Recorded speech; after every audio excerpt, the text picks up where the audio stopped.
That's it. You've won the debate. He cannot out-debate that. You are going to reject everything that's anti-white.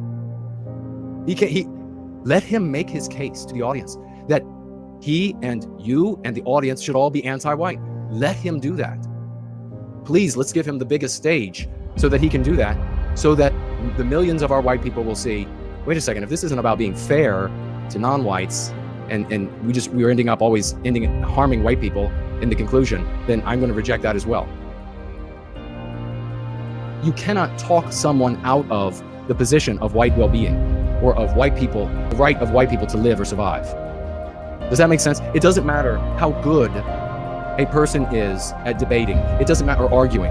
It doesn't matter how good a person is at debating. It doesn't matter how good they are at arguing. It doesn't matter how great their verbal IQ. There is nothing they can say on planet Earth to invalidate our right to survive, to invalidate our right to well-being. There is nothing they can say. Does that make sense? You can take a white mute who fights and serves white well-being, and you can put him or her up against the most talented, the most shrill harridan, the most verbally high IQ harridan anti-white beast, and she can still not invalidate our right to exist, our right to well-being, by way of argument with that mute. Does that make sense? When I have the objective of white well-being, and someone else has the objective of white well-being, and we both disagree on how to get there, if the other person has made a stronger argument, I adopt their position. I don't have, there's nothing about anything that I come up with that I would allow to get in the way of white well-being for a second. If something better comes along, it's adopted, period.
Hey kid, don't ever let them get inside your head. They'll tell you what to do in life instead of everything you know that you could get. Don't let them guide your life towards regret. I'll fight for what I love with every breath. My past is filled with things I won't forget. use them all to push me to my best. So treat the worst of times just like a test. If only I could go back in time, I'd tell myself that everything will end up alright. Just push yourself, test yourself, figure out what you like, and find your limits, don't be rigid, always work towards a prime. Surround yourself with open minds, people can change your life. A few friends with intent can help you feel alive. Find a passion, take some action, and with a little time, just be patient, make a statement, try to enjoy your life. They'll try to kick you while you're down, they wanna rise up while you drown. They wanna fill your head with doubt. They're silently scared that you'll figure it out. I'll make it look like I'm losing, won't bother hiding my bruises. And when they finally think you're wounded, then it's your chance to be ruthless.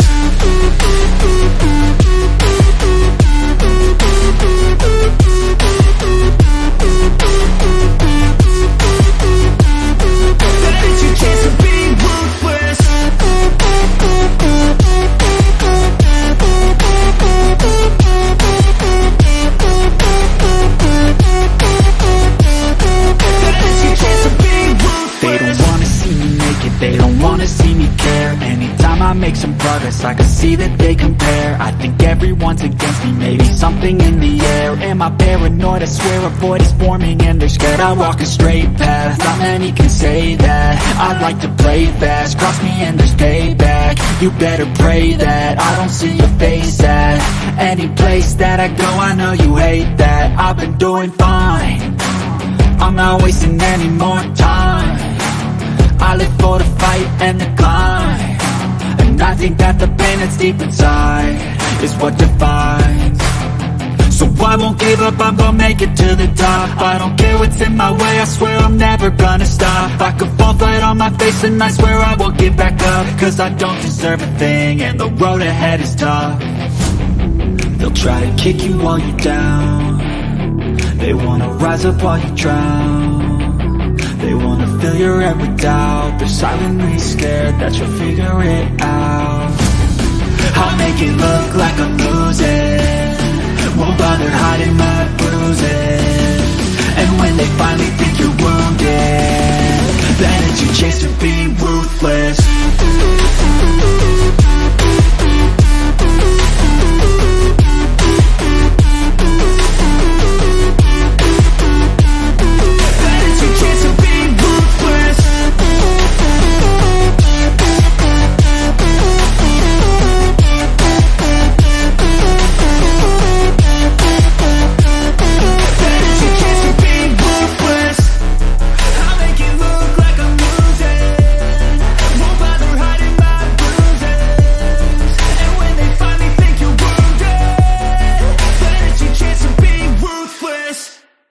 When there's nothing left but the fire in my chest and the air that fills my lungs, I'll hold my tears and trade my ears for a glimpse at kingdom come. On the other side of misery, there's a world we long to see.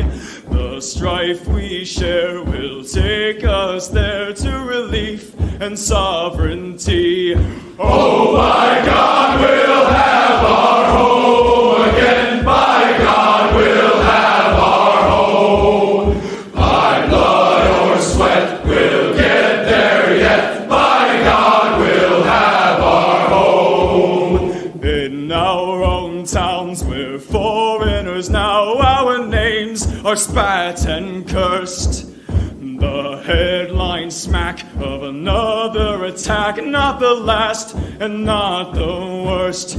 Oh, my fathers, they look down on me. I wonder what they feel to see their noble sons driven down beneath a coward's heel. Oh, my God, we'll have our home again. By God, we'll have our home. By blood or sweat, we'll get there yet. By God, we'll have our home. The road is dark, the way is is lost, my eyes they strain to see. I struggle forth to find a friend to light the way for me. Oh, brothers, can you hear my voice, or am I all alone?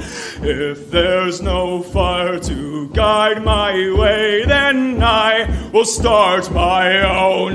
Oh, my God, we'll have our home again. My God, we'll have our home. By blood or sweat, we'll get there yet. By God, we'll have our home. Oh, by God, we'll have our home again. By God, we'll have our home. By blood or sweat, we'll get there yet. By God, we'll have our home. Oh my God, we will indeed, ladies and gentlemen. We're going to be starting today with a swash through by the one and only, the great Porridge. 10 to 15 minutes with that champion. And then we're going to move on to our featured stories, knocking down a statue of Satan, Mark Dice, and reviewing what he has to say about a psychologist, I think she is, saying white men, she's black, of course, white men should pay black women. Corey Bush, Issa Rae, and some other things. We have a school missling averted, potentially. More and more women becoming more anti-white leftists. We'll talk about that. Criminal intruders who beat up cops get to go free from jail. HIAS and other charities like Catholic and Christian charities bringing in the non-whites. We'll talk about them. Little white boy playing the piano, maybe, if we could have some time and throw him into the conversation. Elijah is looking for some debaters. Our Go Free lesson of the day is a Slaughtzian meme curative. There is no fragility without injury. Your comments, calls, questions, a Twitter space, and then there is this. A husband and a wife were having a big argument. She was throwing another tantrum to get her way, and her husband was slow to capitulate. So she went right for the personal insults. She said that in her opinion, he was no man, that he was awful in bed, and that he had a small thingamahoochie. She knew it hurt him badly, but she didn't care. After all, she's a woman. Later that day, she called him to insult his lovemaking some more. What took you so long to answer, and why do I not hear machinery in the background? She demanded. I didn't go to work, he calmly responded. I'm home and in bed. She screamed. What the hell are you doing in bed? He moaned his response. I'm getting a second opinion.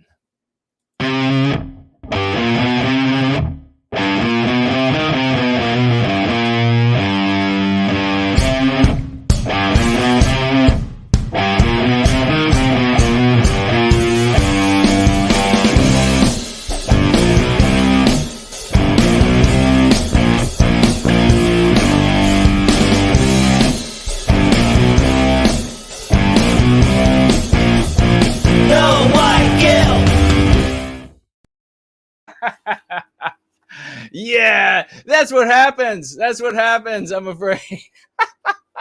We are going free, ladies and gentlemen. It is 5 p.m. in the once great state of Virginia, across from Mordor on the Potomac, 7 in Sydney, 10 in London, midnight in Moscow. And we are here to serve you, to serve the well-being of white people and the well-being of all peoples who live in the West. Thank God we are doing what we are doing. And in a moment, we're going to be bringing the one and only lovely Porridge through for a swash through for you all. 10 to 15 minutes with that champion. But before we get to that, we are going to mention that you can financially gift over at Cash App, which is up and running, over at yes, it is. Subscribestar is up and running, and you can financially gift there as well. You can financially gift on Entropy, which is up and running as well, and both the dashboard and the front side of it up and running, so there's nothing that will be missed. We have Rumble is working today. Hello to everybody on Rumble. D Live, you may financially gift there in their cryptocurrency.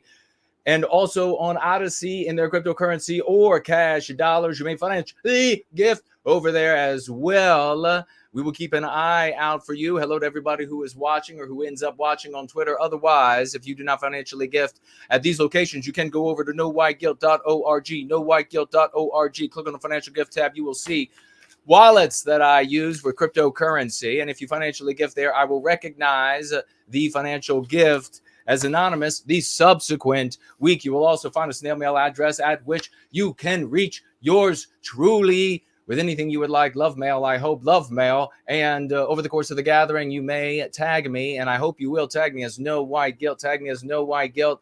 Tag me as No White Guilt on all of the platforms. If you disagree, don't just talk to the people in my house. Reach out to me, tag me, and say, this is how you disagree. Be respectable, and I will be respectful back to you. And now, ladies and gentlemen, get out your August emojis. We're bringing forward a man, a myth, a legend. It is the one and only lovely Porridge.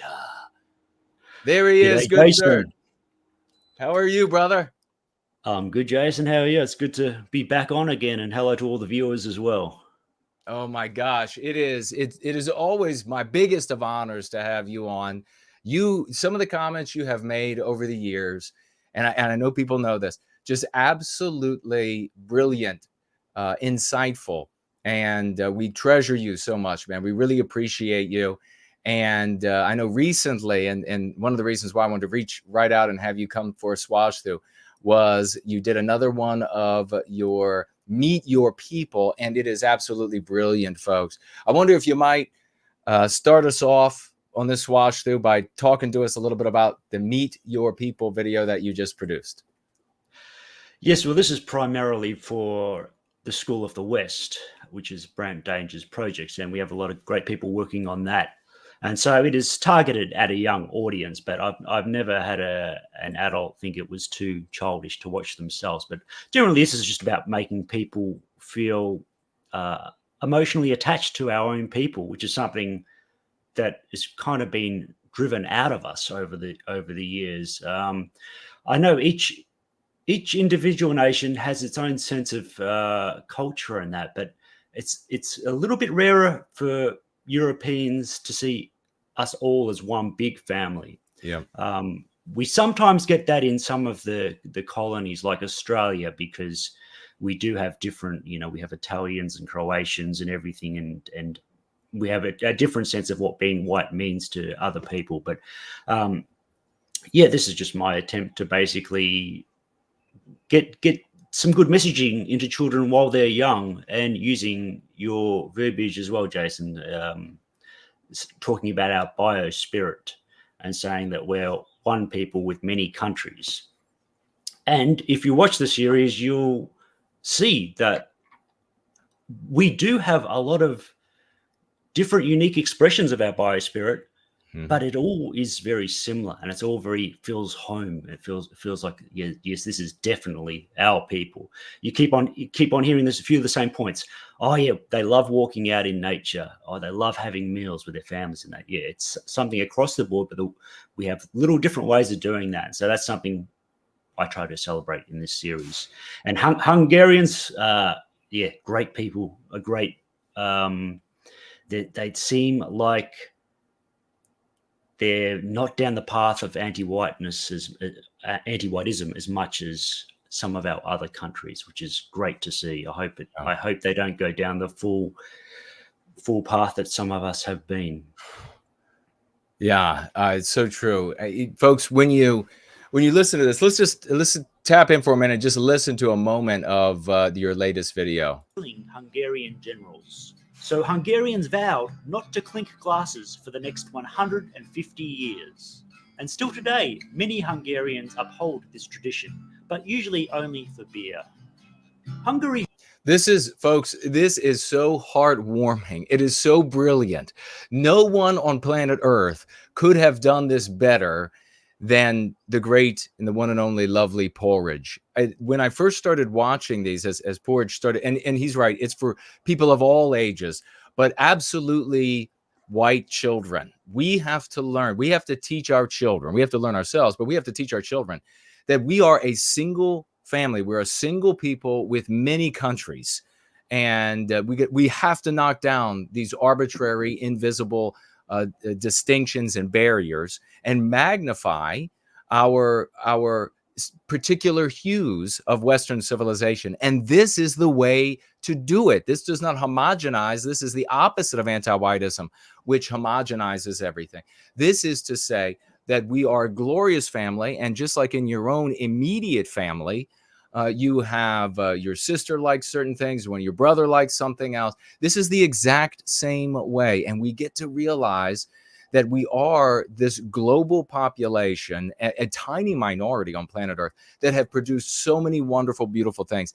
And I'm not ashamed at all to say that when I first started watching these, it brought tears to my eyes, Porridge, because the way you deliver, the way you write the script, the way you read it, the imagery, and thinking about our little white babies, little boys and little girls of the West, learning about their greater family around planet Earth is one of the most heartwarming, salubrious, loving things that we can do for our children. I mean, just look at this. This is beautiful. This is a really wonderful thing. What are your thoughts on that? Thanks, Jason. Yeah, no, it means a lot to me that you'd be moved by that. It is something. It's messaging that we don't get much, and it's following your line of advocacy that I could have spent this time talking about all the bad things another race of people do, all the crime statistics, and this country isn't very clean. It has poor sanitation. That would do nothing for us. To hear ourselves put into a positive context is a lot different, because we hear negativity all day, every day, everywhere. So I mean, it doesn't help our people at all. Right. But this is also a community project, really, because I get help. I don't know much. I didn't know anything about Hungary, really. So Hungarian Spectator helped me, and Nullus, he works with White Art Collective. So I make sure it's very accurate, because they do look very simple, but there's a lot of thought goes in, and there's kind of a lot of time me trying to get the words right, and I need a lot of assistance with that. And even Jared George had his own touch on the series. I asked him, should I call it Meet Our People? And he said, no, Meet Your People. And I said, I'll go with it if you're that confident. And it's good. I'm glad I went with that. But also I need a few more contacts. If anybody could help me out, I'd really like to do Ireland.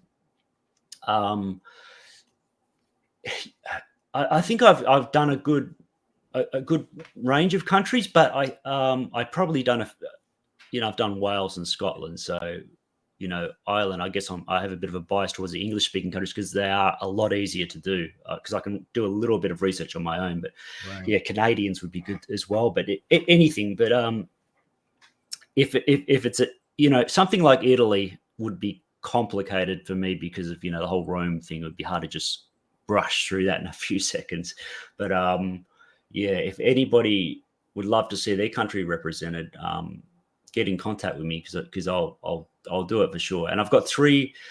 Each series has 5 episodes. I've got 3 more in this series. So, and then I might be introducing another series, which will be again on our people, but it's going to be more on how our people are cool, in the true sense of being cool. And there's this one of the worst things I hate that anti-whites do is to call us, what is it, like they say, a nerdy white boy or something like right. that, as if we're lame or something, and we're all kind of stiff, and that's, especially if I'm doing a series for kids, I want them to see how awesome we are. And I don't want it to be stuck in, because you ask a lot of people in our spheres, it's understandable, but when you ask about who are some great Westmen, they talk about people who have been dead for 1,000 years. Yeah. And, we should celebrate those people, but also it's a little bit like saying our time has passed. We're gone. When we have incredible people. And one thing I really love about, well, there's one thing that Bill Whittle said. I'll just quickly mention that it stuck with me for ages. He said that when we look to these other countries and there's poverty and violence and they're having trouble building civilization, he said that's normal. That's been the human, like with humans for all of our existence. We're actually the freaks in this situation where we're building these countries where there is little disease, little poverty, there's so much prosperity, and it's safe. We're the weird ones in all of this, but we tend to think that the other countries have somehow been unfortunate. There's been a spin of a wheel or something, and they ended up with a bad country and we ended up with a good one. But another thing, it's something unique to us. But another thing that really strikes me is when these people on Twitter, these black people, they're having a bit of a joke. I wasn't offended, but they were saying, what's with you white people walking up mountains? What you all think you're gonna find up there? There's nothing. And it's kind of a good question. Why do we walk up these huge mountains and defy death just to get to the top? Why do we go to the South Pole? There's nothing there. Why do we go to the moon? There is nothing there, pretty much literally. And these guys who go to the bottom of the ocean, like they strap a air satchel to their back. It is the coolest thing ever. It's death defying. It's insane. And these guys who climb buildings with no ropes attached to them. I think it's something that really needs to be celebrated about our people, because we are like, I know other races, they do have that sense as well, but I think it is just so cool, and it's never been emphasized really by any type of series. So that's something I want to work on soon. Brilliant. I absolutely cannot wait for that. That sounds so exciting. And if you can help Porridge, folks, if you have the talent, you have the desire, you just want to plug away and make it happen, he's going to give you some contact information for you to be able to reach out and be of assistance. And I want to thank everybody who has already assisted in this. Absolutely brilliant. This is, you said it so perfectly, brother. We could all day long, and Lord knows white people have been doing this for a long time, disparage all of these other groups. It does nothing for us whatsoever. We need more now than ever. In fact, if we are going to survive as a people, just let alone our well-being, if we are going to survive as a people, this is essential. It is quintessential to our survival. Therefore, it is quintessential to our well-being to wed us together, to have the focus on us so that we look toward ourselves and our well-being and defend against victimization. So, folks, please do help out. The brilliant Porridge is at work.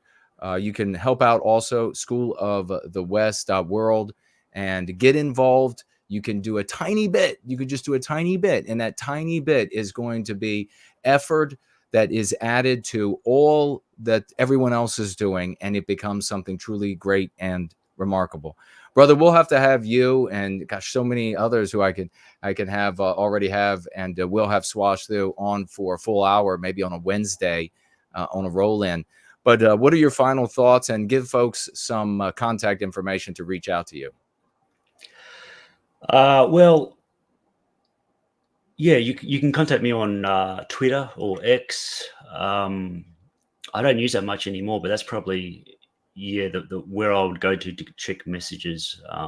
It's insane, Twitter lately. Like, don't delve too far into these anti-whites. Instead of delving into the worst anti-whites and taking them head on, go to good people, good places, and bring white well-being to those people, because that's where you can have it fair, especially in real life. Go to your gym, or if you do rock climbing or dancing or volunteering, whatever you do, just look after yourself first.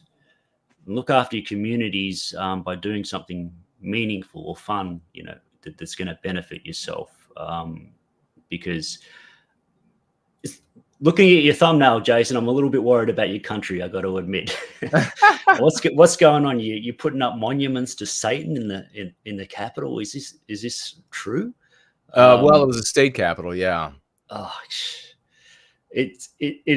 these things are by design to send you insane. So don't let them win. Be resilient and surround yourself with all the good things we have as well. And if you're ready to go fight those demons head on, and it's not going to ruin you, go do it. But if you're a bit more like me, you want to surround yourself.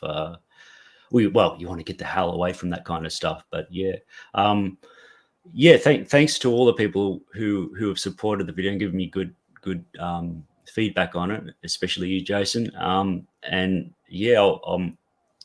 They're difficult to make, but once it's out, then I feel happy about it. And I'd love to represent your country. And if you'd like to see an episode on your country, please get in contact with me and we'll make it happen.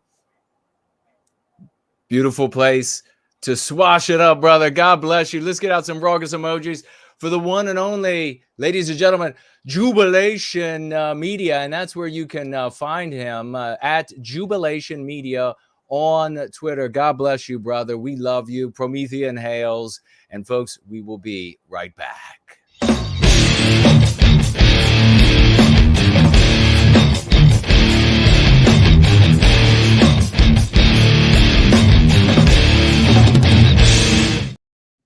Woo! Let's get rolling, ladies and gentlemen. That was lovely Porridge. Let me hear it. Raucous it up. Raucous it up for lovely Porridge. What a champion. And I know, I can tell you right now how much work goes into these sorts of things. When something is delivered, it's smooth. And by the way, you can find this over at this video, schoolofthewest.world. And once you're over there, you head on over. I think it is which one is it? Branson, the live chat. He can drop the link as well. It's #1 under culture, I think it is. And on the main screen there, more good will be done by these videos than all of the just these magnificent videos, than all of the other just harping and LARPing and endlessly misery, doom documenting. More will be done by these videos alone, by lovely Porridge. And a big thank you to everyone who has contributed, because there are always other moving parts. So a big thank you to you. If Porridge named you, if Porridge didn't get a chance to name you because I cut him off or whatever it is, big thank you to you. We want to celebrate you as well. Thank you so much for your efforts in service to white well-being. I love this. I am not ashamed at all to admit that I absolutely, when I started that very first one, it was the first couple, just because it was so moving to have this absolutely beautiful visuals and Porridge's voice, delivery, the words, really magnificent. And I can tell you, if I was a little boy again and could go back and then learn that my people were in this part of the world and in that part of the world, and they ate those things and they had this, I would have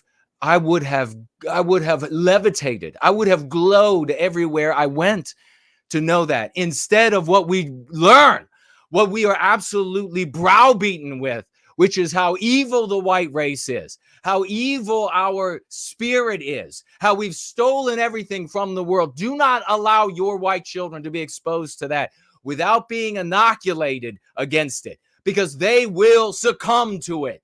They always have. They always will. There's nothing you can do without going free, without this practice. Get them going free, inoculate them, put them in front of schoolofthewest.world and the great work done by a man who loves lovely Porridge. God bless you, brother. Big salutes. Let's get into these items. The first thing we're going to do, though, is we're going to celebrate a financial gift that we missed because it came in late, and it was from Wilson Bear. $5 from Wilson Bear. He says, do you think It's a Comedy, damn it, would be good for our boomer friends? Yes. It's a Comedy, damn it, now available, officially released. Audio version is available. Of course, the print version, you get the print version from NoWhiteGuiltCollectibles.com. You get a signature with it. You can get it on Amazon. You could get the Kindle version as well. Your boomer friends, your white boomer friends out there are going to love, and I mean love. I have had even anti-white boomers read this and laugh there in spite of themselves, laugh their asses off in spite of themselves. The main character, Roth, he loves self-defense. You can see with his firearm right there. He doesn't take any shit off of the lefties. So your boomer buddies are going to love it. You're going to love it, whatever your age. Maybe you're a boomer, or a booner. I don't exactly know what that would be. Maybe that means you live out in the boondocks. But whatever it is, whatever age. Thank you so much, Wilson Bear. Big thank you. Great question. And let's get into knocking down Satan. What's up with that? What's up with everybody defending Satan? What was it, in Iowa? Only in the anti-white West today could we have this story.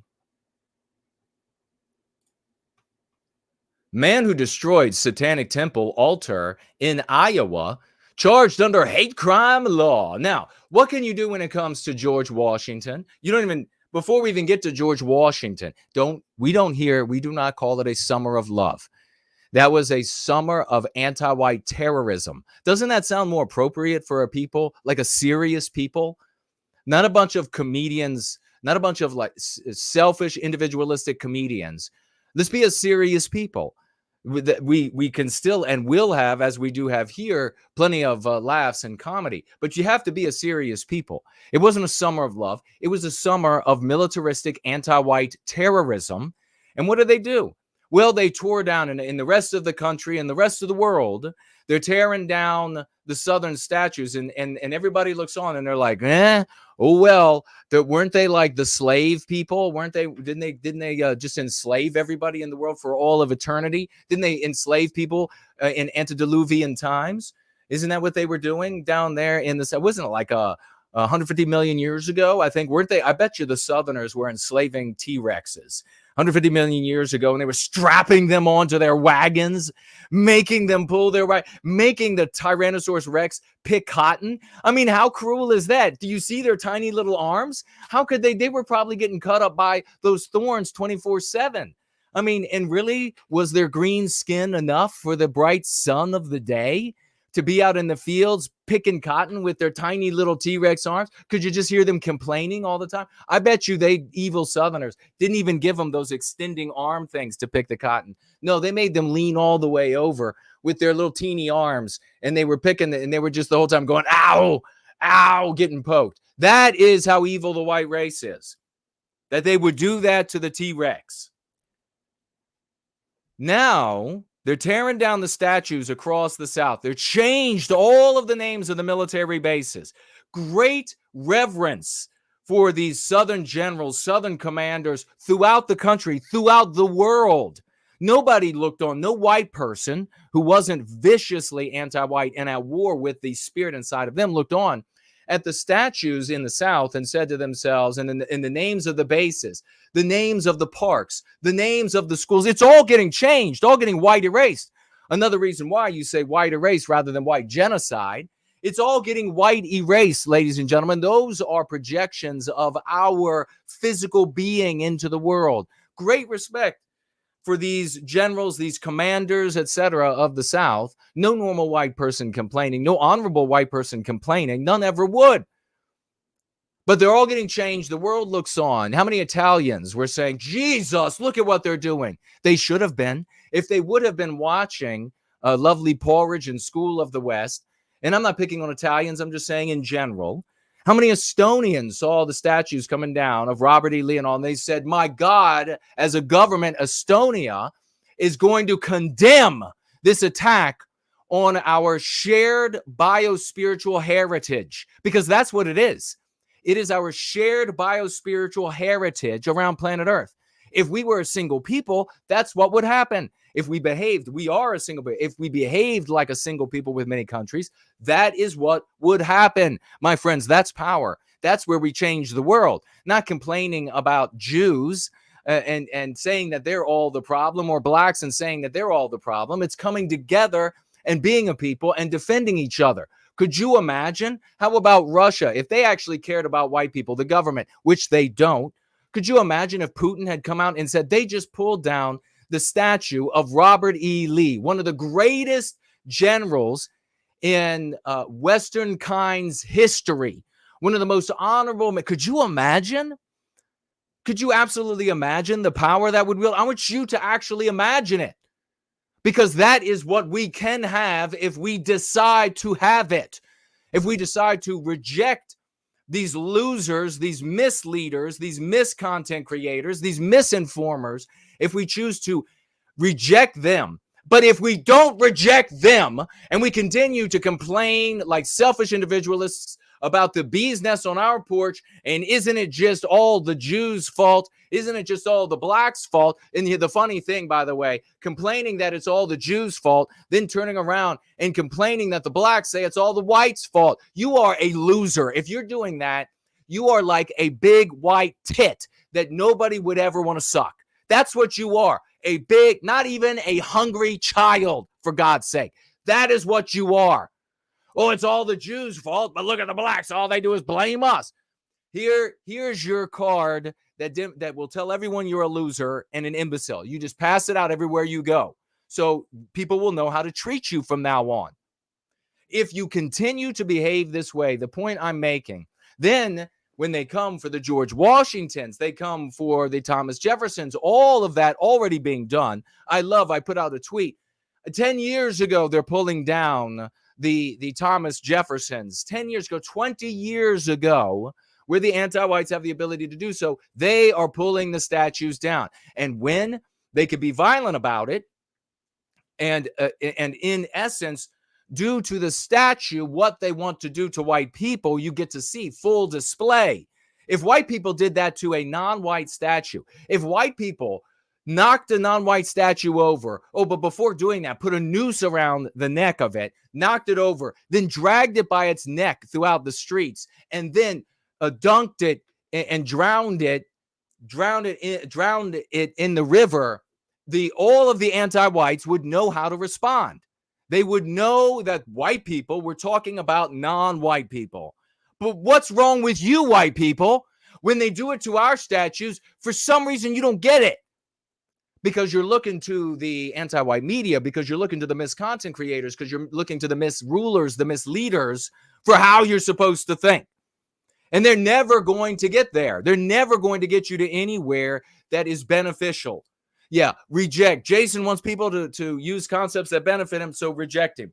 So they go out, and in lieu of actual white people, they murder the statues. They drown the statues. They hang until dead the statues. In lieu of actual white people, they melt down in a ritualistic ceremony the statues of white people. The government involved. So when the government would be involved in the past, they would just pull it down, chop it up, it would go away. But anti-whiteism continues to advance. It continues. The disease, the malignancy continues to spread. They control more and more centers, nodes of power, and therefore are more hubristic because their power is greater. Their power is wider. So now the anti-white governments, and you'll see more of this, they take down one of the most noble, gentle, genius men who happened to be one of the greatest military commanders ever to live, Robert E. Lee, and they ritualistically melt it down, and they make a death mask out of his face. They cut his face off. They make a death mask, and that is, my friends, a death mask for the white race, and they melt that down in a ritualistic ceremony where the black anti-white woman, mayor of the town that has now gone to shit, a town started by white people, when it was 100% white people.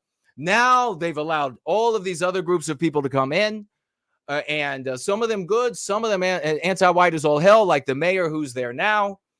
And now they show up. The actual mayor shows up. She wants to be present during the ritualistic burning of the white race. Times have changed, damn it. Whitey's gone. Whitey's gone. We got the keys to his house now, motherfucker. We got the keys, right? Little do they know that Western civilization didn't just get shat out of some ferry cruising at altitude over the land mass. Western civilization is not even a house that you can move into and will last until you can't take care of it anymore. Western civilization is something that needs to be recreated every fucking minute by white people. And if we're not there, it's falling apart. That's how it works. Because it's an expression, God damn it. And so people chose not to listen. They chose not to do what we were suggesting. They chose to be selfish individuals. They chose to think that they were making a point by saying, look at the double standards. We've got double standards here. Look at all the double standards. So now we have Satan in the government buildings. Don't tell me, Christians, don't tell me you're going to pray. Don't tell me you're going to pray, because they got rid of Jesus out of these buildings a long time ago. Now they're putting Satan in there. So I'm guessing that by being a pacifistic bitch, Jesus doesn't like you. By being a pacifistic bitch loser, Jesus doesn't favor you. And everybody out there praying to other pagan gods or whatever it is, what's wrong with those gods? Why haven't they shown up? Maybe there's something wrong with them. Maybe they don't like you. Maybe you're not behaving in keeping with the biospirit of the West. Maybe when you do that, God or gods or whatever it is shows up. Because right now, you got Satan going up in, I mean, you already had it, didn't you? I mean, we have statues of Hillary Clinton everywhere. But you have Satan going up all over the West. And when you destroy Satan, you go to prison. Oh, you could take down George Washington, Tom Jefferson, Patrick Henry. You could take down these people. You could take down white men who were anti-white. Anti-white's doing that too, because it's not anti-white enough. If you're white, you're not anti-white enough. So you got to get pulled down too. But you take down Satan, and you're going to prison. The Baphomet, in other words, the pile of shit altar put up by the Satanic Temple. How could such a thing exist in the West? So you know how we got to the anti-whiteism where we are today?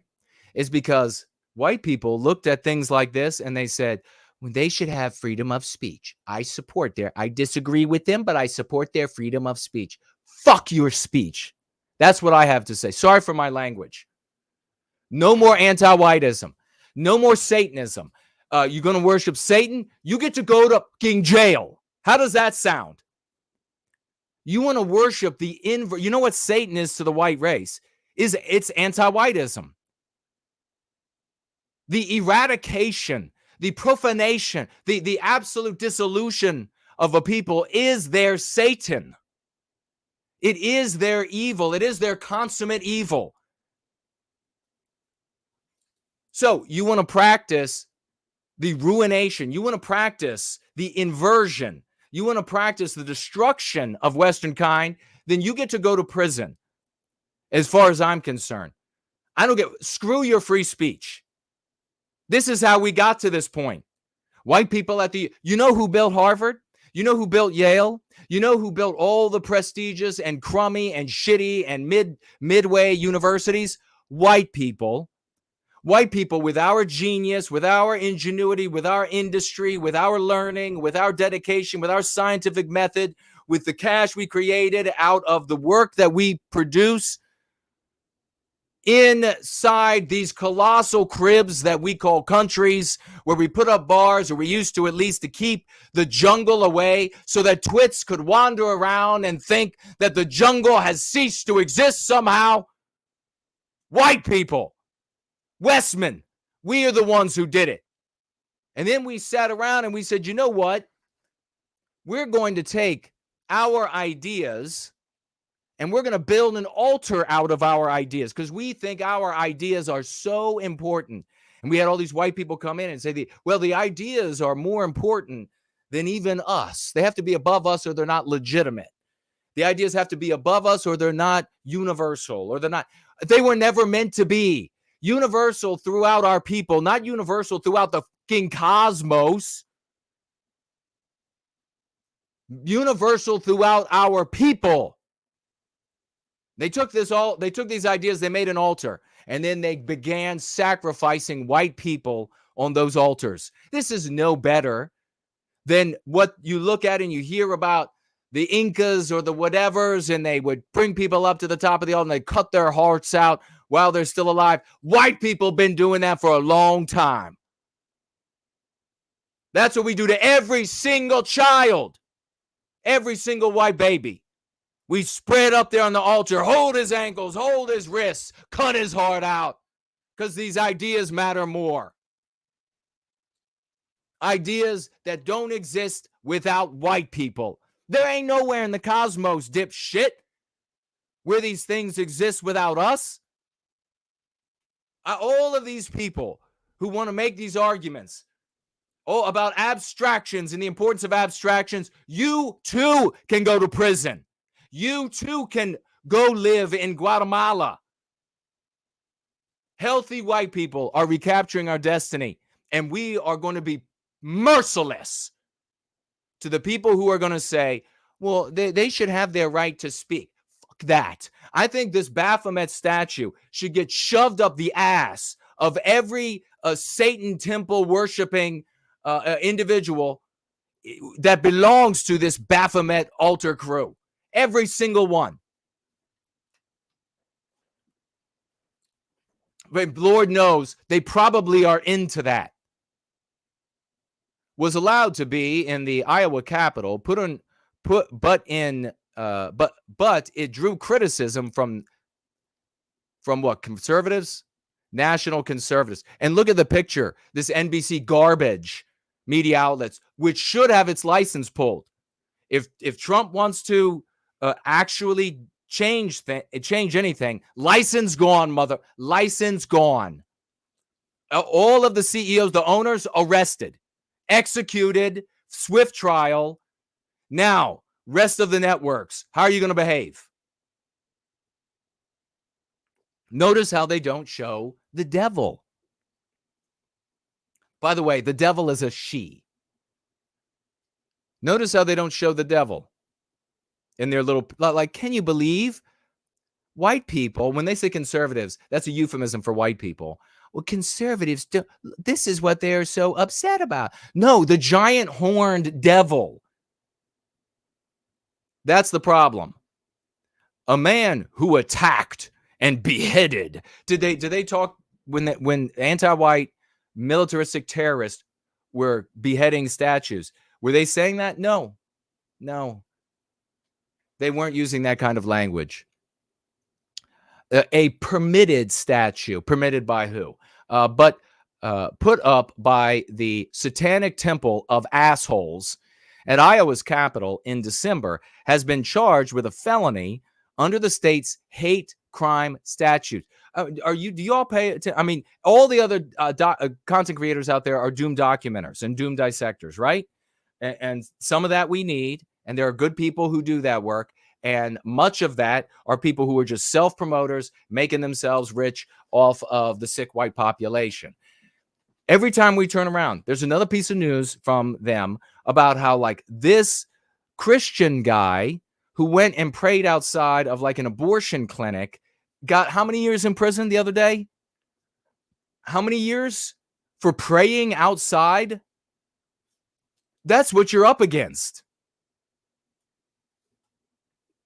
Everything has to be changed. All that we do to take back our destiny has to be changed. We provide that with the Go Free method. There is no other route. Nothing else has been shown to work. Just nothing but complaints. So you have this guy. How long is this guy going to go away to prison? I don't know. But his record is ruined. How is he going to get a job? Hate crimes conviction?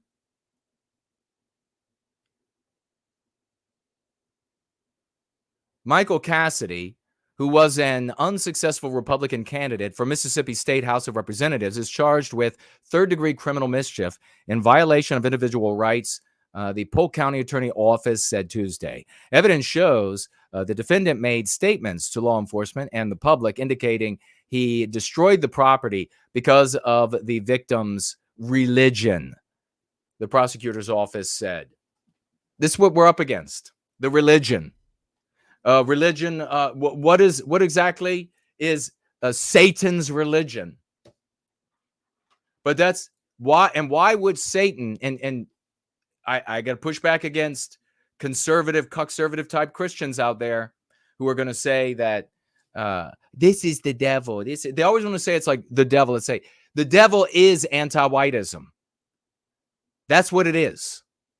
Anything that inverts our existence and kill and destroys us is anti-whiteism. Therefore, that is the devil. So don't say it isn't about race, and it isn't about, if you do, it shows that you are corrupted by the devil and you are infected with the devil's meme pathogens. That is what anti-whiteism is. The religion of Satanism can only be defended, is only defended, not because there are Satanists, because there is people with hooves walking around behind this, although metaphorically there are, but because Satanism inverts and attacks and destroys Western civilization. That's why it's allowed. That's why it's defended. That is why it's encouraged. What an unbelievable amount of clowns. How ridiculous has this become that you're having more and more Satan monuments going up. There'll be more and more Satan. I mean, remember, what was it, 8-10 months ago or whatever? We showed you that new statue in New York that every bit is a devil of some sort. It is all designed, and again, make no mistake, when as a white person, you look out at the world, as a white person, you look out at the world, your destruction, your victimization is evil. That is our evil. No living being anywhere in the universe would look at its harm, its ill-being, its destruction, and call it anything other than evil. That's anti-whiteism for us. And I'm gonna tell you what, you better get ready. You better get ready to start pushing back against these things if you're not already, as things that are anti-white victimizing us. Because if you don't, we're just going to keep going down the toilet. The West is just going to keep going down the toilet. Keep complaining about it. You keep saying you're going to pray about it. You keep saying that it's evil, they're demons, or they're so many people. All you have to have is a popular account here or there talk about, is it demons or is it aliens? And then all of these white idiots, these brain dead, Dorito eating, TV watching morons are all discussing, is it demons or is it aliens? Meanwhile, they run up to you and they fucking tell you what it's all about. They're like, die, Whitey, die. I mean, how brain dead, how down syndromed do you have to be? How unwell do you have to be to still not figure that out? To be such a coward that you won't call it for what it is.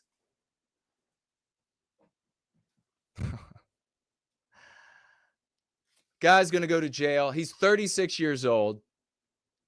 Charged originally it's just a misdemeanor, but hate crimes charge is added.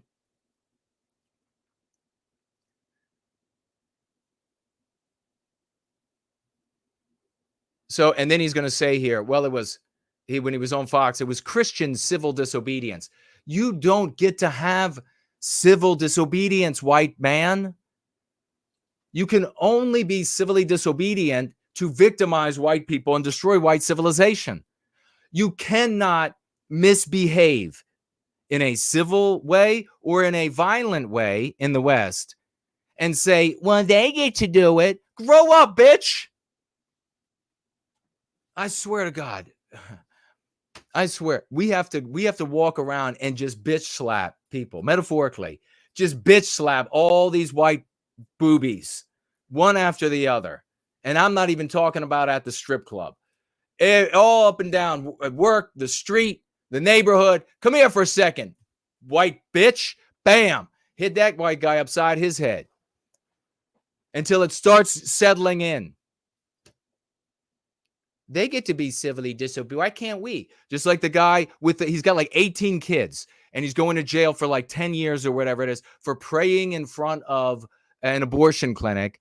And they're like, civil disobedience. They get to do it. We get to do it, right? No, you get 10 years in prison.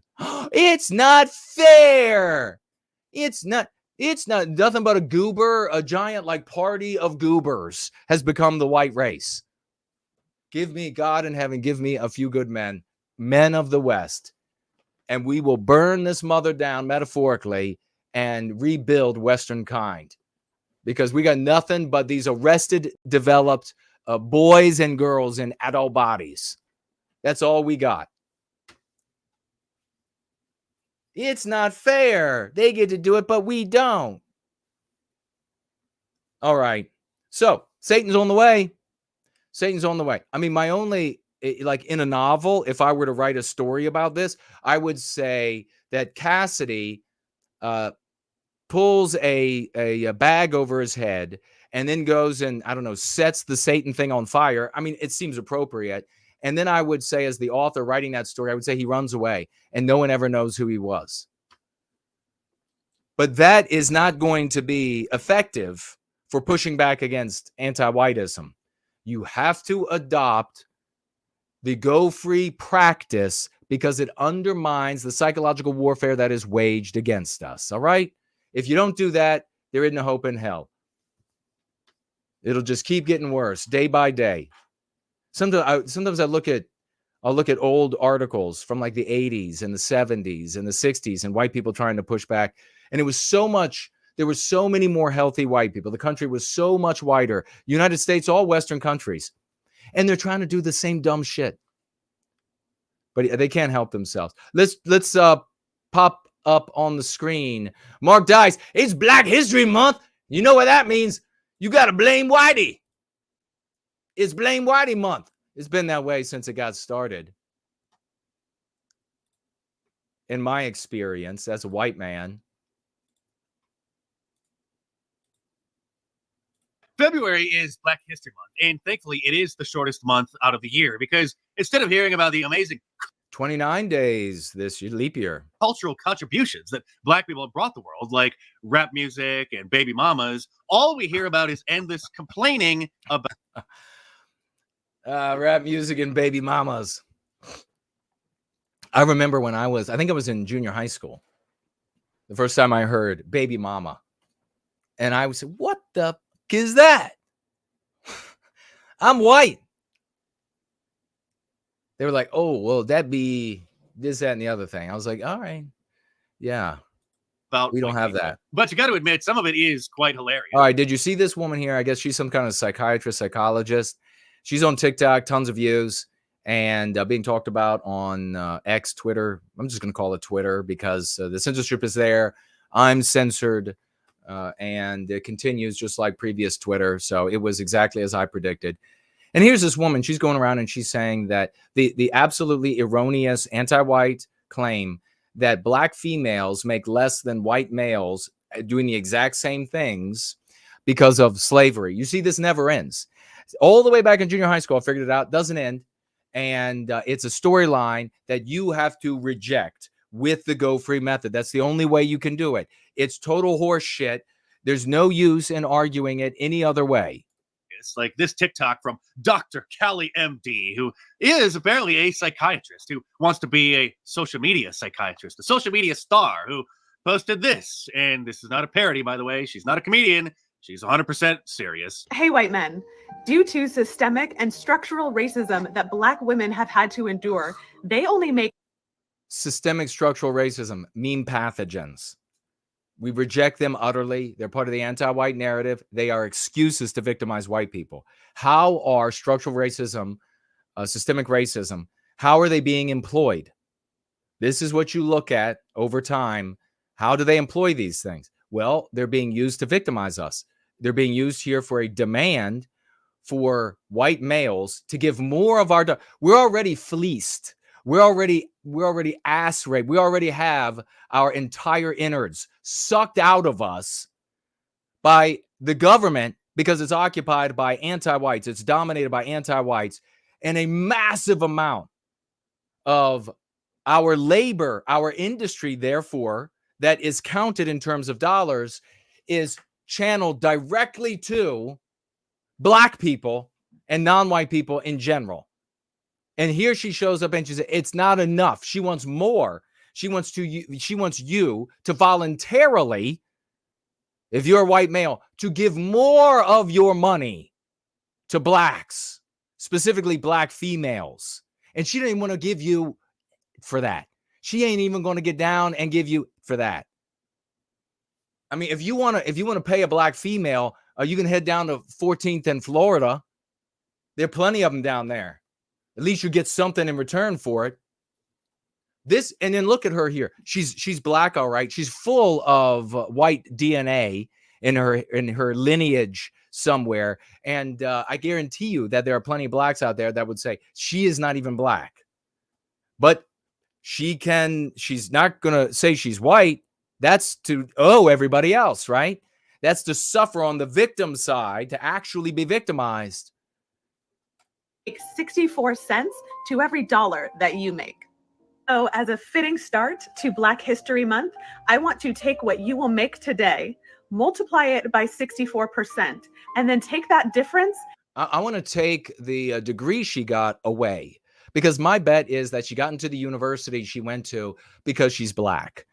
Odds are, I mean, maybe she's actually brilliant and she doesn't, and they didn't consider her race at all. Maybe. But more often than not, in my experience and in a great many people's experience, and according to the actual universities that say we have to have so many Blacks to replace white males at this university, how about she pay the white males back that she displaced? How about she do that? And then whatever practice she has and all the money, and is she getting money by way of government contracts, which again is our money? How about that, bitch? And give it to some Black women today. This shows that you are honoring them, that you are appreciating them, and that you are dedicated to equity. And Black women, you know what to do. I'm sorry. Dedicated to, put on some lipstick. You know what to do. I think that's what she's saying. It's just my guess. But no, thank you. Not my type. Anyhow. Lady, but a large percentage of my income already goes to Black women because my tax dollars helps pay for their welfare and to raise their children, of course, and for the welfare of their baby daddies on average, which is more than 2 per woman. And here is Congressman.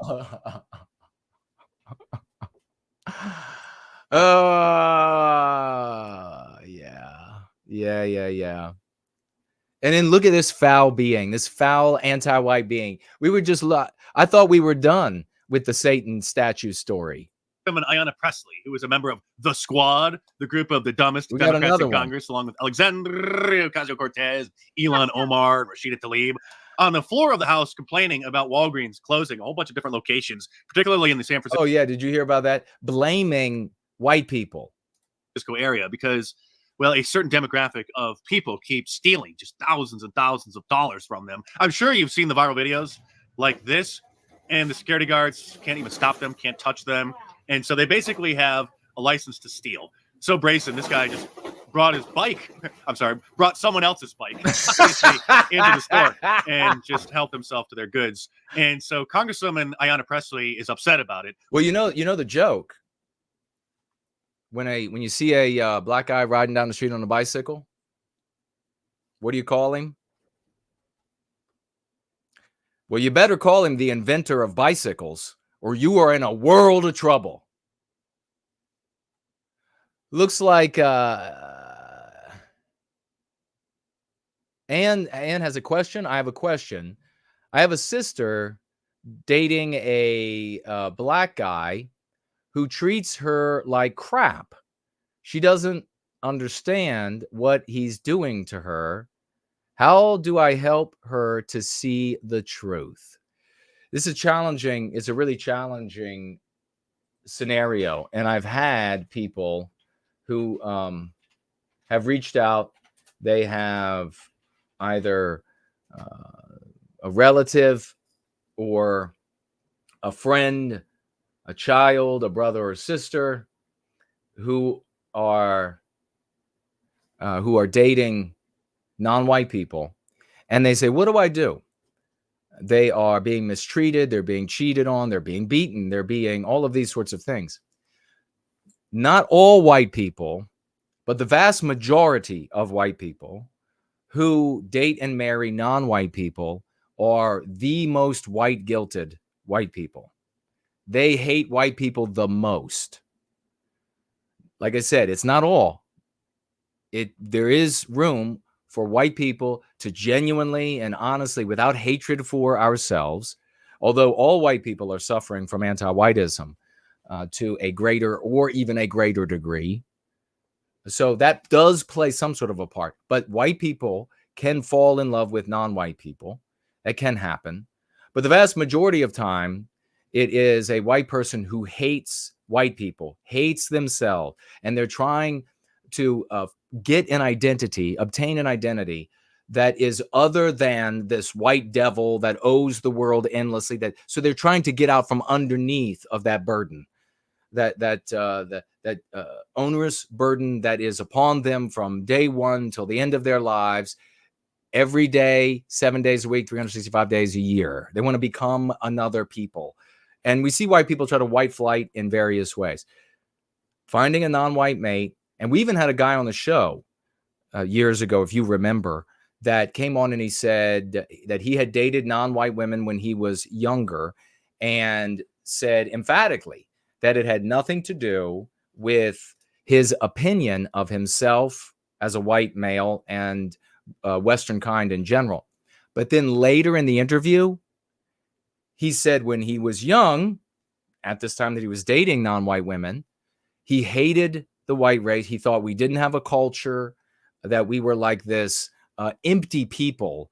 And he talked at length about that. And of course, proving once again, the reality that we have identified, that a lot of white people white flight into dating other races, giving them, especially when white women do it, it's a lot of white guilt there. And they're trying to make amends for it. So it's a challenge, Anna, to deal with a friend or relative who is dating a person of another race. I would begin with addressing the actual mistreatment. How is this a person that is good for her? Is the mistreatment tolerated because as a white woman, she feels that she deserves it? Is it tolerated because he's a black male and he has been harmed for 57 millennia, and therefore she has to put up with it? She has to put up a lot of, you'll see this. Talk to these people and you'll see it as I have. You'll see this stuff kind of pour out of them. They've had it so hard. It's so hard to be black. So that's where I would begin with your sister. Is she tolerating mistreatment that she would not tolerate from a white man? You could say to her, if a white man were beating you, cheating on you, shouting at you, intimidating, threatening, whatever the mistreatment is, would you tolerate that? Are you tolerating it because you feel like he and his people have been so harmed? You can segue from those kinds of subjects into subjects of white positivity and that she has value. You have to go to the kernel of the issue, which is her personal belief, whether she's willing to admit it or not. And often white people don't want to admit it. So you can talk about it without actually putting your finger on it and saying, you're doing it. that they hate themselves, that they hate our race, that they hate what we create. So you start where I suggested. Does she feel like the mistreatment is something she should endure because she's white? Does she feel like it's something that he should be allowed to do because he's black? And then you can segue, Anna, from that into our people have value. You don't have to, you as a white woman, you are a valuable human being. You are you come from a glorious line of humanity, a wonderful people. And ultimately, our white children, boys and girls, they have to be given the choice about pride in our people and our achievements, etc., and the hatred, so that while shown that we are a glorious people and the reasons why and how our victimizers victimize us, they are able to identify the anti-white victimizers for what they're trying to do. When you have value in yourself, when you have value for your people, I submit that very few white people would choose non-white partners. If they really valued our people, what we've done, where we came from, who we are, that biospirit resides in you and that it's been passed down through millennia, very few people would just say, nah, I'm gonna get rid of it. Now, and getting rid of it is evidenced by the children, be they beautiful, be they whatever. They could be wonderful, they could be great, but nonetheless, as our genes, the reality is that our genes, we could say I've been told my whole life that non-white people are special, so I'm going to go ahead and say that our genes are special. They are recessive, and that means that when children are produced thereby, there is less white and more non-white. That's why so many non-white people who have white heritage they look more non-white. Sometimes they look 100% non-white, in my experience, and very easy for them to identify as non-white for that reason. So I feel for you. I'm really sorry that that's happening. I hope I've helped a little bit. Tag me with further details if you need any more info, but let's keep rolling. But not at the thieves. I'll give you one guess whose fault it is in her mind.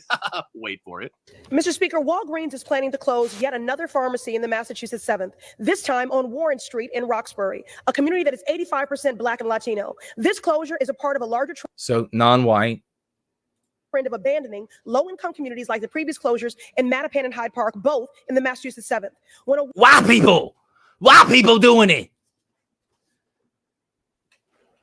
So you can see how, and I hope you can, those who are here in service to white well-being, Knights of the White Table, you can see how these sort of you are harming us and there's this legacy of harming us arguments will always win out inside the anti-white narrative. It doesn't matter how coy, how witty, how whatever it is that you try to be, however many facts you bring to the table, how these arguments still win out. That's why you have to undermine the anti-white narrative. You have to undermine the psychological warfare. You do that with concepts that put you in a story in which the victimizer has to speak to you because that's where you demand to be spoken to, since you're using those concepts and no others. A story then that places us in the position of the moral actor. You can't win in their theater. Walgreens leaves a neighborhood, they disrupt the entire community, and they take with them baby formula, diapers, asthma inhalers, life-saving medication. Which is all locked up in glass cabinets because they're high theft items. And of course, jobs. Well, they're locked up. King Dice is right. They're locked up. But do you see her argument? It's all moral. It's going to persuade, it's going to convince and then persuade white people. And those are the ones that anti-whites need to convince and persuade. The babies, the little black and brown babies are going to go hungry because of this. You know, you're not going to be able to show up as a white guy and all snarkily and say, so what if they die? I mean, every white person is going to say, you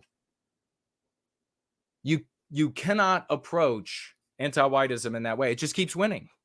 It just keeps winning. These closures are not arbitrary and they are not innocent. They are life-threatening acts of racial and economic discrimination. That is why I joined with Senator Markey and Warren to demand answers from. I tell you, oddly enough, I think she does not look bad with a cleanly shaven head.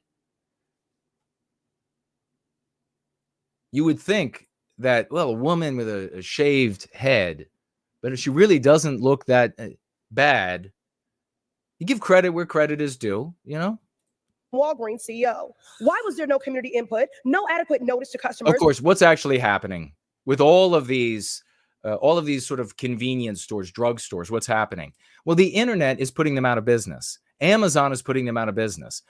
People would rather just go online and order these things than drive down to the drugstore and get what they need. The drugstore, the brick and mortar place, has to keep all of these things on stock, looking beautiful, on display for you there. They have to have people there. They have to have the insurance. They have employee payroll. They have to pay taxes on that.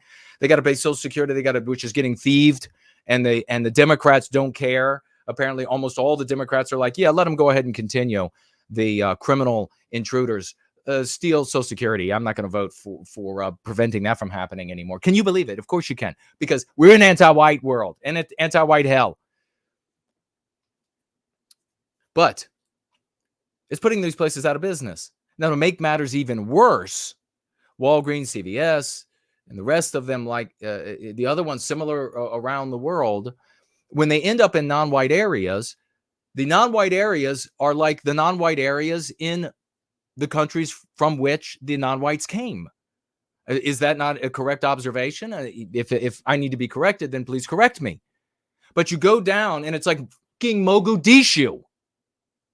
I mean, sake, no wonder the black people, the Hispanic people, the Asian people, the etc. No wonder when they start making shit tons of money, they start looking for a white wife in a white neighborhood. Access to white people, human right. Let me at them. No wonder. So you go down. I mean, and we can all do this. We can all drive 5 minutes.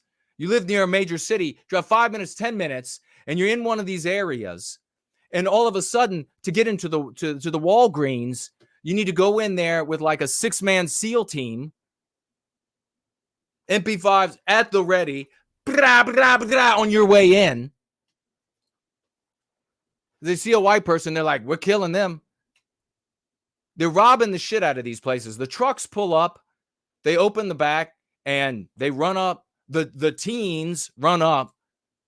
Means non-whites when they say teens. And the teens run up and they beat the shit out of the driver. They rob out of the back of the truck. The business cannot continue to function. It is. So why am I saying this to you? It is like the tides. It is a force of economic nature that is like gravity. There's no stopping it. There's no quelling it. It's a reality. It's an economic reality. But in the anti-white narrative, the reality, economic, physical reality, whatever it is, can be inverted by the white man's industry, by fleecing the white man. That's what they're going to do. These businesses, Walgreens and CVS and these non-white areas, I guarantee if we look into it, my money is on that the government and therefore white people have already been subsidizing these businesses to stay in business for a long time. Walmart's, Targets, I guarantee you, if we look into it, that's where I would put my money, that they've been subsidized by white people. How did it happen? Because anti-whites are in too many nodes of power. Anti-whites like this woman in too many nodes of power. And they're going to use these moralistic arguments within the anti-white narrative. Black and brown babies are going to die. Black and brown elderly are going to die because they can't get their meds. The black single mother, like, why do you even need to say that? It's a given anymore, right? She's not going to be able to feed her kids when she has a heart attack because she couldn't get her heart meds after eating 15 years of pork rinds and is surprised by the consequence. White man's fault. So they will continue to provide these services at our detriment until we can't do it anymore. And that is there's a lot of impoverishment to go for us. And no transition resources to prevent gaps in healthcare. Shame on you, Walgreens. It's Walgreens' fault, i.e. white people's fault, that another certain demographic of people have been stealing so much from their stores that they have to shut them down. Otherwise, they'll go bankrupt. I hope you'll accept my apology. Accept it. And I just want to give you the opportunity. Is there anybody you'd like to apologize to right now yourself? No. No. A certain demographic of people, the usual suspects in Oakland, California, are even forcing an In-N-Out burger joint to close because of the crime, not because it's not financially successful. It's just dangerous for the customers and for the employees. And I believe this is the first In-N-Out burger location ever in the entire country, so they're mainly in California, to close because it's such a popular restaurant that once one opens somewhere, it can't help but just thrive and be successful. As you know, a certain demographic commits 10 times the crimes of every other demographic. Now there is a new law where the police officers are going to have to document the race of the people that they question under a new transparency law because there are concerns that they're questioning too many black people. Because what do we do here? I just want to make sure. A transparency law that police officers have to be in New York. Is this new? Yeah. Every single person they talk to, they've got to record. They've got to do the paperwork that there was a conversation and what their race was to make sure that they're not asking too many non-white people, burdening too many non-white people, so that all this can be reviewed. It's not going away.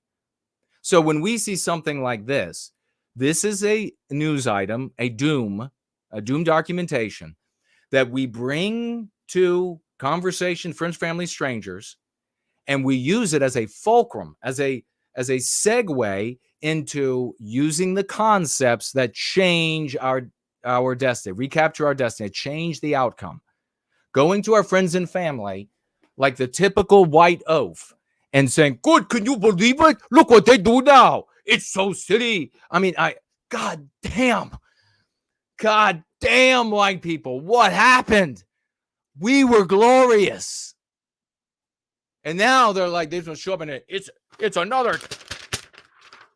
Martha, have you seen the paper? This is the equivalent, it's the same thing. The digital paper now. It's like, can you believe? They hold up the phone.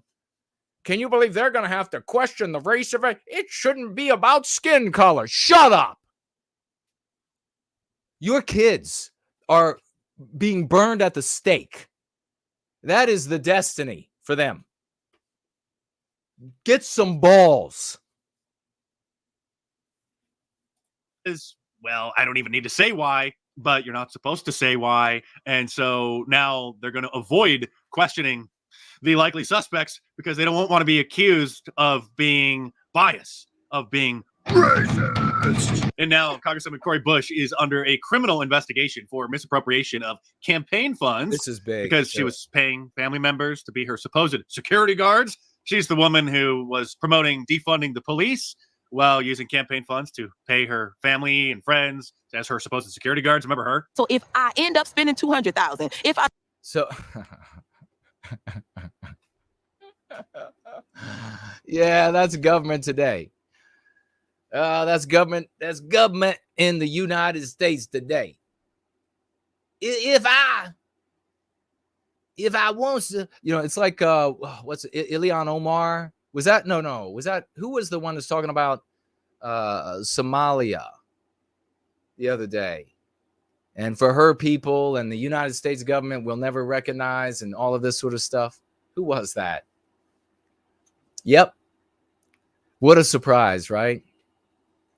The thing that really pisses me off about this is that this woman decides that her boyfriend, who later becomes her husband, against the law, totally against the law, is going to provide a security service on government grounds and etc. for her and etc. And she will pay them big money and paid big money. All totally illegal to do that. Conflict of interest, etc. But what really pissed me off, what immediately came to mind was, if I, as a white man, wanted to start a security business, and I thought, you know what, outside Washington, D.C., here we could provide a security business to Congress people where the government drops off and it's not providing, maybe their family members, maybe their staff members, etc. So it wouldn't be illegal like they're doing here. The government would, with the red tape, would make it so impossible for me to be licensed, to continue the licensing, to what all of the different standards, all of the different things they would need to have done for me to have the business to do that. It would be impossible. Every I has to get crossed, every T has to crossed, every I dotted, every ass investigated with a colonoscopy. I wouldn't be able to go into business, and it'd be totally cost prohibitive. But with non-white people, they can just be like, we's in business. And the entire white establishment, what's left of white people there, they're like, okay, whatever. They just look away. Then they get paid giant sums of dollars. Where are they coming from? I spend 10 more dollars. If I spend $100,000 on it, you know what? I get to be here to do the work. So suck it up, and defunding the police has to happen. I could do a better Cori Bush, I think. We need to defund the police and put that money into social safety nets, because Could you imagine being a black guy and having to date that? Or a black guy marry that? And she's standing over you sitting on the couch? If you gonna be the trying to save lives. And I'll give you one guess what she blames for kicking off the investigation and what she's saying about her critics who have been calling her out. That's what it would sound like to me. I'm sure it sounds like that to black guys married to black women like that.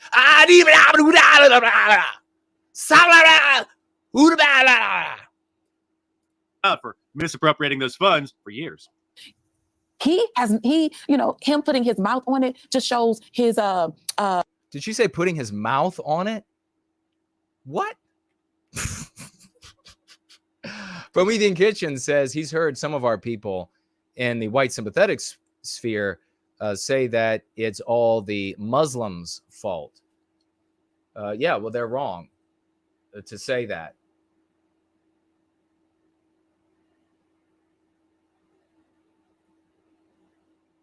And it looks like there's a anti-white in the live chat saying this is, I guess, the karma for white people.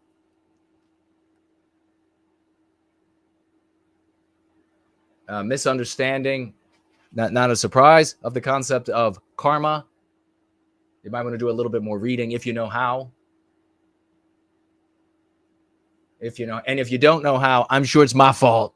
Because the white man didn't teach you how to read the words and the letters he invented.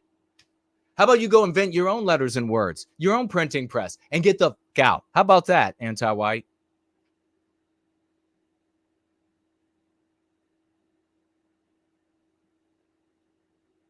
Biospirit of the West is with us. LG is with us. Linda is with us. Jason is here. Fornell and Franklin are in the house.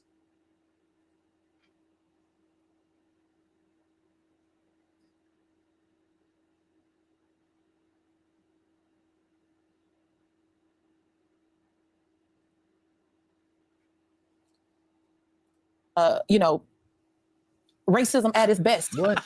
And if you're lucky, racism at its best. And what she's saying about her critics who have been calling her out for misappropriating those funds for years. Him putting his mouth on it just shows. Did she say mouth on it?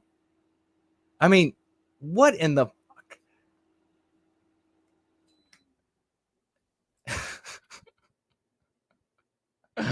Oh my God. It's all going to be, all white standards and norms are being white erased. Can you imagine what it's going to sound like on television in a number of years in the halls of government that we built? Could you imagine what that's going to sound like? It's going to be like, it's going to be nothing but sex references the entire time. It'll just get dumber and dumber and dumber. The language will just get dumber and dumber and dumber. And then they're going to say, your fault, white man. His, you know, Just say it. Just somebody put up a big placard. Racist. racism at its best. And if you're lucky enough to be a diversity hire and get a web series on YouTube that's produced and paid for by a major media conglomerate and get a show on HBO that you're a writer for, like this woman named Issa Rae, and then later you have a difficult time pitching television shows or scripts to the networks. So, want to know why there are so few white writers, books, scripts, etc.? Because they won't hire you, including white anti-whites. They won't hire you. They won't buy your script. They don't want you because you're white, particularly if you're a white male. And so this Issa was, she was employed on the basis of her race. And then when she went out to shop her shit elsewhere, people were like, no, we don't need, we've got enough black females. We have it. There's no more room to fire any more white guys. They're all gone. And so now it's racism again. Because they obviously all suck. Then you can blame white people for that too. Issa Rae is now complaining that the major television networks don't care about black stories because apparently her show on HBO is canceled and nobody wants to pick up any of her other ideas. This from ABC News. Issa Rae is opening up about how black stories are disappearing across television. Disappearing. That's all that they air is. I mean, it's so perfectly ridiculous that I don't know how anybody out there tolerates staying within the anti-white narrative. I would be like cheese whiz babbling insane because there's no continuity. It is nothing but not anti-white nonsense everywhere you turn. It is the only way for me to live, to be outside of the anti-white narrative. That's the only place you can find sanity. Diversity and mixed race couples in the commercials. You can't avoid the pandering to black people anytime you turn on any major media anywhere. Even, like I said, during the commercials, like this one for Target. Bring out the beauty of what's sacred and kind. Black people are sacred, get it? Bear your... I saw this, and that's the exact same thing I thought. Could you imagine a major institution saying white people are sacred? Black brilliance as you prosper. Your white brilliance. Climb. They're brilliant. Build something black. Let us rise up together. All that we build is black beyond measure. So all that we build is white beyond measure. White brilliance. Target invested black creators. You're welcome to the world for Western civilization. Building a legacy of success. At this point, I'm sure we're all experiencing what the Urban Dictionary describes as black fatigue, being deep mental exhaustion from being forced to care about black people and their actions. Now, I would say I would not use this black fatigue slang. We want to keep the conversation focused on us and our victimization. So when this is shoved in your face endlessly, it's white erasure. It's victimizing white people. That's the direction you go. It's anti-white. It's anti-white to subject me for the totality of my life to these claims of how wonderful, special, unique, superior non-whites and their cultures are. That's anti-white. So I am not, I see myself as a member of a people, and I get my well-being by way of their well-being. So I look out at my people. Are my people suffering from this? Yes. And so that's what I complain about. If I wanted to complain just like about for me, then I would just, as we've talked about before, it would be like every bee's nest on my porch. I would complain about the blacks, and I would complain about the Jews, and I would complain about the Hispanics, and I would complain about anything that made life difficult for me personally. Any interaction, that's what I would complain about. But that's what white people are doing, and that's why you suck. That's why we're going down the toilet. That's why Western civilization is on fire. That's why everything is worse at a quickening pace.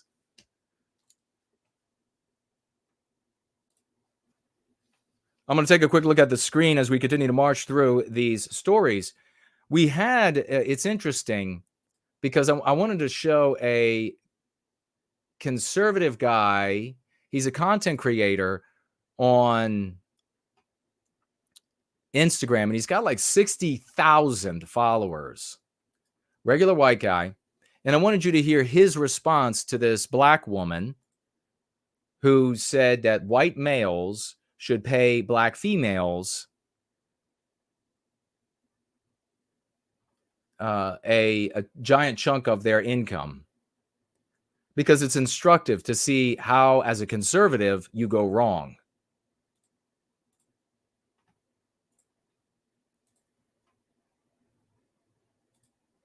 White men.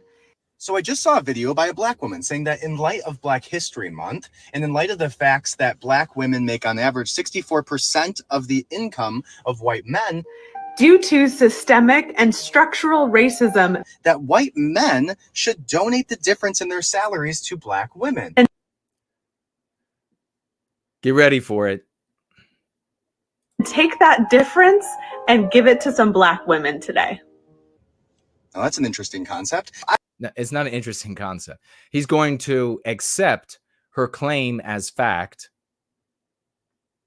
without speaking to it.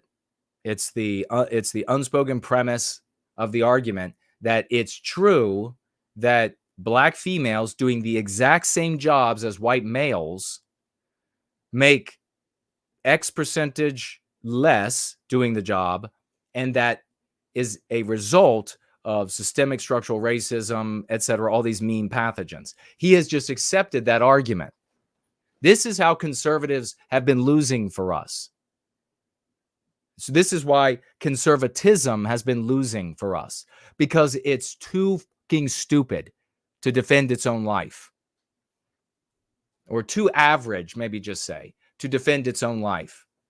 And this guy, I don't know where he is, like on the bell curve, but he may have been just taught all of these arguments, and he's just regurgitating the losing arguments against anti-whiteism. But listen to this pivot. I would like to respond to this to Asian men. Hey, Asian. So he wants to respond to the black woman and her claim that he's accepted the premises on, and his response is targeting Asian men. I've noticed that you guys make a lot more money than us, that your family cultures and values seem to be much better than ours. Okay, so doesn't this just make you sick? Doesn't it make you want to puke? So he has just accepted these premises that the white race, particularly white males, harm black women, cause them to make less money doing the exact same jobs, because I mean, you'd have to compare apples and apples, and you are assuming that's what she did, right? Compared apples and instead of apples and oranges. I know, I mean, maybe some of these people can't math very well, but so he is accepting that white males. And now I want you to, when you hear this, I want you to imagine these arguments being made for the audience and benefit of white children. Remember, we just had a white teenage girl talk about how she sat at her dinner table with the father every night, and they talked about Jesus, they prayed, they talked about the Bible, and he made conservative arguments, MAGA arguments to her, and trained her up in these things. That's what this guy's doing. This is the arguments that father was making. And then her exposure to anti-whiteism in the culture, at school, etc., psychological warfare undermined all that weak, dickless, driveling bullshit.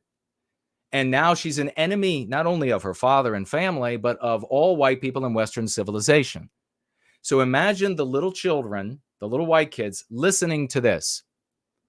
It's not lost on them, even though they might not be able to identify the hidden premises, the unspoken premises.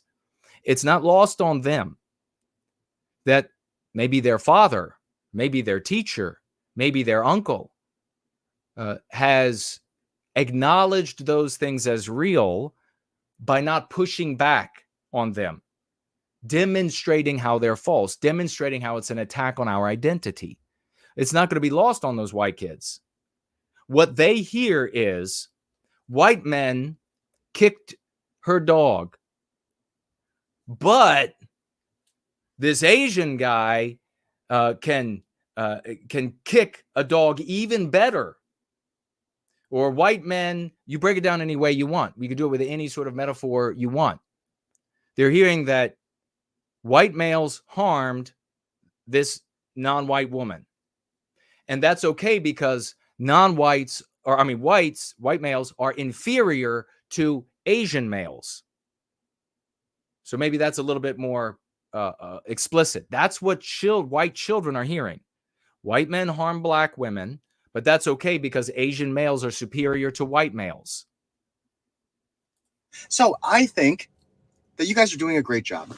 I don't want your money, but I do think that white men could probably learn something from the culture that you've created in your families. Have a great day. He really thinks he made a powerful point there. I want to puke. He thinks he made a powerful point. Accepting that white males have harmed black females and the black race in general, and then saying that, well, that's okay because we are inferior to Asian males in their superior culture, and we have a lot to learn from them. Are you fucking kidding me? Can you imagine thinking that's a fucking argument to push back against our victimization?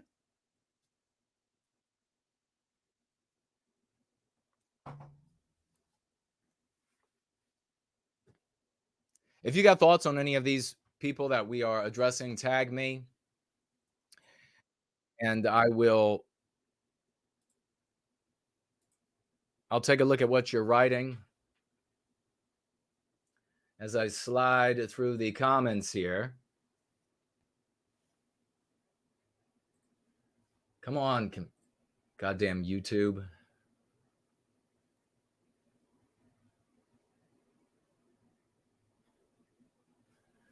Richard is here. Cindy Ben is here. Private Live. Al Hindel. Ulrich is here. Shameless is here. Miss Marie is here. Samuski, First Last, is here. Azimuth Clark is here. Let's keep rolling. Did you hear about the missiling of a school?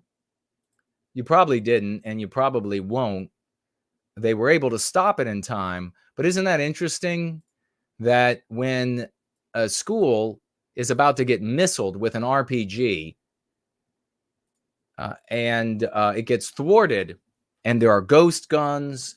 Do you remember in Colorado months ago, we had a Hispanic guy that went to a park and was armed up with grenades, with ghost gun, AR-15, a ghost gun handgun, meaning that there are no serial numbers. Black market stuff. Grenades, you can't buy grenades. That's all black market, okay? You can't buy them. You can't go to the gun show. You can't leave the army with grenades. This is black market stuff.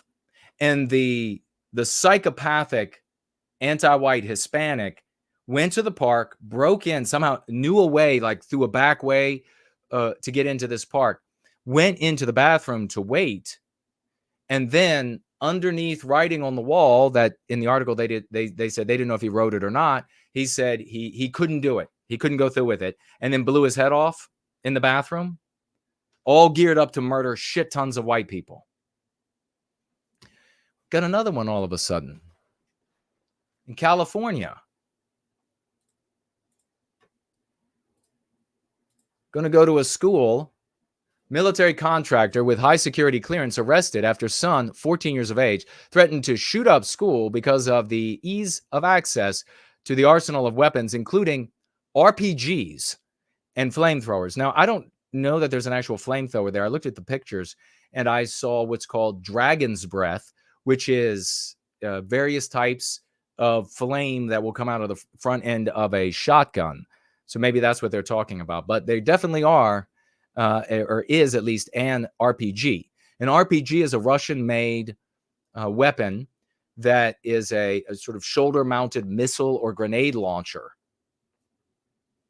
Neil Anders, 45, appeared in court for the first time on weapons-related charges after his teenage son threatened to shoot up his own school. Let's just jump down. We'll speed this along.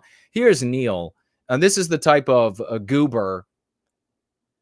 Look, here's an RPG that they found. There he is. That's the dad who had acquired these things. And it was going to be the son who was going to be using these things to blow up the school. You see, these are dragon's breath right there. But it's a bunch of guns. It's a bunch of, this is the biggest thing right here. If that is not a model, not an inert imitation, and they're not calling it that, the law enforcement were calling it a real RPG. That is a mass murdering weapon. You shoot that into a group of people, and the explosion itself is going to kill a number, and the shrapnel that comes off of it is going to maim shit tons of people. He was arrested after his son, a student, a Rancho Bernardo High School in San Diego, threatened to shoot the school up. Anders, who works for Innovative Defense Technologies as an engineer, pleaded not guilty in court on Thursday to more than a dozen weapons-related charges. They found multiple firearms along with manufacturing supplies to make rifles and handguns, large quantity of explosives, and rocket-propelled grenades. That's the RPG.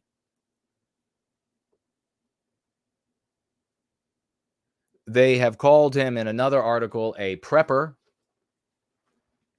And what good's that going to, if he was a prepper, what good is this junk going to do you? You're going to have it all taken from you.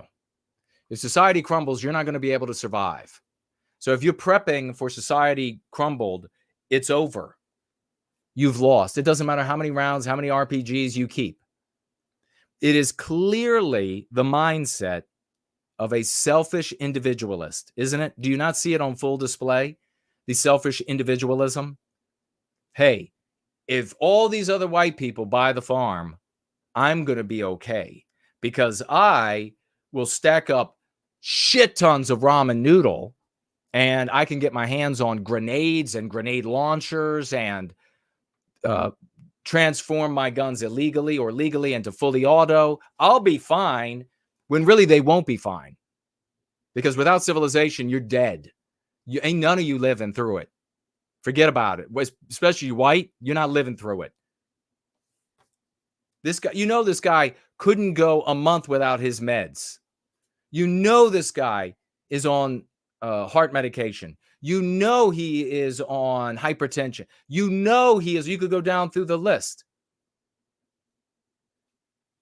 He won't have that medication. He won't have doctors to treat him for all the side effects of all that medication. So it won't matter how many rounds and RPGs he has. He should have been spending his money and time going free. Because the only way he's going to survive and have happiness and health and well-being is if we do. This is nonsense. But you didn't hear about it, probably. Why? Well, the anti-whites can't make a big story out of this to take away your right to self-defense. They would make it a big story to take away your right to self-defense, but you can't get RPGs and grenades and explosives at the gun shop. You can get those things through an open border. You can get those things through a lax border control at ports of entry. You can get those things from the black market running alongside military bases in the third world and increasingly in the first world, because you have so many of those people now part of the military in the first world. So these things can proliferate. Think about this. If the black market, if you have troops in the United States military who are anti-white, and they're biospiritually, they don't produce Western civilization. Maybe they hate the standards and norms of Western civilization. They hate that the white man is not paying them enough. through their military rank or rate or whatever it is. They decide to start selling some of this shit off to the side, and it makes its way into the hands of non-white gangs. What are your rifle and your pistol and all? How are they going to stand up that you legally bought? How are they going to stand up to the Los Vatos Locos armed with RPGs? And it only takes the murder of somebody you love, one, to ruin your life. You do not want a game of attrition. How many of theirs die? How many of yours die? That's not a world you want to live in. We are going to survive by communicating a new moral imperative to our brothers and sisters that they spread to all of us where we are in Western civilization while there is time. You're not going to find salvation this way. These things will be finding their ways, and they have already, I'm sure, I'd put my money on it, into the hands of non-white gangs, non-white drug cartels. That I just posted that video of a cartel moving in to hijack somebody in America.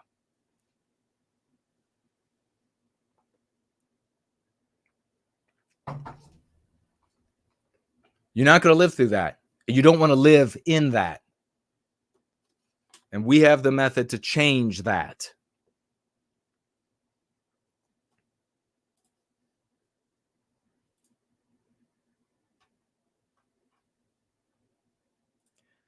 All right.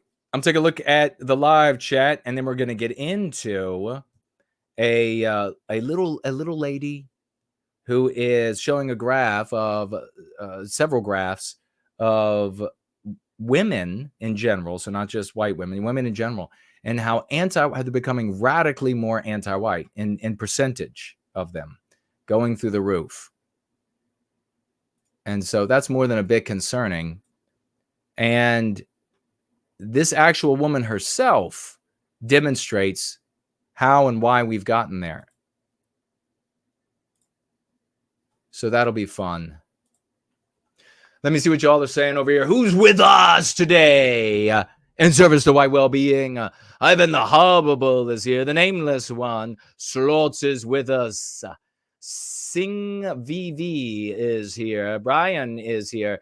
Herman is here. Who else is in the house with us in service to white well-being? Blurrily over there on the screen, White Wolf is here. How are you doing, good brother? Let folks know that we are going free. This is the Going Free Gathering. We get fired up for the week to come to make big change in the world for white well-being, to recapture our destiny. That's what we're doing. That's what we are all about. We're not here to doom document. We're not here to doom dissect. We are here to put an end to the victimization of white people. We've been successfully doing that for many, many years, and the successes continue to grow. You can be a part of that. A success to yourself, a success to your family and loved ones and friends, co-workers, and more. You have to be willing to speak out. You have to be willing to implement the Go Free program, practice, strategy in your life on a daily basis. Swanee River is here. Great to see you. Egg White is here. Hello to you. Sam and Lavish is here. Hello to you. Who else is here? Spartan, Jules C. Wonderful. Winged is here. Great to see you. Remember, tag me as No White Guilt. Maybe you did earlier, or maybe I missed it. You'll have to tag me again. The wonderful, one and only Herculean champion, No White Guilt Clips is in the house. Wonderful to see you, brother. The glorious reclamation of Western civilization continues right here in service to white well-being, ladies and gentlemen. You too can be a force to be reckoned with. I see Anonymous is here. Hello and welcome. Let me see. Does this help? All right. Well, we have somebody in the live chat using the word golem, and this is and if this is your speed, man, if you can only understand the world by way of something so lowbrow as just blame everything on one group of people. I understand. We all have limitations. Yours is intellectual. So you want to say that the people who are anti-white, who are not Jewish, are therefore just puppets of the Jew. Then this is not the class for you. The notion that the infinite complexity of human social dynamism in society and the reclamation of our destiny to bring an end to our victimization, the notion that all of that could be summed up in 3 words, it's the J-Spurgs that can be understood by somebody with a literally 60 IQ, is the salient evidence that you do not belong in the actual work being done to reclaim our destiny. It's not for you. You don't have enough IQ points. You don't have the ability to understand. Concluding that you could just say these 3 words and that sums up this enormously complex picture is the same as saying, well, there are 3 words that any 60 IQ person could understand to send a person to the moon, to put a satellite in space. All of that is easier, less complex, because once they build things, they know exactly how they perform over time. We are dealing with individual units that have freedom of will to whatever degree that is within a narrative that they're given, that are ever at move, and in relation to other inanimate and animate things that are ever in flux as well. And you think that a 60 IQ person is going to be able to understand how to fix shit? You're a fucking idiot. So this is not for you. Sorry. Have a nice day. Go back to the retardist class. Get out your coloring book, and you'll fit in much better over there. Fast Eddie is here. Hello and welcome. It never ceases to amaze me. Scott is here. What is that name? Is that a G or a Q? My God.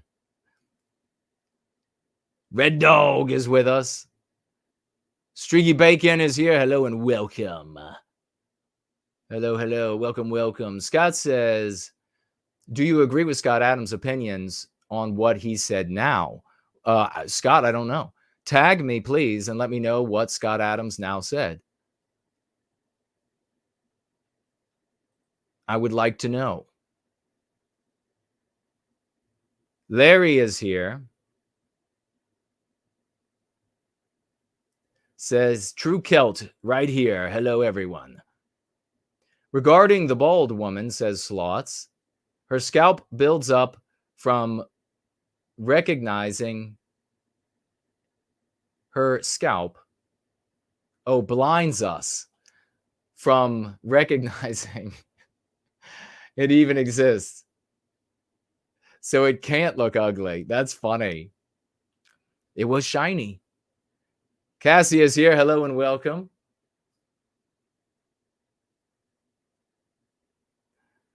Yeah, it's just so frustrating to be dealing with and figuring out the remedy to our victimization.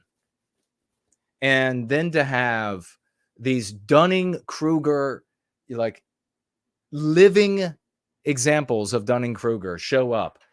And they're like, no, you got it wrong. It is a dude. You're like, please get a warm bath and bring your razor blade so that you can shave. And do us a favor. Shave your face. I mean, God damn it. The lowest IQ'd. What is so wrong with the white race? Oh my God.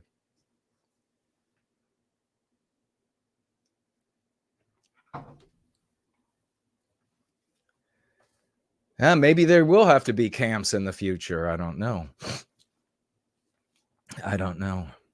Summer camps, you know. Let's take a look at this this woman here, and really fascinating. Really fascinating. She's going to share some graphs about the percentage of women becoming anti-white, going through the roof in the West. And why would that be? Well, maybe they're listening to arguments made by white conservative fathers like that guy I just showed you. Like, yeah, she says that we've been victimizing blacks and black women. Well, I'll show her. White men are inferior to Asians.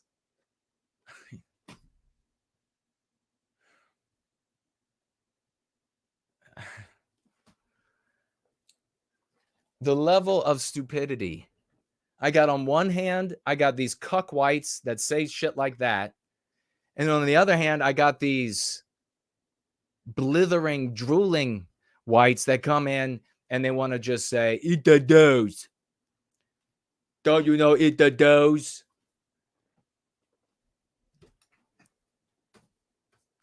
You all, really, seriously, you all will have to be made to do the right thing, or you will have to leave.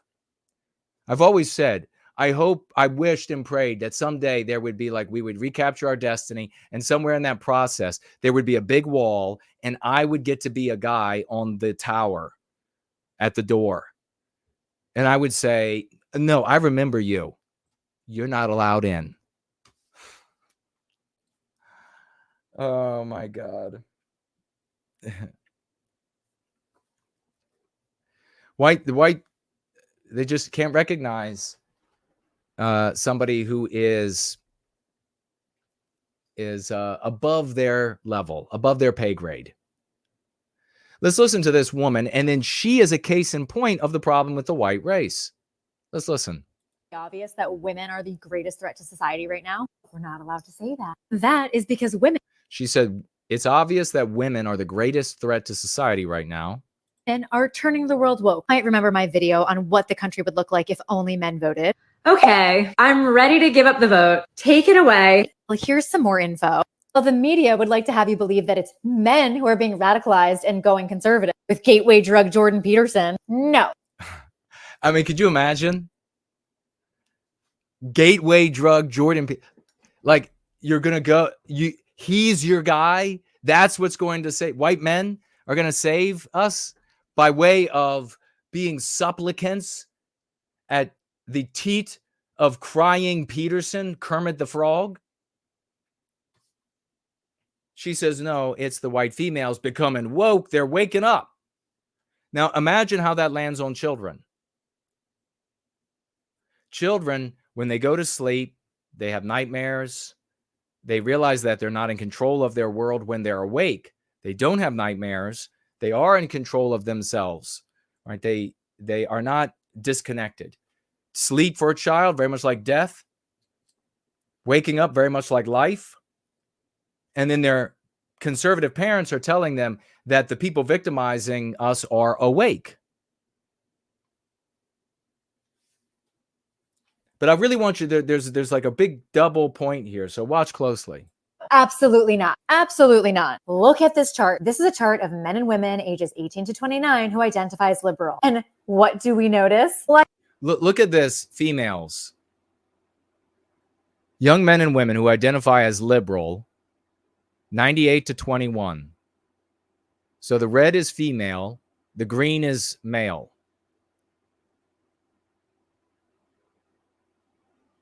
So in other words, for the arguments that,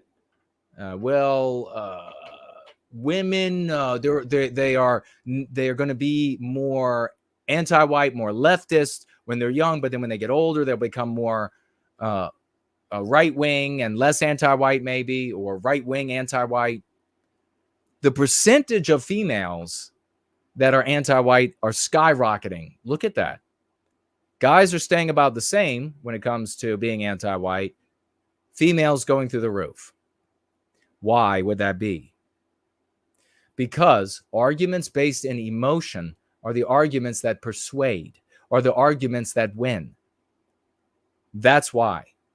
If you want white females to be white positive, we need to use the concepts in the Go Free practice. We can no longer go to them and sit them down at every dinner table and say, let's pray to God, let's pray to Jesus that doesn't see race.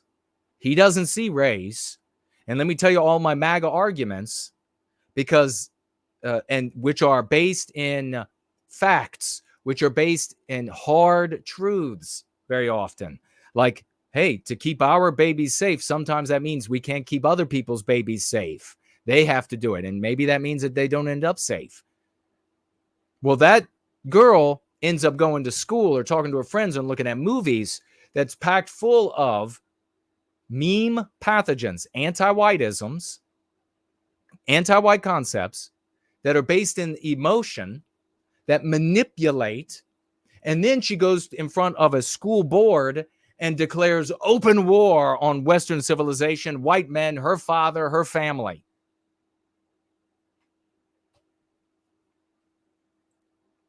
I can notice men just minding their own effing business, just existing in the same way. Look at the women's line. What exactly was in the water in 2012? Women have lost their effing minds. And this trend is true across the world. Now she's being really hard on women because of a truth. But are women the only problem? Or is it the choices of both men and women? The curveball is coming, but pay close attention. This is Germany. The men in the UK are so soft and they still cannot keep up with the women. Honestly, we should figure out what's going on in South Korea. This is all Gallup poll data. We need to talk about the second order consequence of this. Women can influence men. Okay, so this is a reality. I talk about this in Go Free. I discovered this on my own at 11, 12, 13 years of age. So if you're looking for a prophet, here I am. But you're not. And I'll show you in a minute why. Because men will do anything to get laid. Have you ever seen a man just by himself at a women's march? He is there to get laid. Ever seen a group of guys just So, anti-whiteism specifically and more powerfully and profoundly manipulates females. Males are manipulated by it, but to a lesser extent.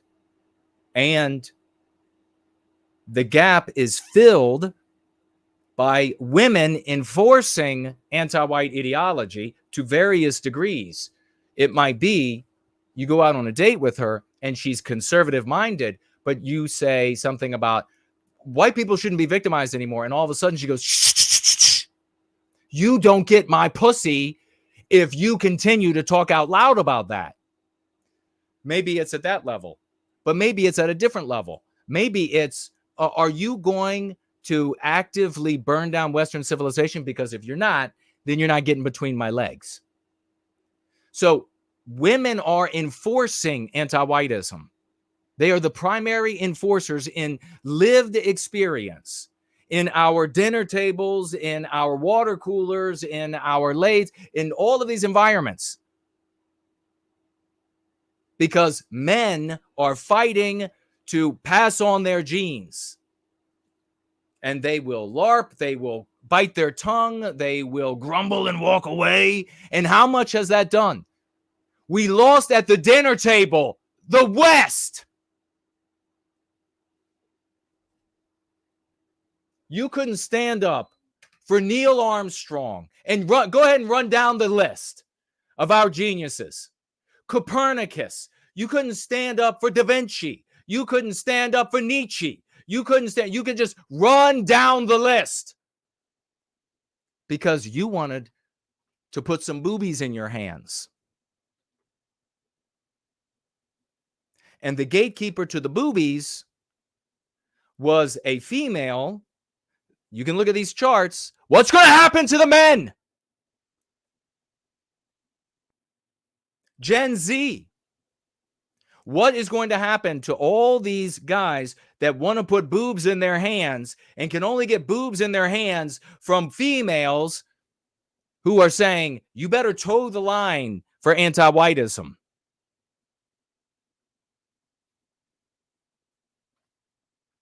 You have got to speak up. You cannot be taciturn anymore. You cannot be reticent anymore.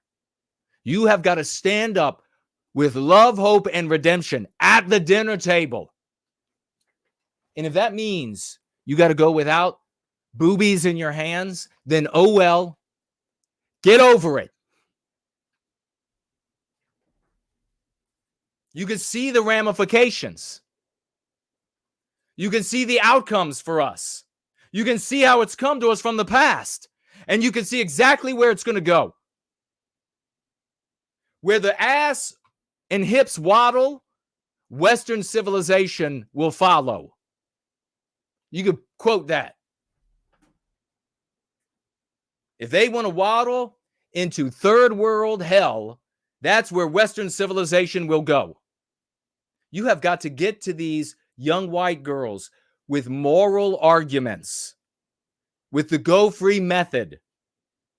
You cannot continue to go after them with data and facts and ain't it bad and look now. And you can even see females don't even care if children are being harmed as long as anti-whiteism is being observed.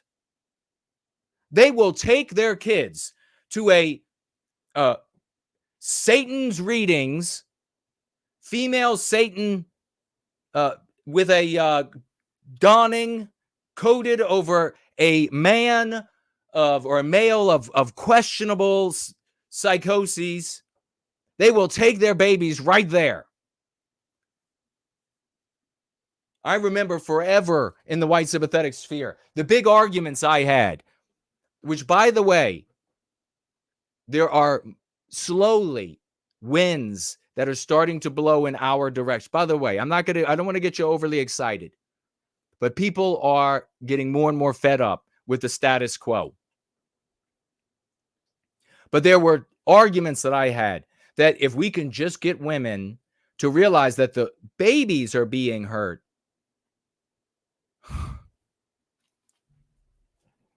don't matter.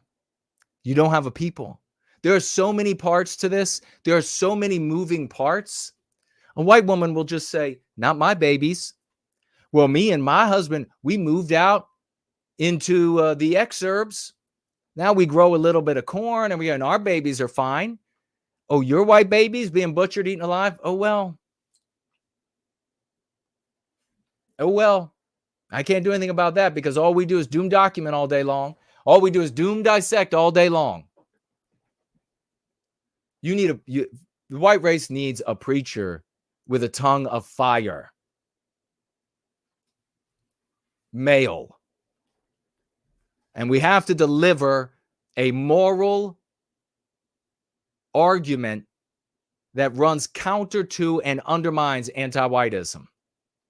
Roll up from their fantasy draft picks to go and block a bridge. Unless they are low T soy beta, they are doing it to get laid. So guys, please, I beg you, hold the line. And ladies, well, God, we have our work cut out for us. It's pretty obvious that women are the greatest threat to society. So hold the line is not going to be good enough.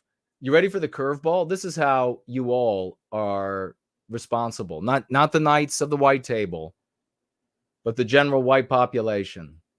Let's see. Where is it? Okay. This woman's name is Erin. Little Erin. Dilettante shows up on the scene.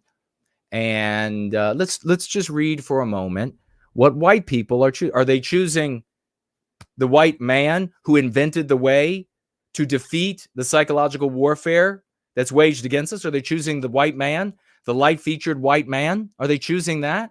Is that what the white race is choosing? Meet Erin. Hey, I'm Erin. I'm just a no-lib girl in a crazy lib world, stirring things up in the realm of political commentary.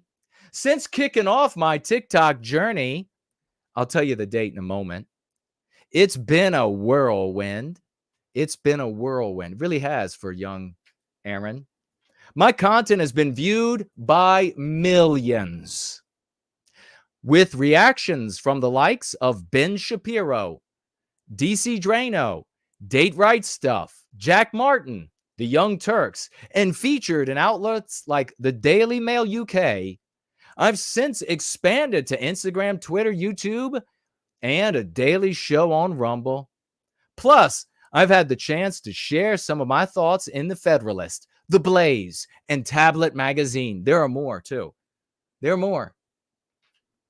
I don't fit the standard mold. Okay, so she grew up, and well, I'll read that in a minute. So, or even if I bother, we'll just move on. How long has she been a content creator? To be viewed by millions, to have gigantic conservative Twitter accounts who white people follow and they repost. That's how those accounts get gigantic. White people applaud, like white people give their time to. These big publications that have their resources, have their money because of white people paying them, reading them, financially gifting them, that she's interviewed by them and she's displayed everywhere. She's a choice by white people, millions of people. She has been creating conservative content for 6 months. So it's your fault, white people. Not the Knights of the White Table, not the people who are going free, not the people who are using the go free practice in your lives. It's all you white people who continue choosing dilettantes. She's cute. She's cute. And she's going to say things that other conservatives have said for generations and generations. It's your fault.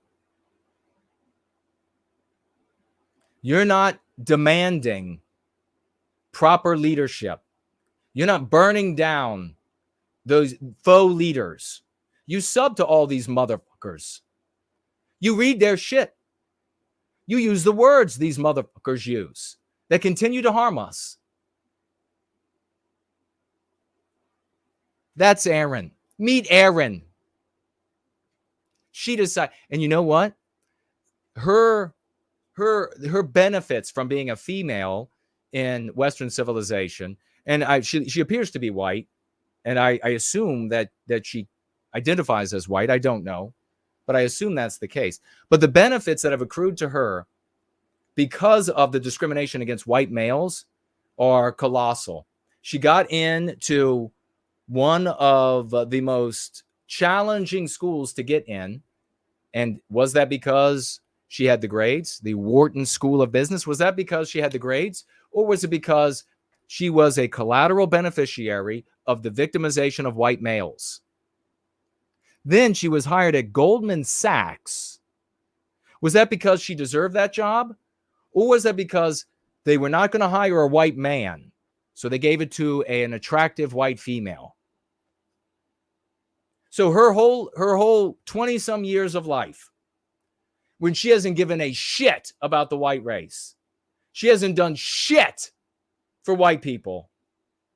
In 6 months, she shows up.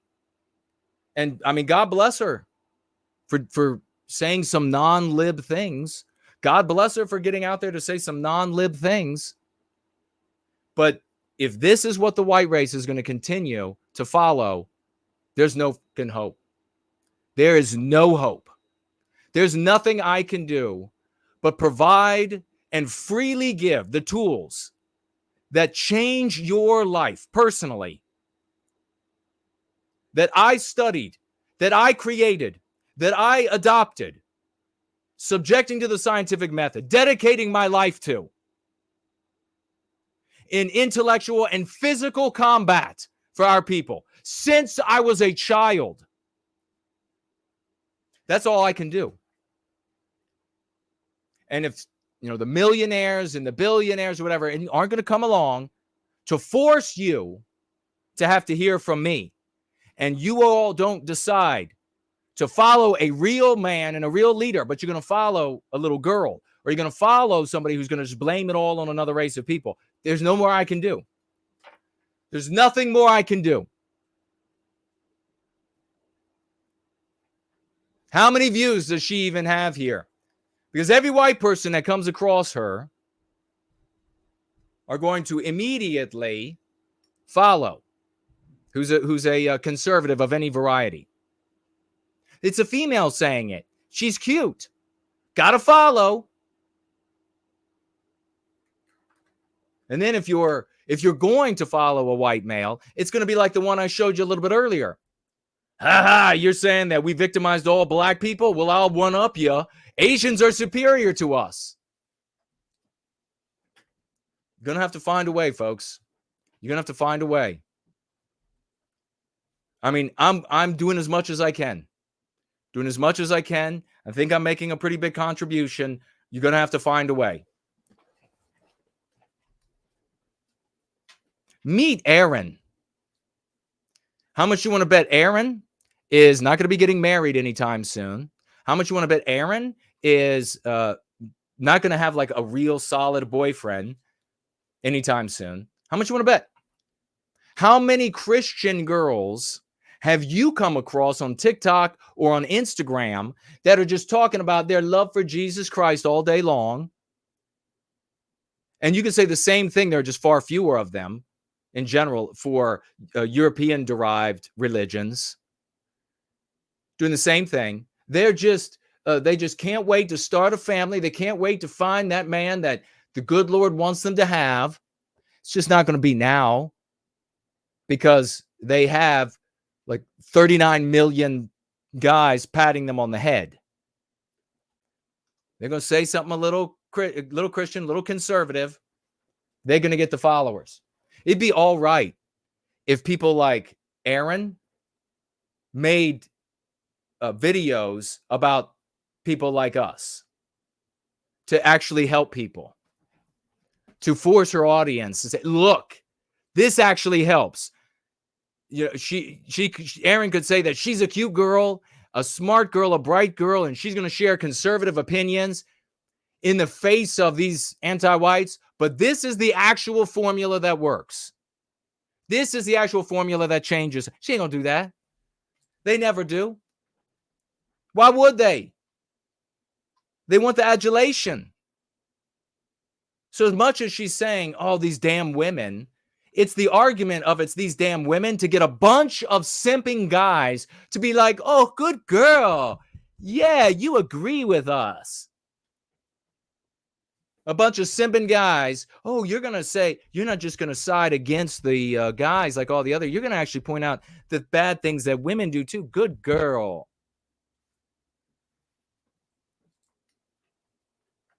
This ain't a game. This ain't a game. Hell is coming for you all. My father's been shot while working by gang members who had to kill a white man to get into a gang. They didn't look for them. That was decades ago. You can look at our people in Rhodesia, in South Africa, in Paris, in DC, in San Francisco, in Oakland, in Chicago, in Miami. You can look. You can look at the criminal intruders. This is not a fucking game. Hell is coming. And it's not our vengeance. It's coming for our lives. But follow the next dilettante who will say that something conservative. Follow the next white conservative content creator that'll say, well, you think white males are bad just because we ruined blacks? Well, Asians are superior to us, and we've got a lot to learn from them. So there.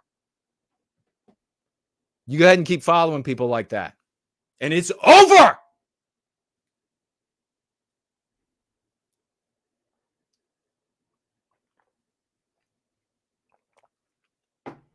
Why is it, even from people in this community, that every single person who is in this community and on Twitter is not following No White Guilt clips, and I see every clip he makes show up in your feed? Why is that? Do you not take this seriously yet? Are you going to wait until it's your kids being raped and butchered?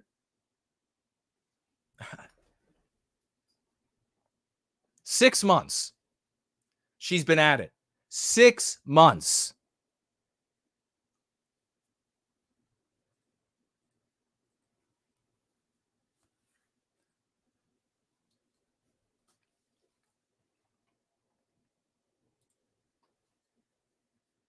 So it's not just the fault of the girls. It's the fault of the boys and the girls and the decisions they keep making for who to listen to, who should have their time, who should be their leader, their content creator, their thought leader. And it really angers me when I think about the suffering that I and my peers had to go through when I was a child.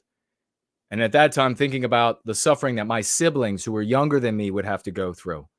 And now I think about the suffering that the white children today and tomorrow are going to have to go through. I'm apparently the only one healthy enough to get furious over this. I'm apparently I'm in a madhouse. I'm the only one well enough to get furious. And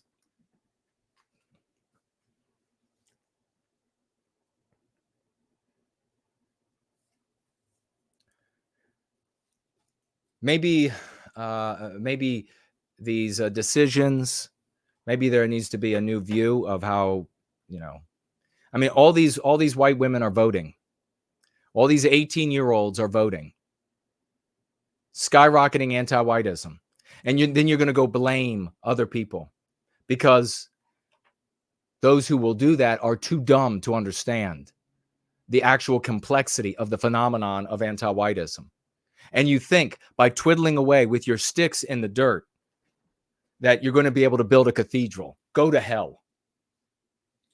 Fucking loser. You got it all figured out all right. The problem is that you're taking the ship down, and I'm on that ship, and so are all of these innocent white people, white children, white elderly, they're on that ship. And you're taking it down. What's happening with these decisions? The Republican Party right now, thanks to Republican voters who are like that white guy in that pickup truck I showed you or whatever he was driving, and the white females on that graph that are going up through the roof, the Republicans are working with the Democrats to set up a new immigration law that will allow up to 2 million border crossings at the southern border a year. 2 million. The Republicans are for this. What do they do when these criminal intruders come into the country? How do they behave? Well, we hear about and we read about it all the time, and we got another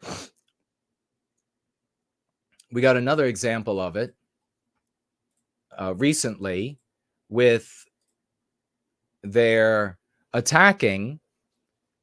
6 of them are facing charges, and you still hear this every time from these conservatives.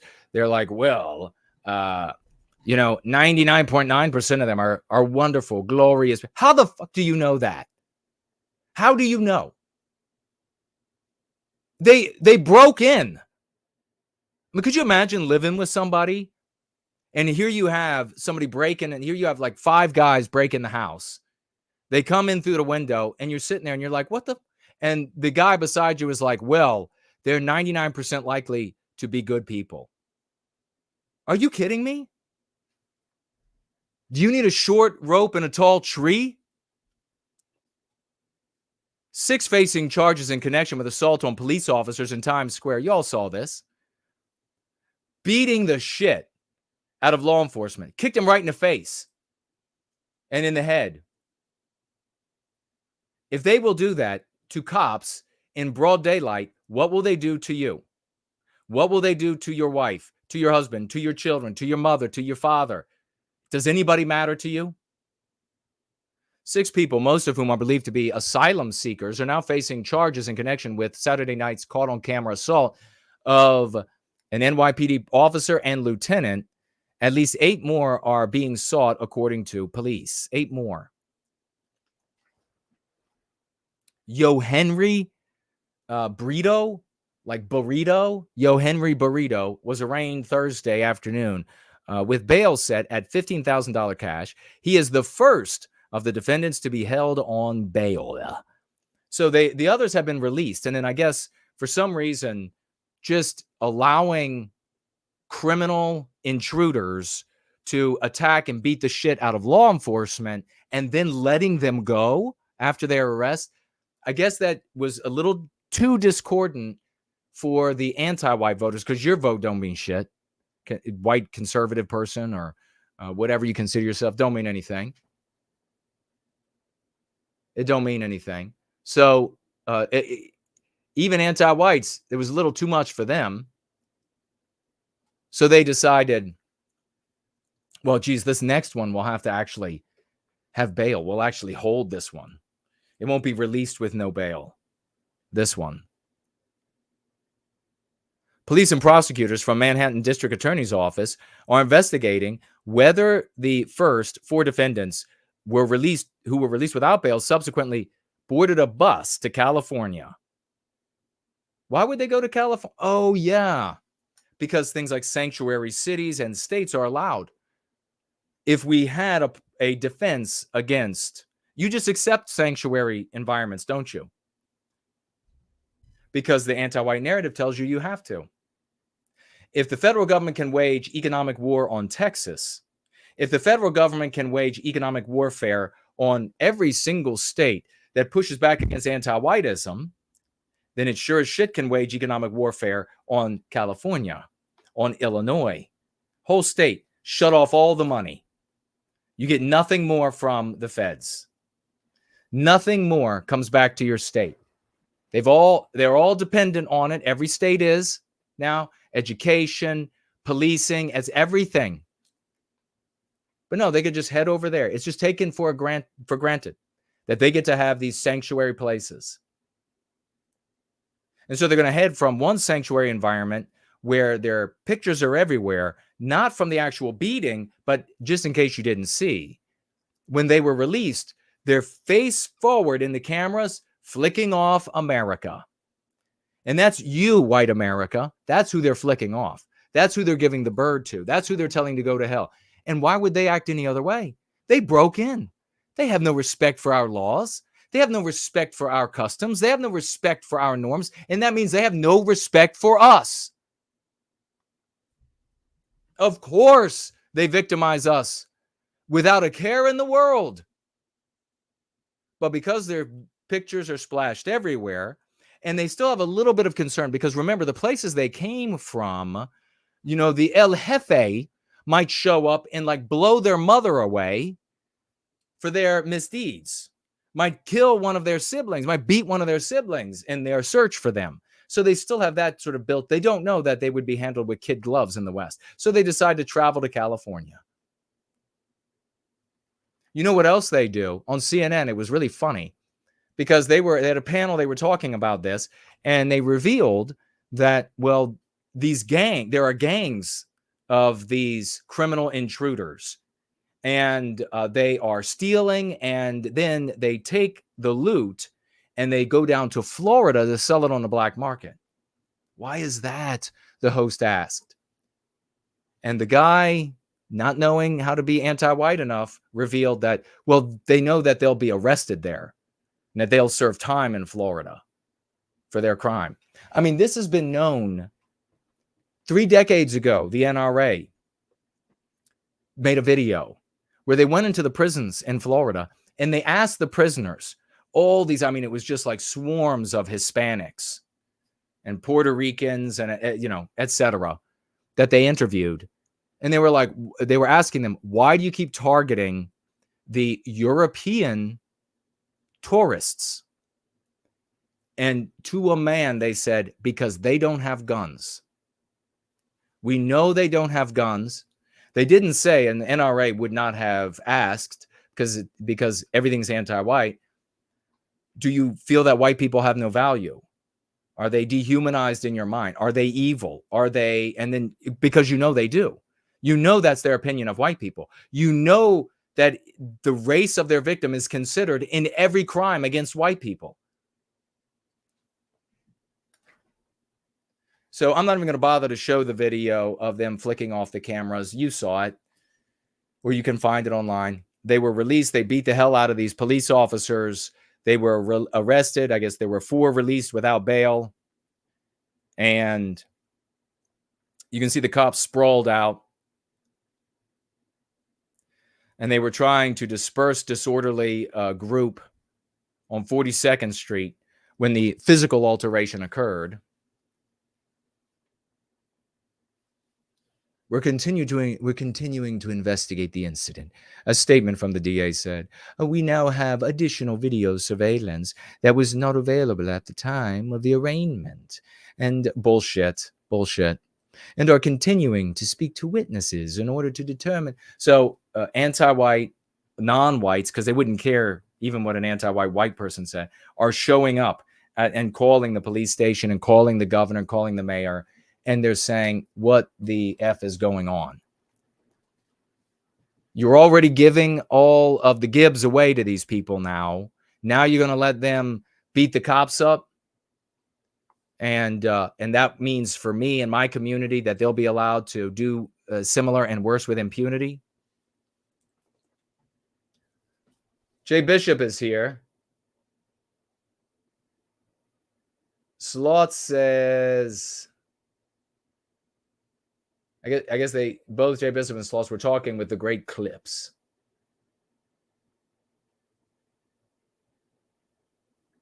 And yes, God bless No White Guilt clips. Southern Bloom is here. Hello to you.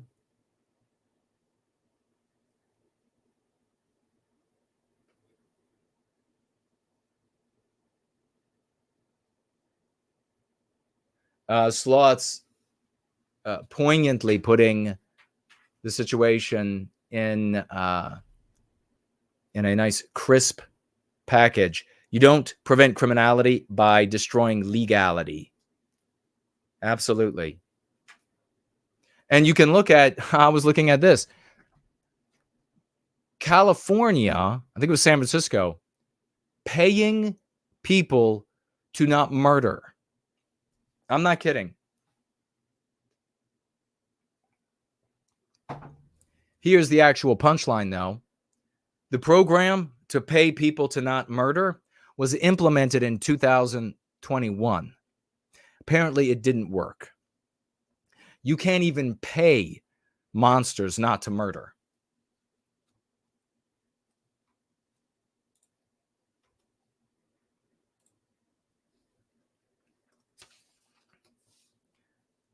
We got to cover HIAS. And what the hell that is. Who knows what HIAS is? Close a couple of these. Oh, by the way, just to mention, might be of some interest, maybe not some interest to you. But while these anti-white criminal intruder non-whites are allowed to attack and beat the living piss out of, I believe both of those officers were white. They do appear to be white. I could be wrong. But they certainly present as white, and that's likely how they would have landed on their attackers.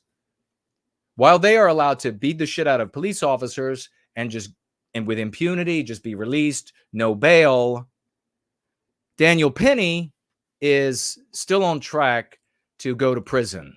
New York judge has declined to dismiss the case of Daniel Penny, the man charged with manslaughter for killing Jordan Neely in a chokehold on a subway car in May.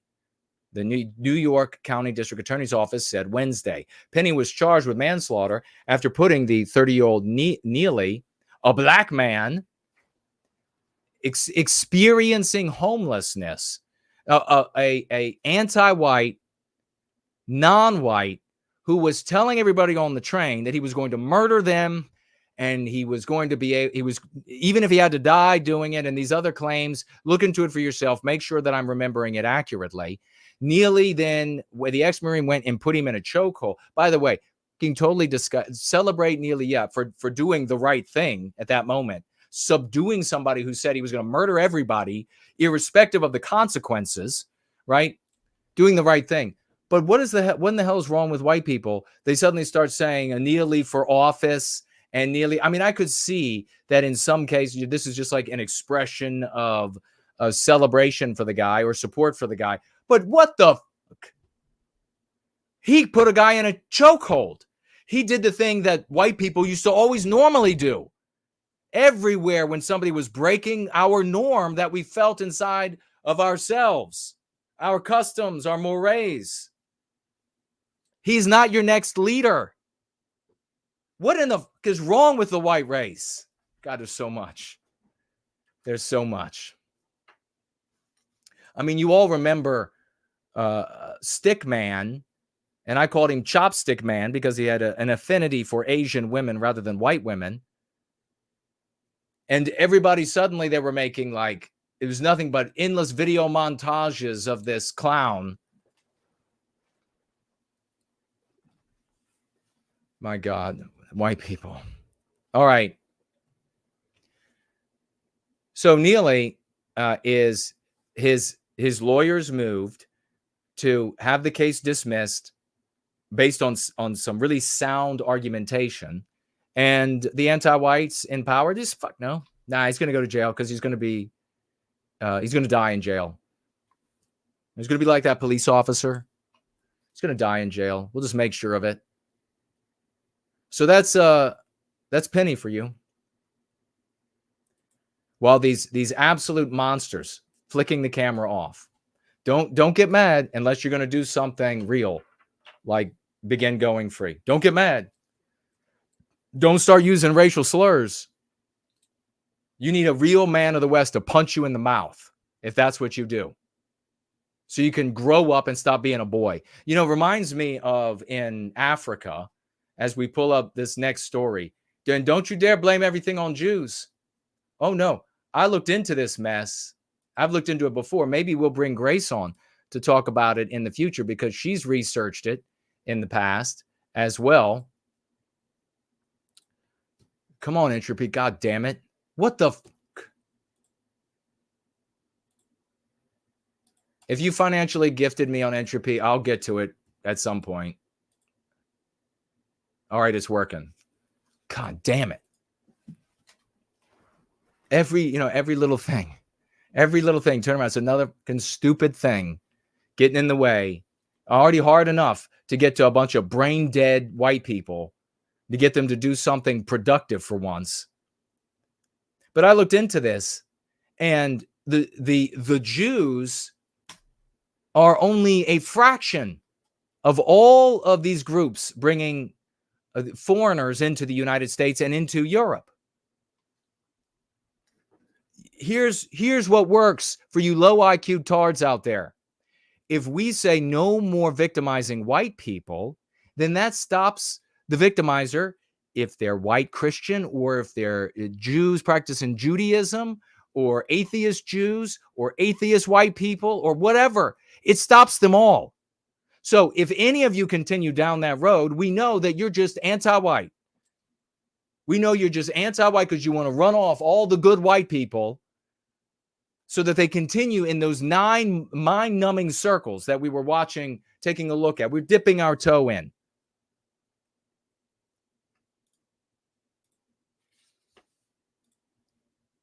Let's have a look at this. Open up. God damn it.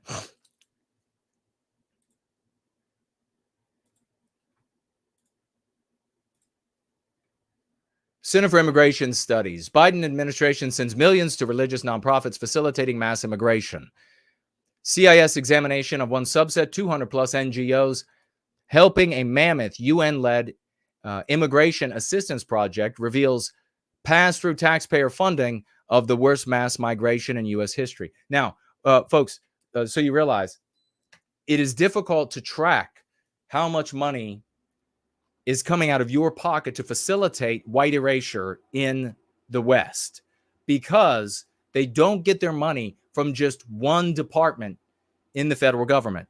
They get it and state. They get it from multiple departments, and they are 501c3s, so they have anti-white donors that are doing it, giving money to it as well.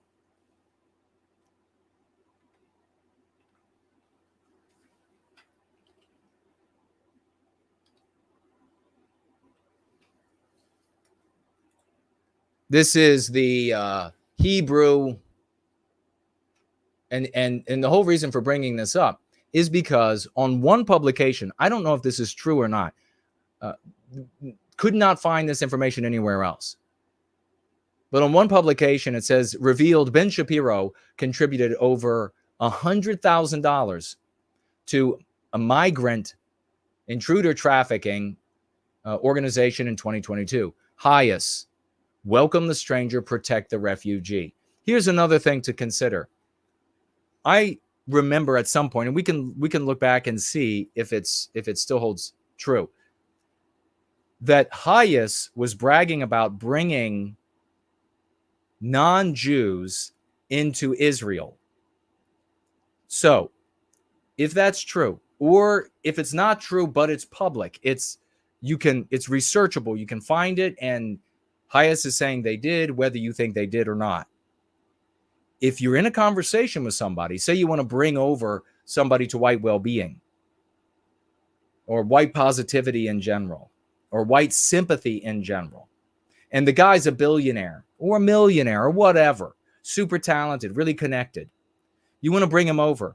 If you slander all Jewish people because a Jewish organization, HIAS, brings non-white people into Western countries, he's going to be able to see that HIAS also brings non-white people into Israel. Now you look like just a vicious, anti-Jew, dumb-witted prick. And he wants, and the guy you're trying to bring in wants nothing to do with you. You know how we can condemn HIAS? By pointing out their anti-whiteism. There is no contradiction. HIAS can actually bring non-white people into Israel, and it doesn't conflict or undermine our argument about the anti-white actions of HIAS bringing millions of non-white people into the West. What is more profitable to our well-being? To talk about the fact that they are the Hebrew, etc., or to talk about the fact that they're behaving in this respect in an anti-white way? This is victimizing me and my people, our norms, our countries, etc. Healthy white people talk about our victimization. Diseased white people complain about other races. Selfish, individualistic white people complain about other races. A prime example of this, and this is on this article, one among many, HIAS, of these organizations. Others are the Adventists, the Catholics, and on and on.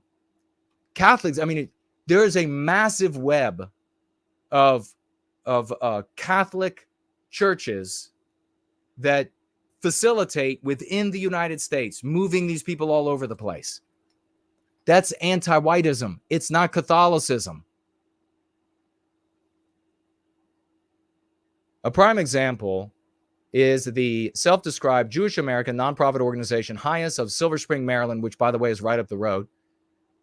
Incorporated in 1903 as the Hebrew Immigrant Aid Society, which has pledged $17.1 million in aid to immigrants in at least 7 Latin American nations during 2024. The UN's RMRP planning documents show. It turns out that 47% of the revenue reported by HIAS came as grants from government agencies, plural, agencies.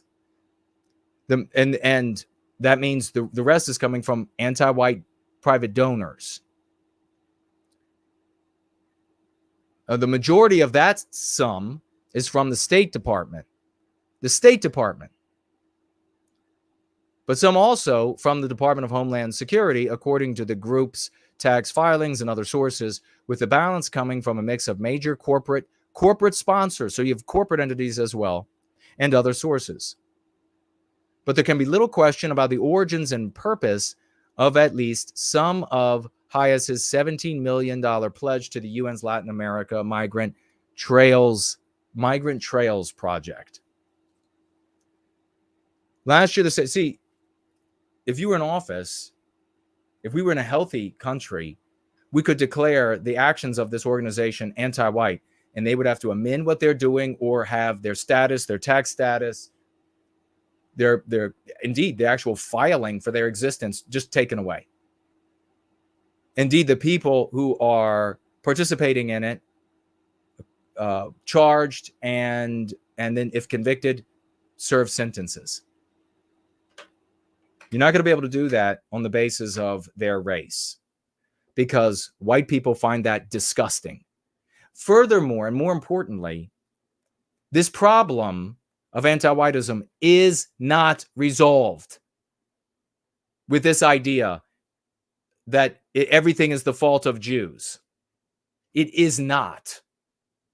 And it could not be more clearly evinced and put in your face than by the claim that these people always talk about, thrown out of so many countries, and that's the exact same number that this strategy demonstrated that it does not work.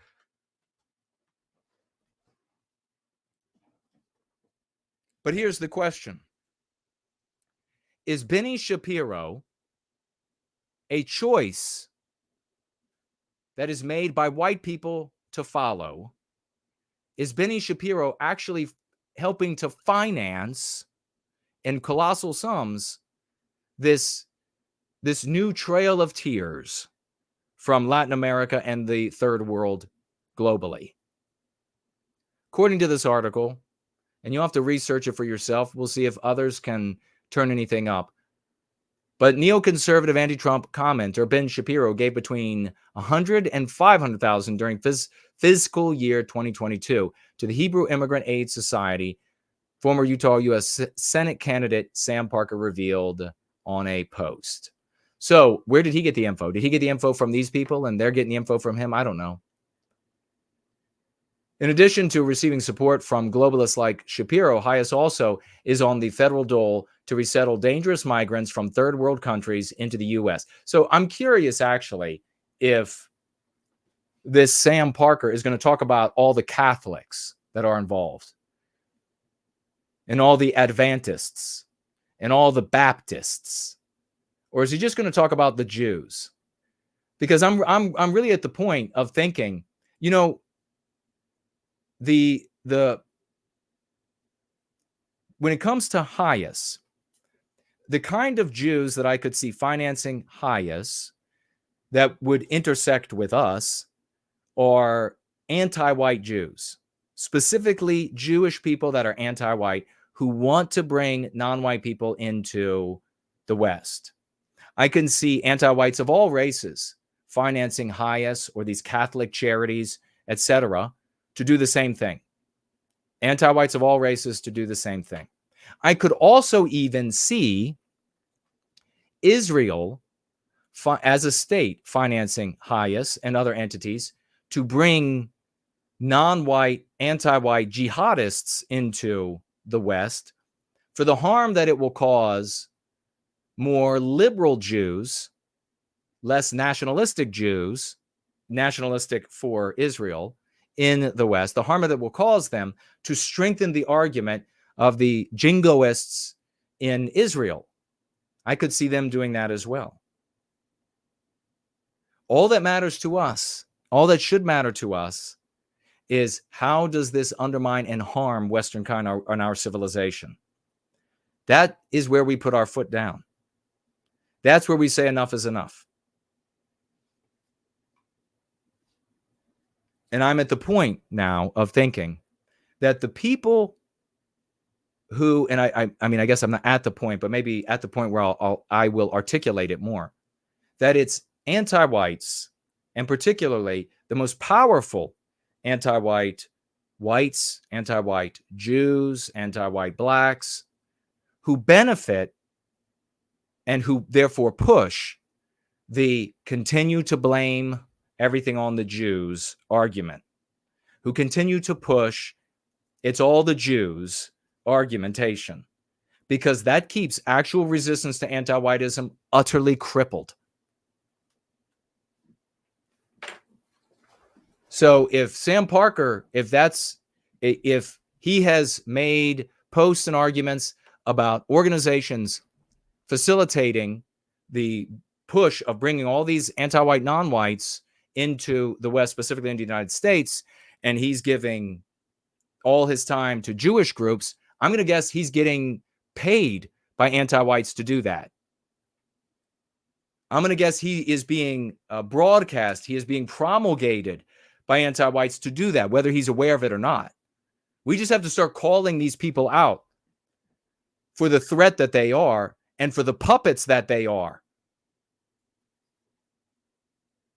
Enough is enough. Listen to this conservative in Texas articulating the very concern, or the very thing I think Israeli jingoists would be trying to achieve in America and in other Western countries. Funder is HIAS, the Hebrew Immigrant Aid Society, Jewish, right?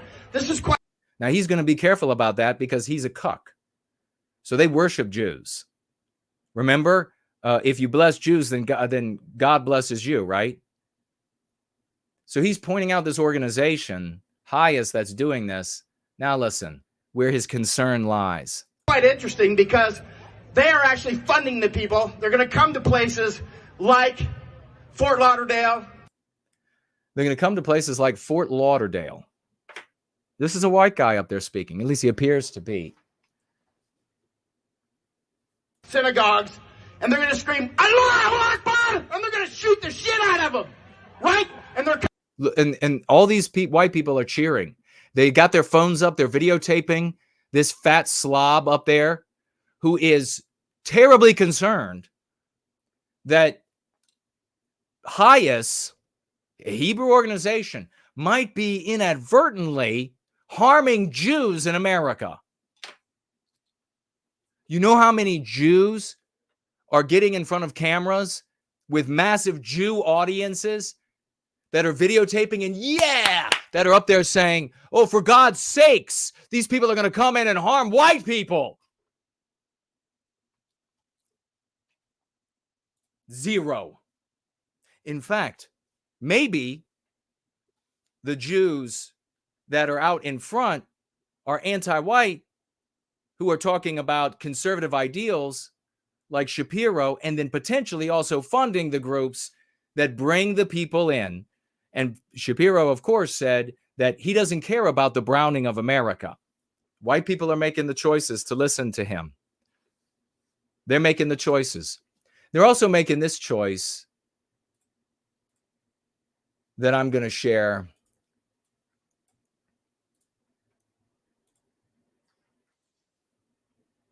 Also making this choice, and I like Elijah Schaffer a lot, and I hope we can work together again at some point. But what have I said about how the vast majority of content creators, that now the West is going to be able to be controlled by just manipulating the content creators with audience that could be, some could be reals, some could be fake, could be bots, there to celebrate the topics and personalities that are detrimental to white people. Yeah, we talked about this long before it started happening. I said, this is the future for manipulating it's not going to be from top down. It's not going to be from Brokaw telling you on the nightly news, this is how the moral people think, the good people think. No, it's going to be the audience and their donations saying, oh, we want more Nazism. We want more of what turns white people away from the defense of the West. We want more of that. And so Elijah Schaffer is going to have a debate. He's a content creator. He makes his living this way. And I'm not arguing to take away finances, adulation, eyeballs, and etc. All the lights being on him, good for him. I want him to be able to pay for himself, his wife, his new child.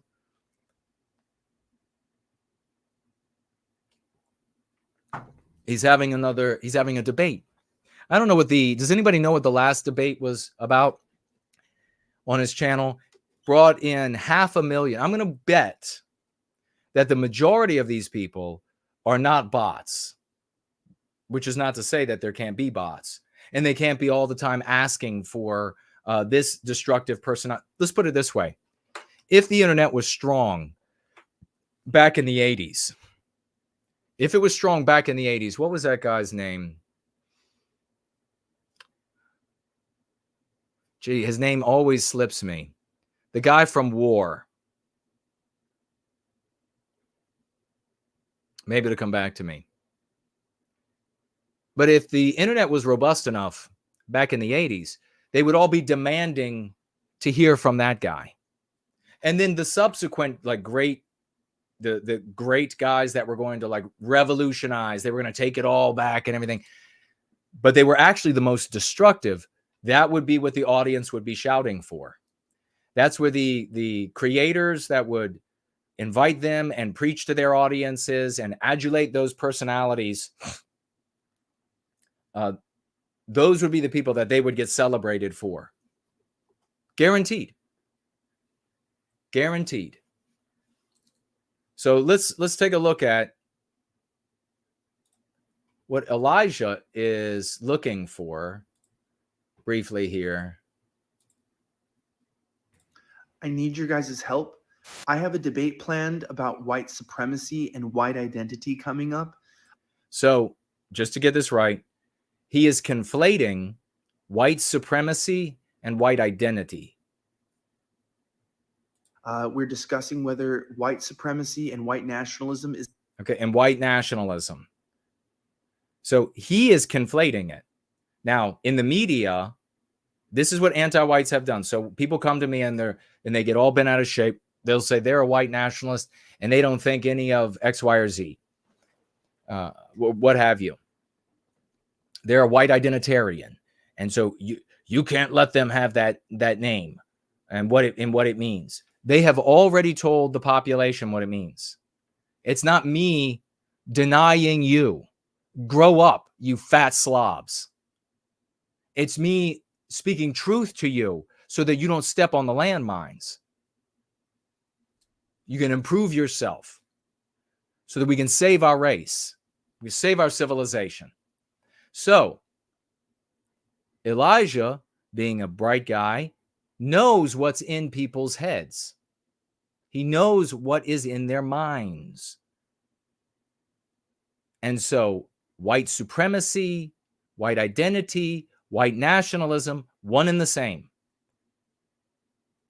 So he's going to speak to that to get the biggest audience, because that's what the audience is looking for. Some people saw this video and they thought, maybe he wants to have a debate between white supremacy versus a healthy white identity.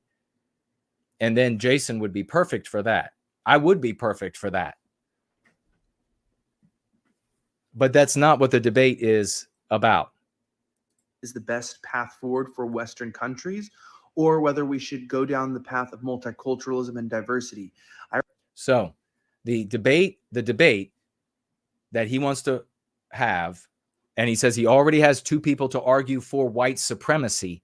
I'm going to go ahead and guess that Lil Nicky, his rapper name, is going to be one of those. To debate that whether or not it's beneficial to go with white supremacy in America, in the West, in Western countries, or multiracialism in the West. That is a false dichotomy. That is going to be great for bringing a bunch of people, but to watch. But is that helpful to Western civilization, or is that harmful to Western civilization?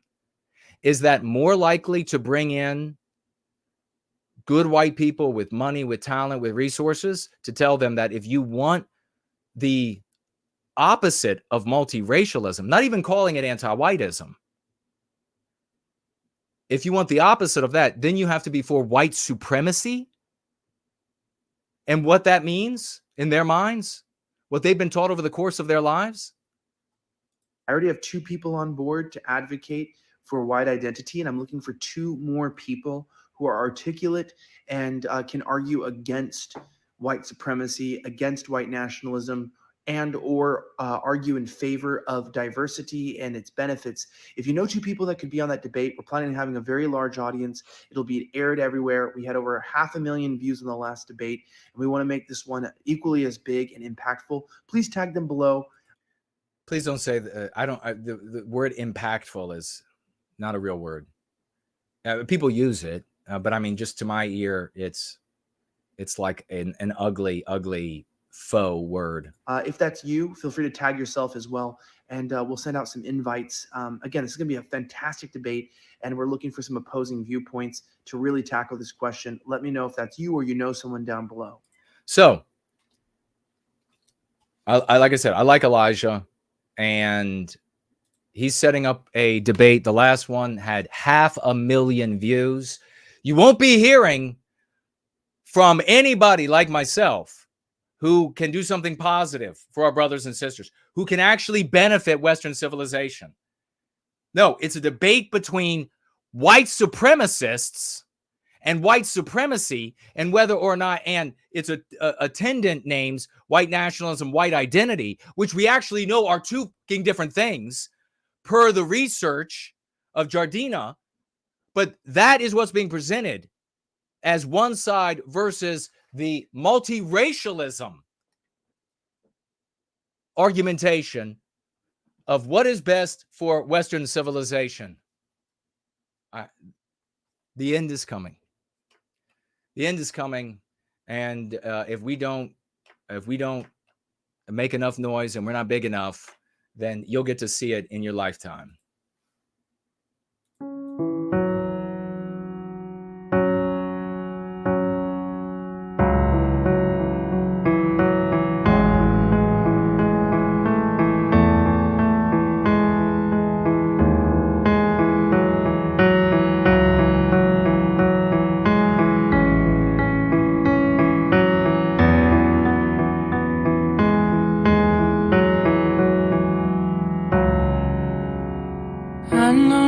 This is easy, that the future could go up in flames when the struggle is too heavy. I resolve to embrace,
retribution. Oh yeah, we want retribution. Oh yeah, we want retribution. Oh yeah, we want retribution. Yeah, we ran out of patience. Boil up with a cold hard hatred.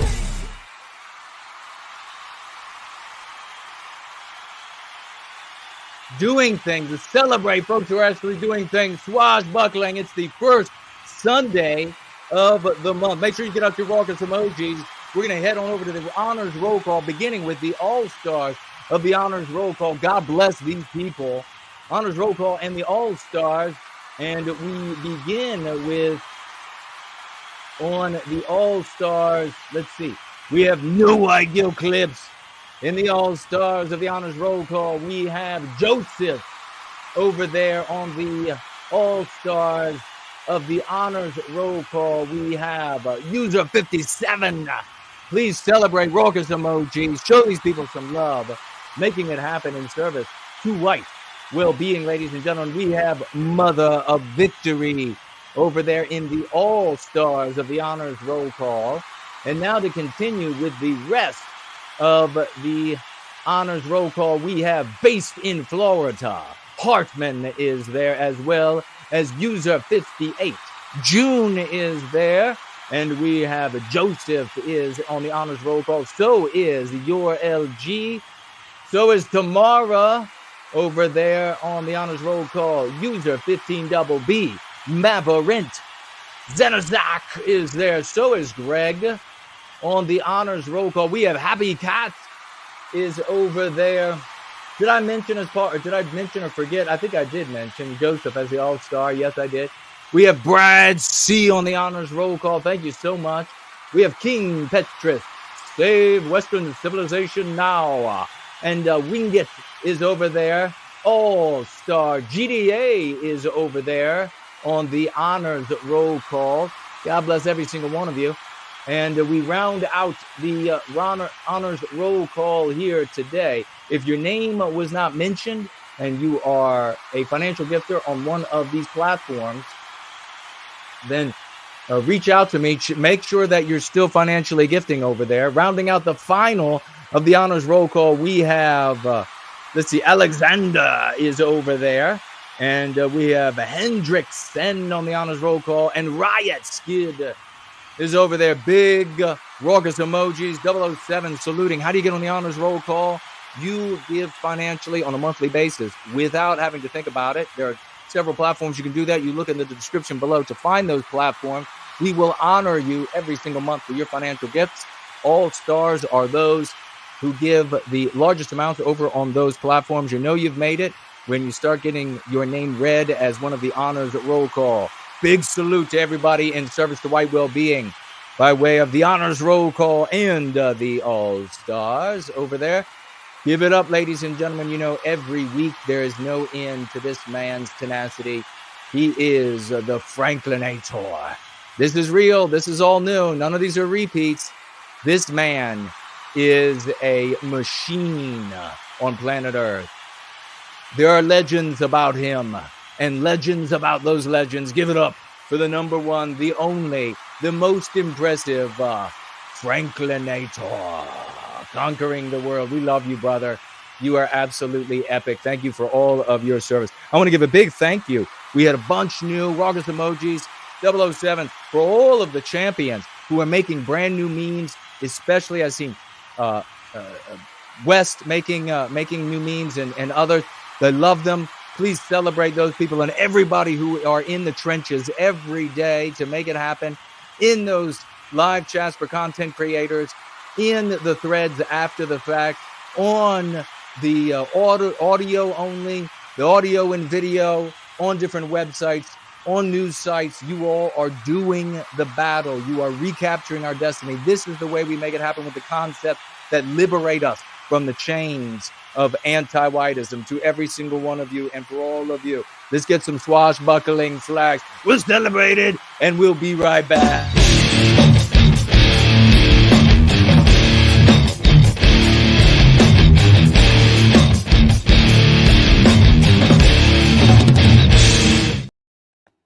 All right, ladies and gentlemen, yes. a big week ahead of us, a big week behind us. We continue to make noise. I'm going to take a look at what you all are saying in your financial gifts now. We continue to be the ones that make noise. Unfortunately, the reality is that if you're going to have a debate and you want to have somebody be pro-white supremacy or pro-white identity, wink, wink, meaning white supremacy, then that's going to that'll bring the masses of people in for the show. You're going to have somebody show up to say, this is how you fix yourself and our people. And that might not be that might not have the greatest draw, but it is incumbent upon content creators who at least profess to care about Western civilization or to care about our victimization to introduce to their audiences that material. If I imagine they won't, most won't, but it really is a moral obligation, because what the hell are you complaining for if not that, if not remedying things, then it is just to profit personally in various ways by way of the destruction. And I was likening this to a business. You can think of a lot of content creators as a business that maybe it would be called obesity excuses. And at that business, you are an obese person, you go to this business, and they sell you excuses for why you're fat, why everyone in your family is fat and unhealthy. And they blame other people, they blame other groups of people, they blames everywhere else. You get a lot of crutches, you get a lot of scapegoats from them, and they'll put on big debates that speak directly to your handicap in the way that you view the world, false dichotomies and all. And then a guy down the street opens up a business, and it's a gymnasium. And that guy is an impeccable trainer. He's fit, and he says to obese people, I can make you better. Come to my business. I will sell you the training. They're selling you excuses. I will sell you the training of how you make your life better. I will work you out. I will teach you these techniques. You can then go to your family and you can tell them how they can not be obese and unhealthy and dying from heart attacks and everything like that. A large percentage of the population of obese people are not going to be happy with me, because if I exist, then they don't have an excuse to remain fat. There's something that you can do to change the outcome of your life. You're not completely at the mercy of your obesity and the people who are making the pork rinds for you to munch down. The people who own that business making the excuses, they also are going to be at odds with me. They don't want anyone to see that they can get better. They don't want anyone to see that things can improve. So they'll try in every way they can to kill me with silence, to ignore my business, to tell people not to go there, that there's something strange going on. Anything that they can think for the particular audience member will keep them away.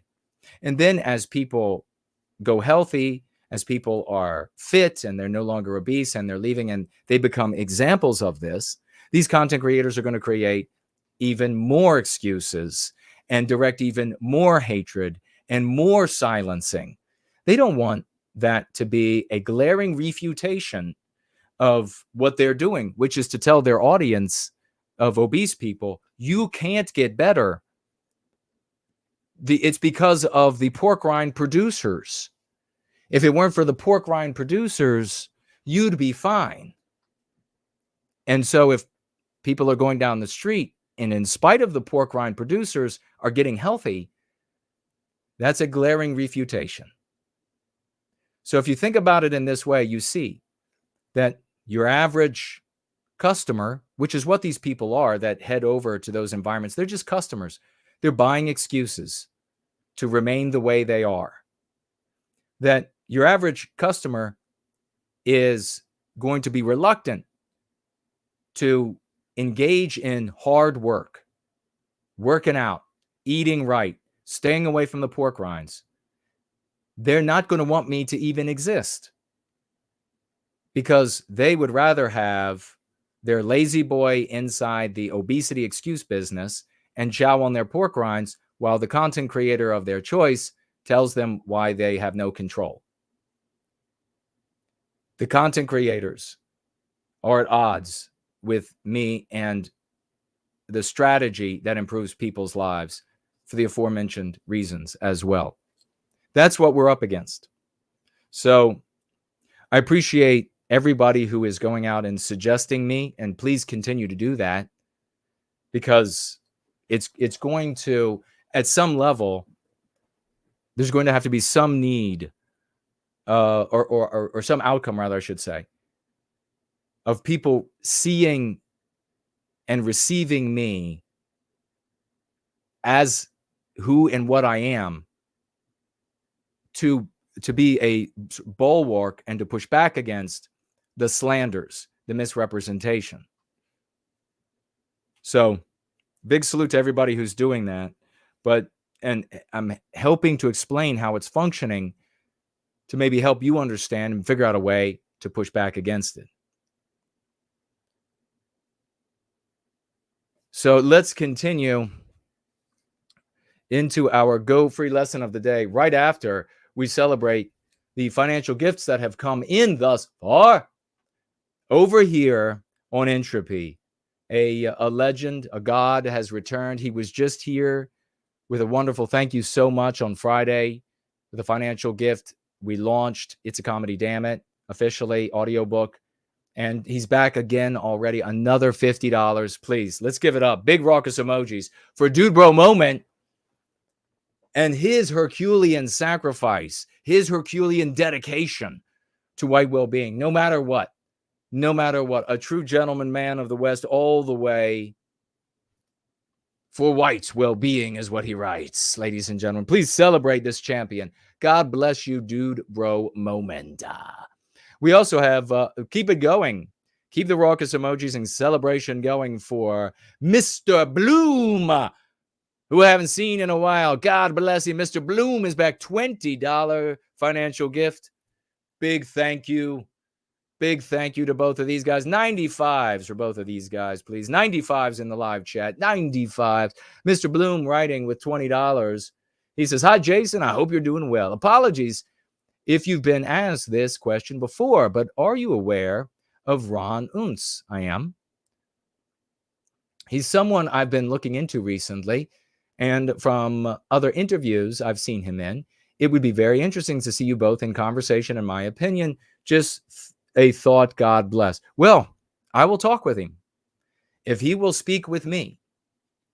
So if folks can suggest me to them, I'm open to having a conversation with folks about what's happening in the world, what's happening in the West.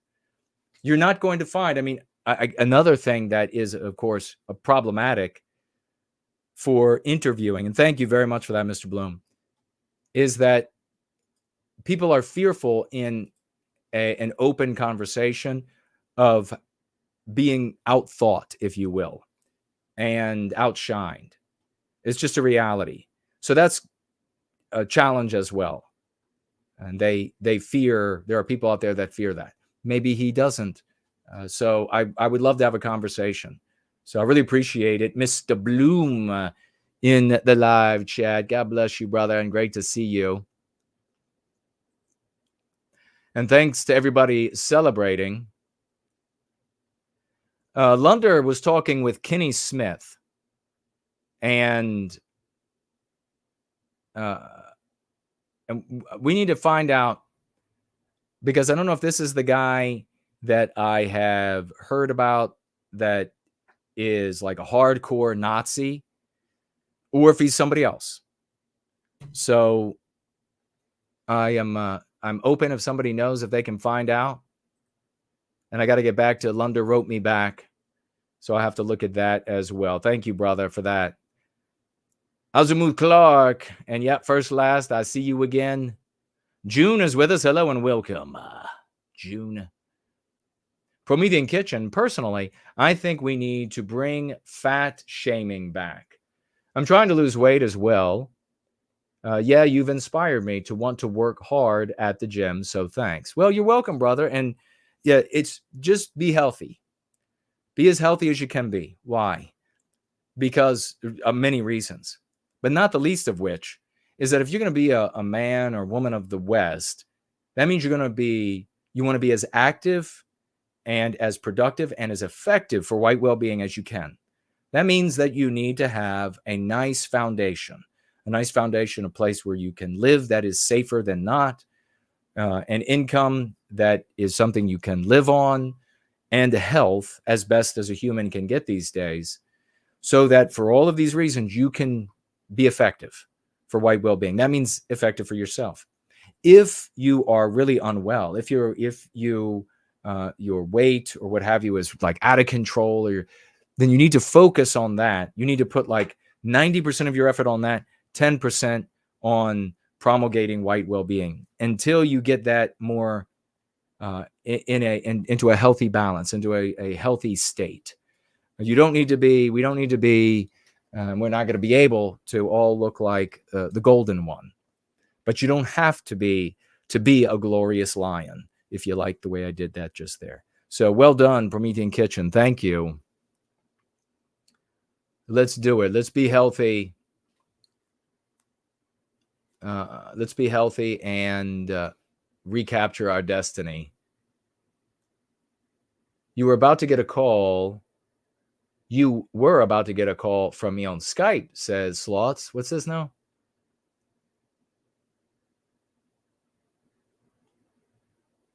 White Calling is here. He says it's okay to not have no white guilt, or to not have white guilt, I guess.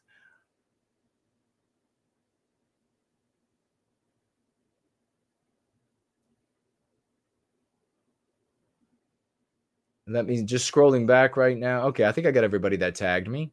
Let me go over here and we will refresh and we will see what we have. 2024, we're really making it rock. January was absolutely wonderful. We launched into 2024 with Lana and the wonderful husband of hers, Henrik, glorious family. And we have had wonderful people on, great content, information that can actually change your life and our destiny, to recapture our destiny. And here right at the beginning of February, we released the official release of the audiobook of It's a Comedy, Damn It, on Groundhog Day, totally changing the definition of Groundhog Day forevermore. A book that is perfect for audiobook, a physical book, and an ebook, perfect for your conservative friends, perfect for all those folks out there that are just regular white folks. They have white identity, reject racial animus. This is a way to introduce them. So you could use it as a great swashing tool. We didn't miss anybody on Subscribe Star. Let me check out Cash App. And we have Yiz the Unifier over here. God bless you, Yiz. $5 financial gift from the champ. She says, weekly folk tithe for white well-being. Amen. Thank you so much for all your hard work. And we have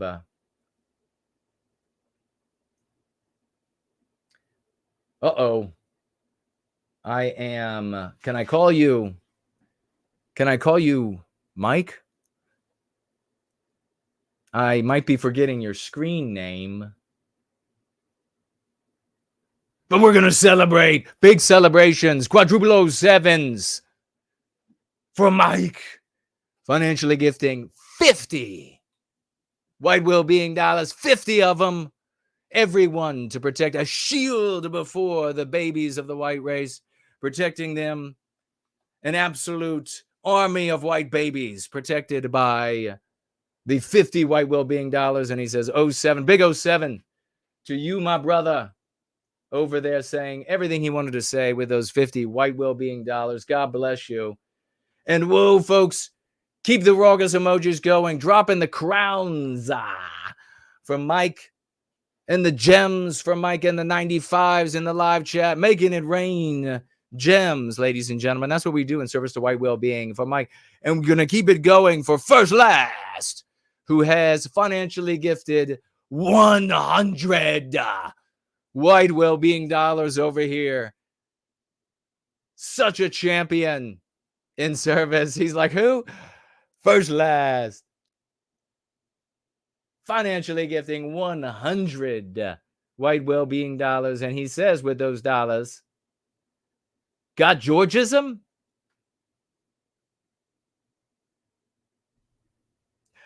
Yes, God Georgism.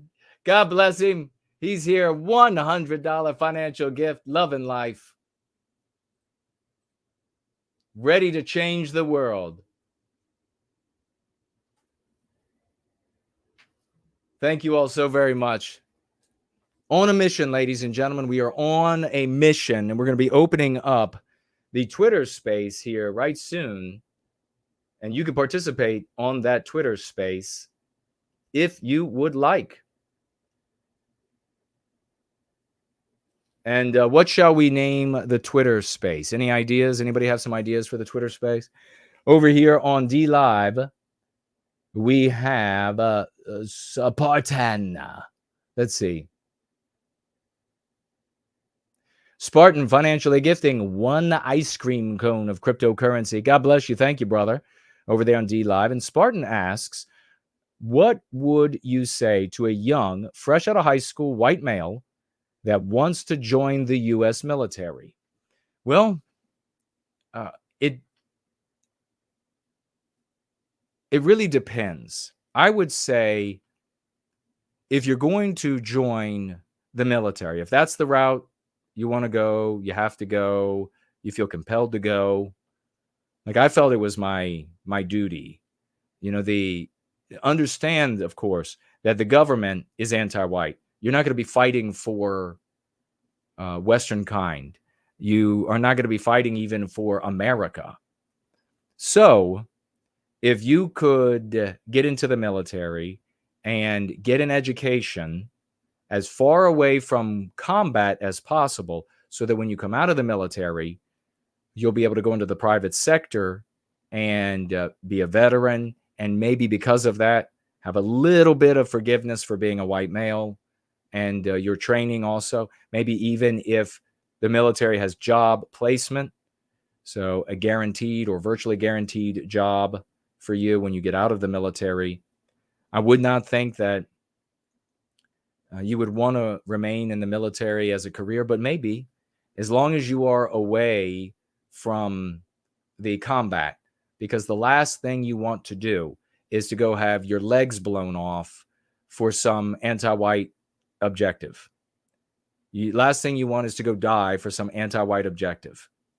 So if you can be guaranteed, if it's the Army, it's your MOS, something that will keep you away from combat, it'll be your smarts, your intelligence, then I would say that's the way to go.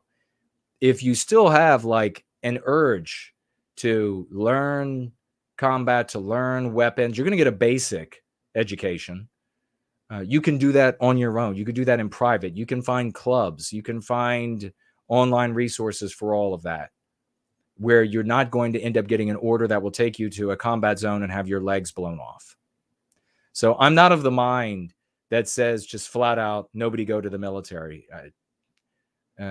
But I am, obviously, I don't want you to be maimed or ruined or killing white people for the anti-whites behind you, destroying Western civilization for that reason. So for them, that's what I would suggest. Check it out. Do a lot of research first, and know that recruiters are going to lie to you in a big way. They will lie in an enormous way. So the truth will rarely come from their lips. Let's see. We have LJ financially gifted 1 ice cream cone over on D Live. Thank you so much for that, LJ. I appreciate it. And is a new member of the channel. Spartan came back with another ice cream and 2 lemons. God bless you, brother. Thank you. And it was Spartan's question, yeah? Yeah. I did ask that question above. Thank you for the financial gifts. And if you have any more questions about the military or joining, or just tag me over there, and I will try to keep an eye on you and your questions, brother, because I want you to make the right decision. I don't want you to end up in a really bad place where your mind is ruined or your body is ruined or both are ruined for anti-whites and anti-whiteism. It is possible to go into the military and navigate an education and get out, and maybe even, like I said, job placement. Okay, we have no financial gifts. I think no, we got, yep, no financial gifts over on Odyssey, but looks like I might have a tag. Let me see. Let me lean forward and try to see with the glasses.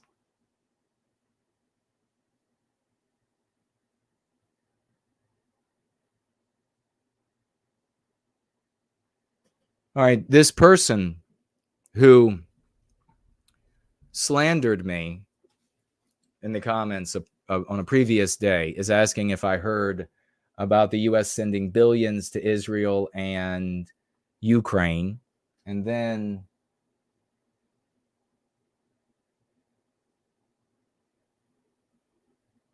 asks, since Iran is threatening Israel's existence, do you think America going to war with Iran is inevitable? No, I don't. There are a bunch of unspoken premises to what you're saying, and these are arguments that are part and parcel of the J-Sperg sphere. And maybe you're not that. Maybe you're trying to get away from it. Maybe you're going smart. I don't know. But there. Hold on one sec.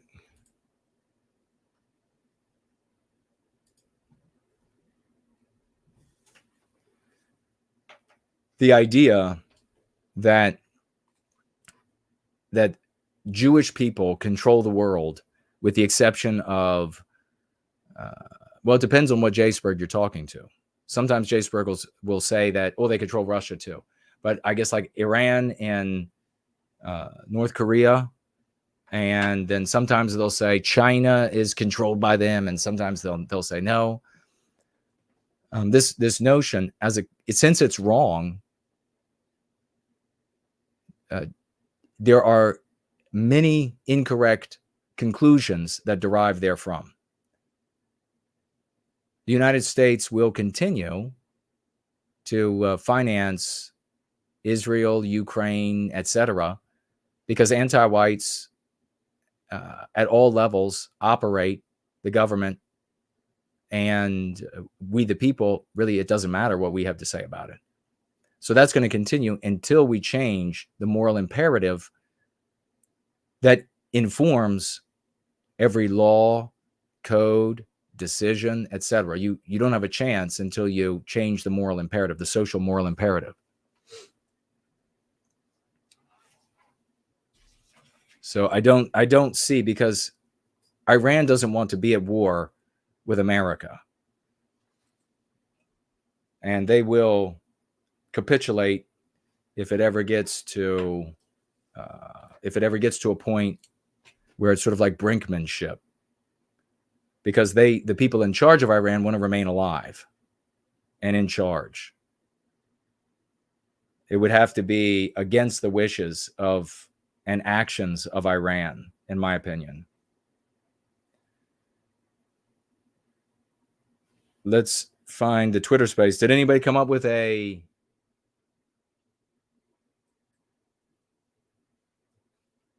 But these are the things, just as an aside, these are the things that why are you concerning yourself with them? Are you in a position to do anything about it? Like, are you like some high-ranking diplomat? Or do you twist a wrench for a living?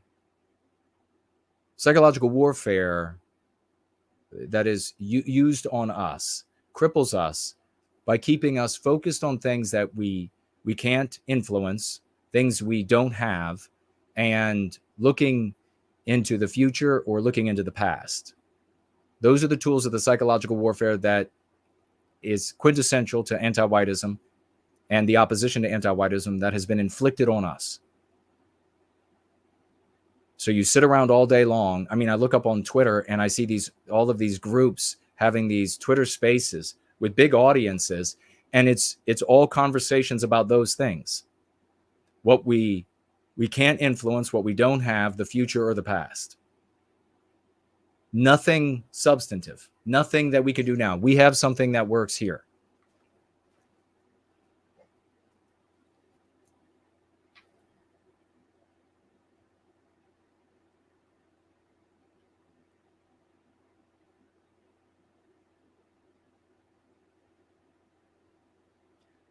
Jay Bishop says, how about reaching the 40% of white people who have low racial animus but high white identity, or something like that? For the title? Yeah, maybe that's something like that.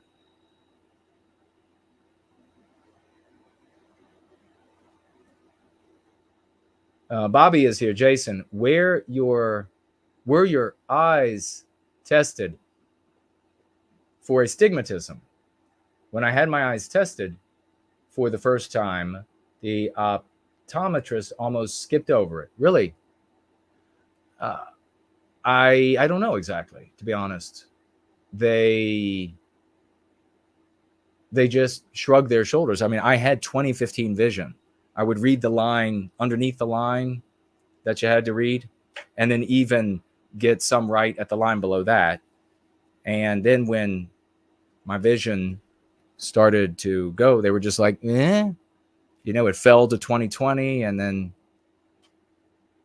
Boar's Bulldog is here. Cool Baba J Magic is here. All right, let's get this space up and running so we can, if anybody wants to participate, they can.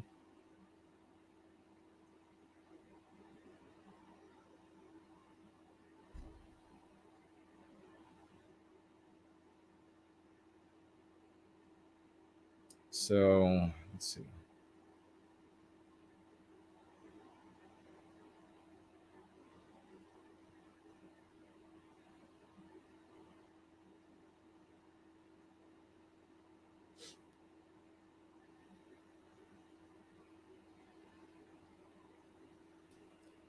All right. I guess if I should I record the space so that it can be up for people to listen to? Maybe so. I guess I could always pull it down.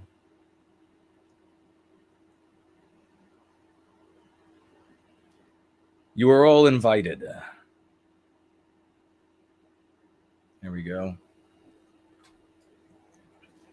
We move this over here. Now we have, as I bring up the space, the Go Free lesson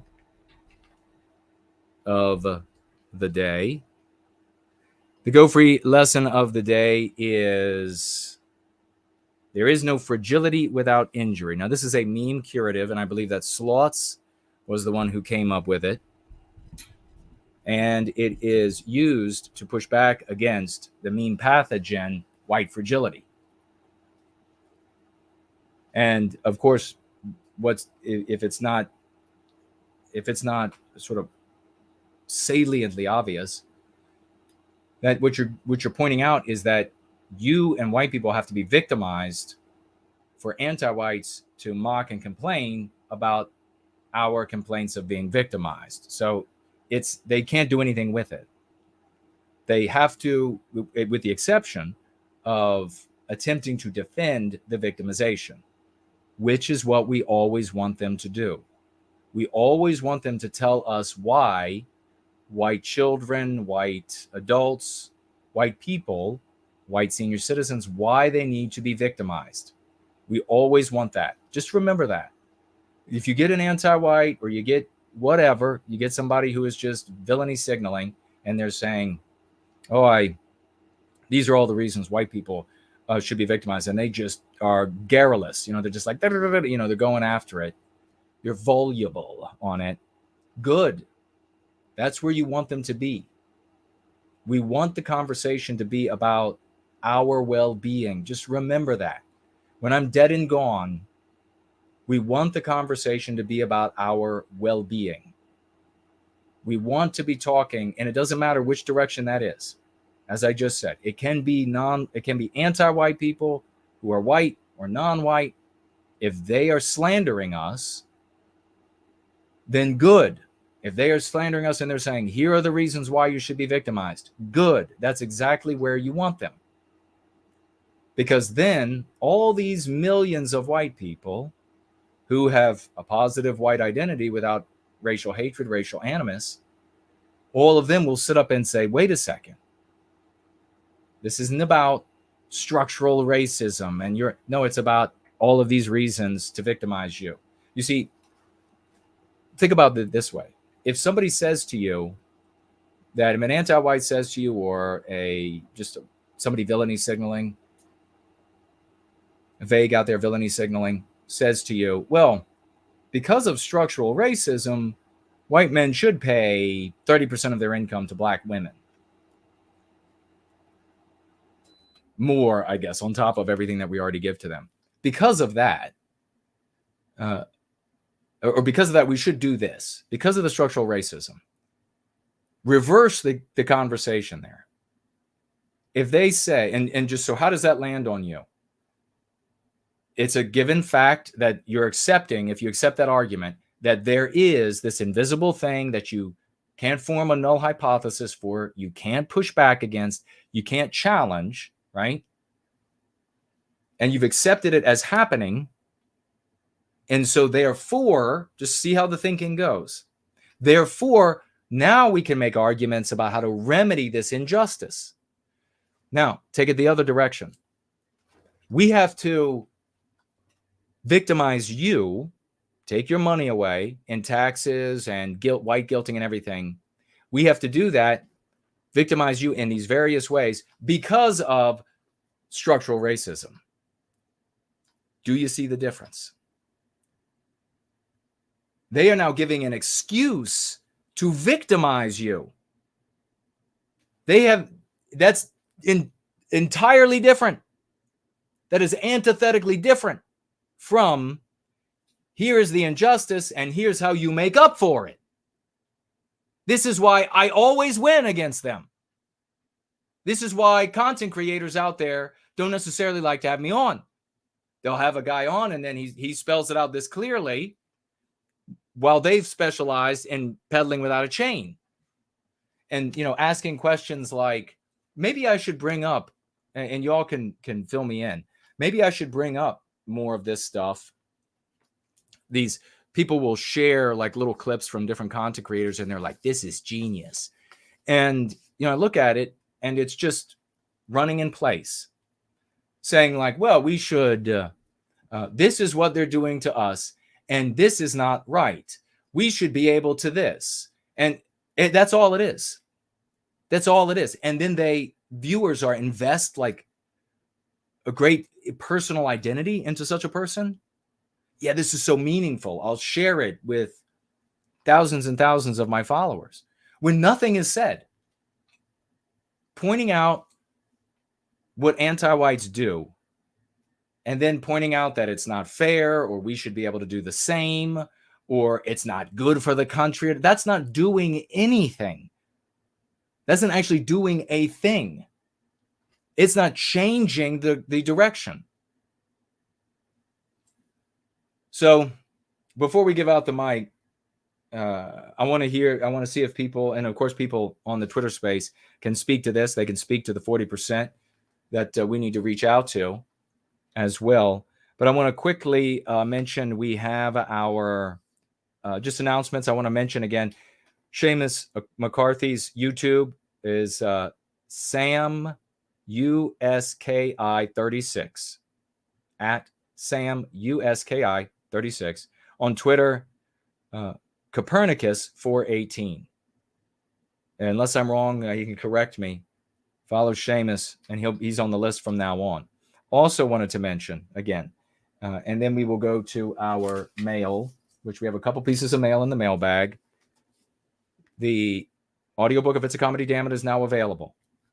You can use this to promulgate yours truly and our message to white folk who might be a little nervous initially to participate, to hear what I have to say. If you don't want to give a review, a positive review, you're not going to give a positive review, you can still upvote reviews. For example, if you go on Amazon, there are positive reviews on Amazon. You can click that positive review was helpful. If you do that, that will help to push these reviews into the faces of those who are investigating whether or not they should listen to or read It's a Comedy, Damn It, as well as all of my books. So you don't want your name to be up there associated with the book. You can still do this. You can still click on it was a positive review. There's no reason for these positive reviews to not have 1,000 upvotes on them. I mean, why wouldn't there be? It's totally anonymous to upvote. So that I wanted to mention. In the mailbag, we have the great Biospirit of the West champion. Just want to say that he and I are working on something, and he is giving of himself all that he has. He is magnificent, and we thank you. God bless you, brother. Big applause for him. We have also, and if you want the mic, please give a request for it on the Twitter space. We also have the great, the ever dependable Randy, financially gifting $25. Let's give it up for Randy and the financial gift every month. This guy is like the moon. He keeps coming around everywhere you go, glorious and silver in the sky. We love him. Randy, $25 for white well-being. God bless you. 007s for Randy, ladies and gentlemen. And finally, before we hand the mic out, we have another, this one anonymous, and she writes with lovely handwriting. Hello, Jason. Very much enjoyed your interview with the Anglo-Italian comedian Nicholas De Santo. What a great find. I also loved your description of the No White Guilt community, a powerhouse glowing with energy. That's exactly what we are. God bless, Anonymous. Thank you so very much. And give it up big time. Let's rain some crowns on her. Let's give her some 007s, some 95s in the chat. Make it rain gems, raining gems for Anonymous. Financially gifting to white well-being $100. 100. Save the white baby dollars. God bless you, sister. Thank you so very much. Let her know that you love her and you thank her for her service to white well-being, folks. God bless you. Thank you so very much.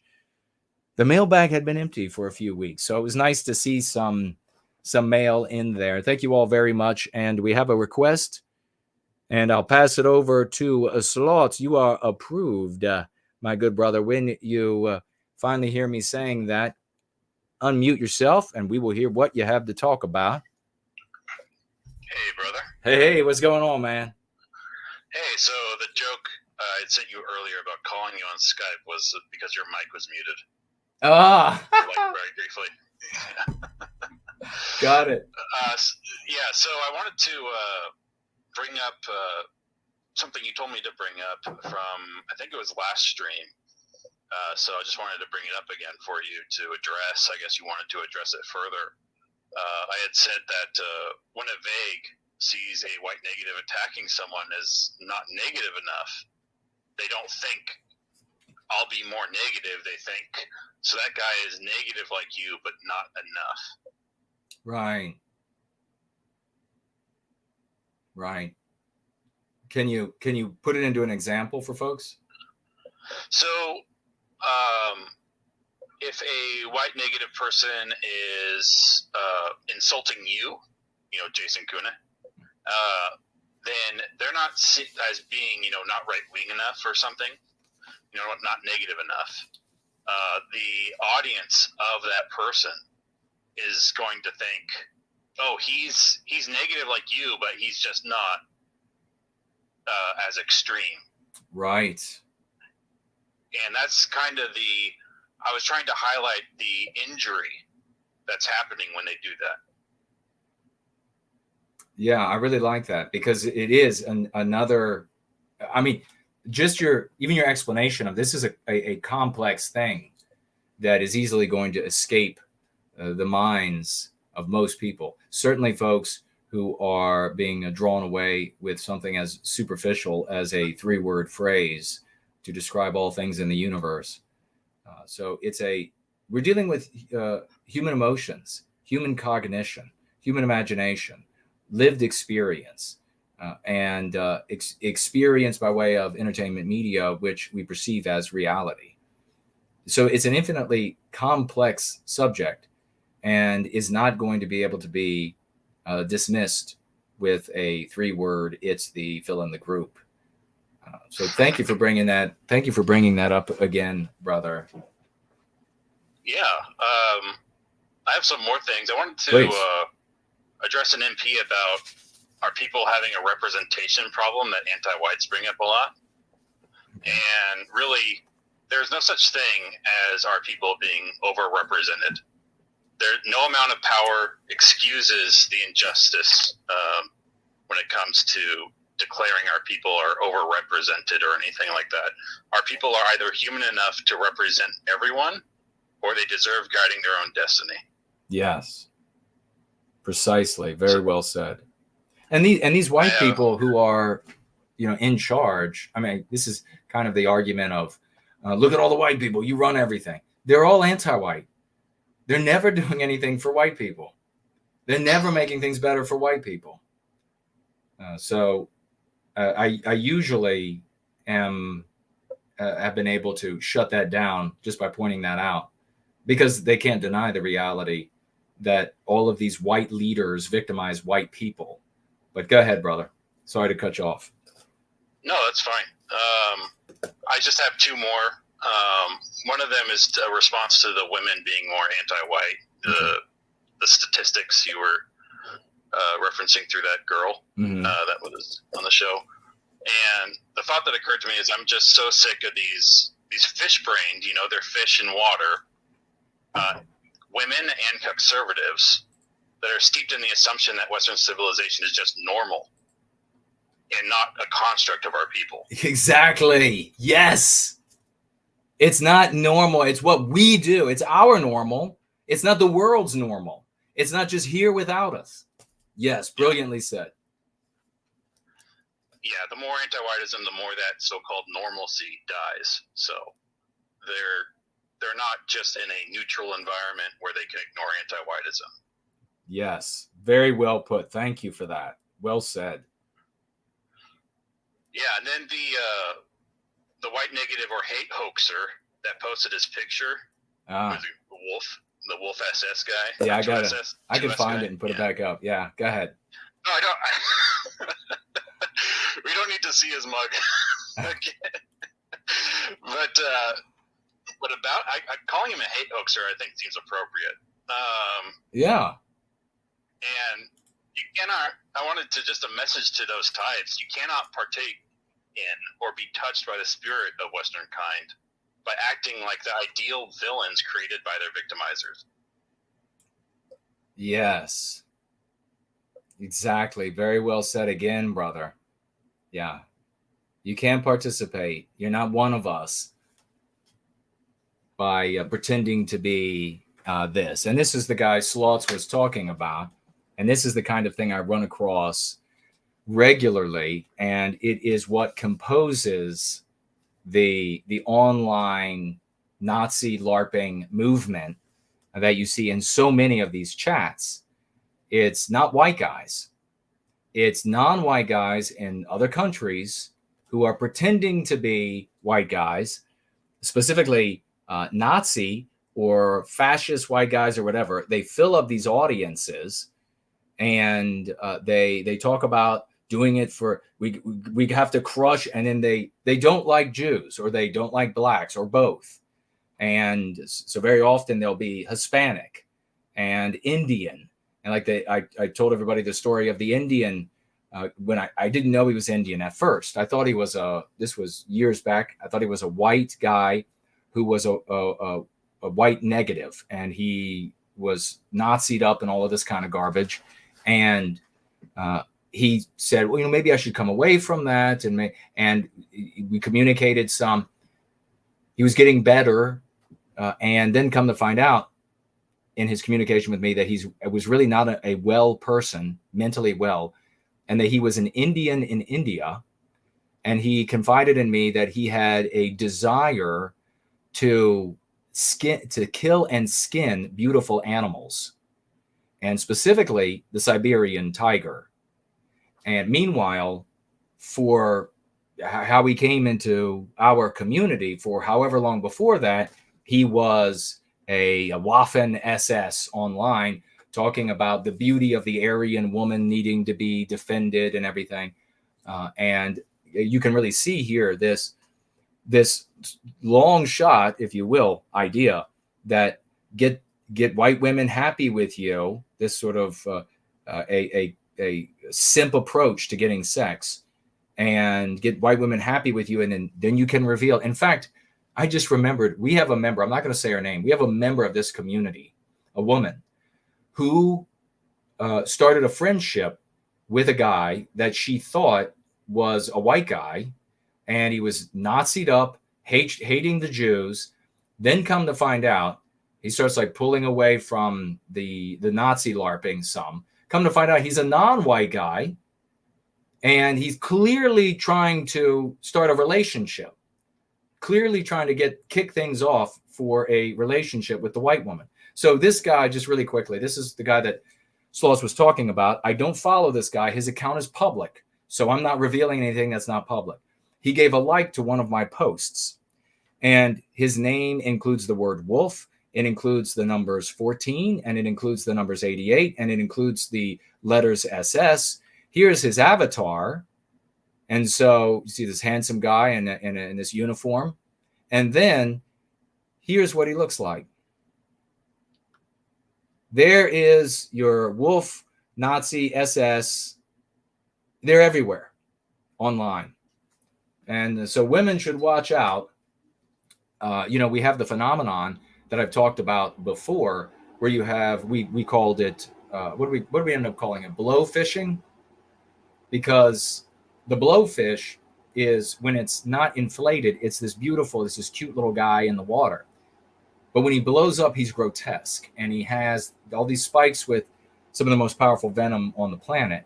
And over the years, going all the way back to MySpace, we'd have anti-whites build pro-white accounts, and they would steal photographs of handsome men, usually military handsome men or firefighters or police, and they would build the account out with that. And so it would be from somebody's like private MySpace, and it became Facebook as well after that, did the same thing. So there would be lots of pictures to look like it was real. They would make friendships with women who were white sympathetic, and then those women, regrettably, would begin having sexual conversations with them on the internet. They would exchange pictures sometimes, and whether they exchanged pictures or not, the anti-white at some point would then reveal, hey, I now know where you live, if she gave up that information, or I have all this damning information. In some cases, some of these white women were married in doing this, because the guy that showed up, they don't pick any ugly guys for this. The guy that would show up would be beautiful. He would be a handsome man. So they would think, oh my God, since women don't know, like for guys, and Slaughtz and the other guys, you could attest, if we are online, we know we know that girls like 5 rungs under us won't even look at us when we're out in public. So a girl could be 5. So if some like 10 showed up or 9 and was like, hey, I'm interested in you, a guy would be like, bullshit, something ain't right about this. Well, apparently females they think the 10 wants them. That's why they shoot for them. I could tell a gym experience I had just the other day. Again, it's not the first time it's happened. So then they would reveal to these women, hey, that they're actually an anti-white. That's not what they look like. That's not who they are in these pictures. And if they continue in the white sympathetic sphere, they will reveal all this information on the internet. They will get it to the husband if she had a husband, or boyfriend if she had a boyfriend they found out about. And if she ended up dumb enough to give up her address, they would then say, oh, we'll come to your home if you don't stop participating. And then these women disappear for good. And so I named it as blowfishing, I think it was. And every so often we try to remind the ladies. Slaughtz, you want to speak? I want to add something to my previous comment about, them being fish-brained. Some people might confuse about why, included conservatives in there, and there's a specific reason, and it's mostly because they're culturally considered Christian, even if it's not real Christianity, because it's adherent to anti-whiteism, which real Christianity cannot be. But they're culturally Christian, and they just presume that Western civilization is, and the monogamy that we have, the equality, peer pairing, these kind of values, that they're going to just persist throughout, all civilizations without our influence on it, right? Without our influence on the world. And it's not going to be that way. It's going to be back to these tribal entities. It's going to be back to anarchy. It's going to be back to just raw power determining, who goes on. And the lack of pushback on anti-whiteism is just a testimony to how little they care for the future, really, because, anti-whiteism has just robbed them of their thinking capabilities. Yeah, precisely. I mean, you hear Alex Jones say things like where he's like, as long as the ideas of freedom and all bullshit, like if it came from us, it's not going to continue after us. And I wouldn't even care. I've made the argument. In fact, I've given speeches where I said, even if everything in the West could continue just like it is after us or without us, I don't care. I want our people to have white well-being, end of conversation. And what we're talking about here with regard to the title of this Twitter space is that we have found that I was right all along, that there are millions and millions and millions of white people who are happy to identify as white and have a positive white identity and hate racial animus. They hate racial hatred. And furthermore, that if you expose them to racial hatred in connection to white identity, they reject you and they leave. I've been saying that for decades because I'm brilliant and right. And I've been doing this forever, and I'm in it all the way up to my elbows. And now we see that Jardina at Duke, professor at Duke, did the research as an anti-white to try, or at least as a vague, to try to figure out what white people are thinking about white identity and what influences it. And if you watch that episode where we talked about it, her and the other professor types were talking about how to deflect white people from thinking as a group. And then they hit upon, when talking about Charlottesville, the fact that as soon as you conflate white supremacy with white identity, the numbers of white people that are willing to participate in white identity and continue to profess white identity, a positive white identity with a communal white identity, immediately plummets. And of course, that's what I've seen all along in the white sympathetic sphere, is that good white people, smart white people, wealthy white people, connected white people that want to do something about the loss of our power to recapture our destiny, love, hope, and redemption. They want America to be American, Germany to be German, etc. As soon as those people come in, they get confronted with these hordes of misfits that now are online, and they're not even white. They're just non-white, maybe anti-Jew non-white, anti-black non-white people, and they show up in the guise of Nazis because they want to get the white people to go after the bee's nest on their porch. They want to get the white woman, which is really the main driver, as we can see time and time again. But I went on this guy's to look at what he follows. That he has it all open to the public. There are tons of accounts of white women, tons of accounts of white women. So you know exactly what's motivating this guy.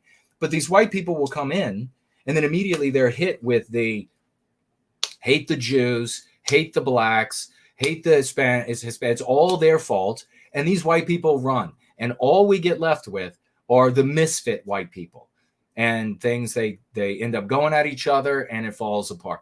So what we are doing here, we are it.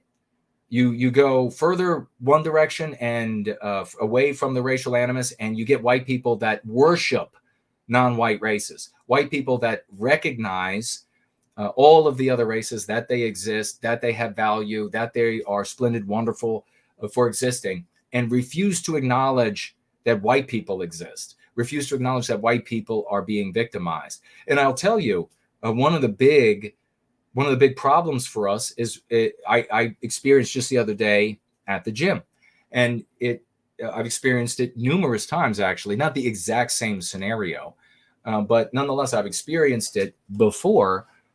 I was on the cable machine, and anybody knows who works out knows the cable machine, and you have a cable and pulley on one side, a cable and pulley on the other side facing each other.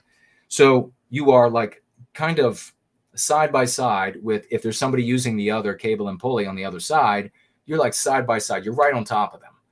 And so I was using one side, 3 girls came up to use the other side, and they were opening their phones and they were looking at guys in their friend groups, and they were talking about the guys that they wanted to try to get the attention of, to flirt with, and to try to, I guess, ensnare them in a relationship. These girls were opening their phones and looking at these pictures. I'm standing right beside them, and they're all like, "Oh my God, how could I not look?" Right? All I got to do is turn my head this way, I can see. And they're like, "Oh my God, he's so beautiful, he's so cute." They open up. By the way, just so guys, so you know, it's not they zoom in past the body, not concerned with the body, not concerned with the shape. Zoom in on the face to see how pretty the guy is. That's the superficiality. These 3 girls were in their early 20s. So this is their prime sexual value. It's never going to get any better. It's just going downhill, as if it's a reality. It's prime sexual value. They're looking at these guys, one after the other, that were like, guys, I'm serious, we're like 8, 9s, and 10s. Zoom in on their faces, look how, and the guys were very pretty. These girls, two of them were 4s to be nice, and one of them maybe a 4.5 to be nice. This is what, there's no peer pairing. They're not having relatives get involved in who they choose or who they pursue, who they flop down on their back for. They are giving up their best sexual market value years and their sexuality, their innocence, and guys know this, their desire to explore their sexuality and to have some fun and all. They're giving all that up to those prettiest face guys they could find on their phones. And it's going to be later in life that they're going to decide, well, I guess it's time to finally peer pair to try to find a guy that's kind of close to me, that I can have contempt for because he doesn't look as pretty as the guys that bed me down several times when I was younger. And he, of course, is not going to be in great shape or be healthy or be a really naturally productive, excelling human being, because he's going to have a lifetime of having to gain and weight because he was never in the running. You get so many women out there that will say, oh, well, all the guys, all they're doing is gaming. I guarantee you that having sex is more valuable to them than playing a video game. They're playing a video game because they can't have a face transplant. And so if these 4s were, it just happenstance in the gym, if they were looking at these beautiful males, and that's all of the other 4s are, all of the 5s, all of the 6s, all of the 7s, all of the 8s, the 9s and 10s are all, maybe even the 3s. So what are these guys supposed to do? This is an extremely disingenuous, and it's negative in a great, it's really noxious in various ways for our well-being. And these women, because of this mindset, because women are told that they can have, and this is where it connects to what we were just talking about, because they're told that they can just have anything. The prince is theirs. Remember, as the golden one was pointing out, back in the old days, the girl knew that she was not going to get the prince. She knew she had to pick from the guys in the village. And also, she wasn't allowed to be the blacksmith. She wasn't allowed to go out and make her own living, so that she didn't need the blacksmith, so that she didn't need the grocer, so that she didn't need, because if a woman can do that, then she's not going to have them. If she can go be the blacksmith and make the money, then she's going to hold out and hold out and hold out for the prettiest guy that she can find in that village or any village. And then she becomes a spinster with a bunch of cats. So in the old days, they knew they weren't going to get the prince. But nowadays, they're told you can get the prince. And it's not just the guys in your immediate peer group or friend group, but it's the guys in the county over, the county over, the county over. The pretty boys 2 states away will have you and bed you down. So why would you give up any of this opportunity through your 20s to maybe get the prince? No one is coming in and telling these girls, you can't get the prince. You're not going to get the prince. Your peer pair is much lower than that. You should be pursuing this instead. You have white women in the white sympathetic sphere. These are the ones that I'm primarily concerned about, obviously, in the white sympathetic sphere, who are told the exact same thing. You can have the prince. You deserve the prince. You can get your own job. You can get your own money. You could just look for the prince. And then a blowfisher comes along that's really an anti-white with pictures of a beautiful man. And some of these guys I saw, it's the saddest thing. We were just starting. I was just starting on the internet when one of the worst took place, because a woman who was married with like maybe 4 children or something. She had numerous children. She got into a secret relationship with an anti-white who had, and I saw her pictures and I saw the pictures that the anti-white had used. Holy God. You would have to be out of your mind to think that you could look like her and have 4 children, four of another man's children, and that some guy who's a 10 is going to show up and be like, you have whisked me away in your heart. And she sent nude photos and everything to this guy. And then he was like, okay, you quit now or I share it all. And so she quit. I don't know if anybody had anything to share on that. We are running out of time. We got about 5.5 minutes left before we wrap up this Going Free. But this is the guy, ladies, when the beautiful man shows up in your DMs and he says, Heil painter, or whatever he does, or he says, I'm all for, if you're a conservative gal, I'm all for the troops. And I was once a troop myself. I was a trooper myself. And he shows up and he's beautiful. This is him. This is the guy behind the avatar. And then he's eventually going to tell you who exactly he really is. And he'll hope that after you have formed that bond, that you'll accept him, irrespective of the way he looks, the way he is, the lie he told, the deception and manipulation that he subjected you to. Irrespective of all of that, you'll choose him. We got a request. And I approve. Snarkio. You got about 3 minutes, Snarkio, my friend. You're here at the end, but we welcome you. What's on your mind? Well, if you're finishing up, I'll just say it's nice to meet you, Jason, finally. I've watched your videos on YouTube, so it's kind of a great thing you're talking about tonight, and hopefully you'll be doing more spaces. I definitely will be, man. Thank you so much. It's great to meet you. How did you find out about us? Well, I've been in a lot of white spaces since I started Twitter about a month ago. And I was just going to see there's so much infighting, more than I ever imagined. I've been listening to Sir Ludwig and a few other spaces, and trying to get away from all the toxic stuff and like the slurs and all that. And from what I remember, you're a little more moderate, right? No. Well, we're extremely white positive. So yeah, we are focused entirely on white well-being and putting an end to our victimization. And the only people we have a problem with are anti-whites. And they come in every variety of human being. We know by ending anti-whiteism, by ending our victimization, we'll be able to recapture our destiny. And it won't be to the harm of others for that to be done. That's the greatest lie, one of the greatest lies told by the anti-whites, and that has been taken up by so many in the white sympathetic sphere who are white negative, is that non-white people have to be victimized for us to have well-being. And that is absolutely a bold-faced lie that undermines our ability to recapture our destiny.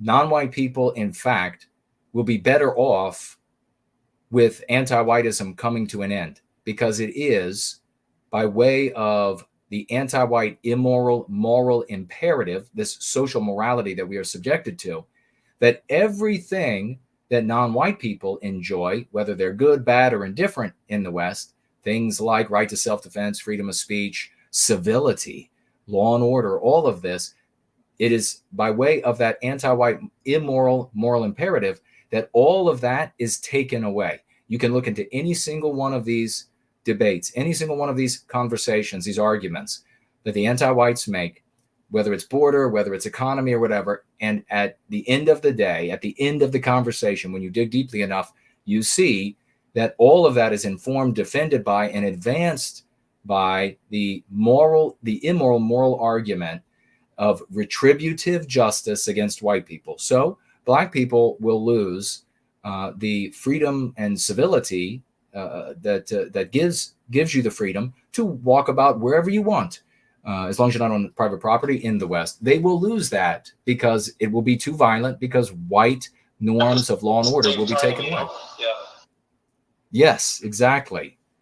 Well, yeah, so thank you so much. You're in the right place. The groups that are doing that are obviously subversive. The groups that are doing that are probably being subversive because that's not a winnable game. I had an original idea today that if we're strong, we should be good down to 2% because we are smart. So we don't need to panic. Well, yeah, you're absolutely right. The reality is that the white race, when we created the Renaissance, for example, we were infinitely fewer in number than we are today. So we don't need a massive number of people. We just simply need to be a people. And if we're a people, we will work together. And the power of white people working together is evidenced by how fanatical anti-whites will do anything, including subversion with these types of arguments, to prevent us from coming together for individual well-being by way of group well-being. Thank you so much, brother, for showing up. We're going to jump off here in just a minute, but every Sunday we will be having at the final hour of our gathering a Twitter space and maybe some other Twitter spaces here and there to see how many people we can rope in, especially over this issue of so many white people being happy with white identity as long as there isn't racial animus. So we really have to cleave these people with their racial animus away from the defense against anti-whiteism. We're not going to be able to keep the talented people. We're not going to be able to keep the moneyed and resourced people because they find it abhorrent. They hate the idea of hating someone on or for the basis of their birth.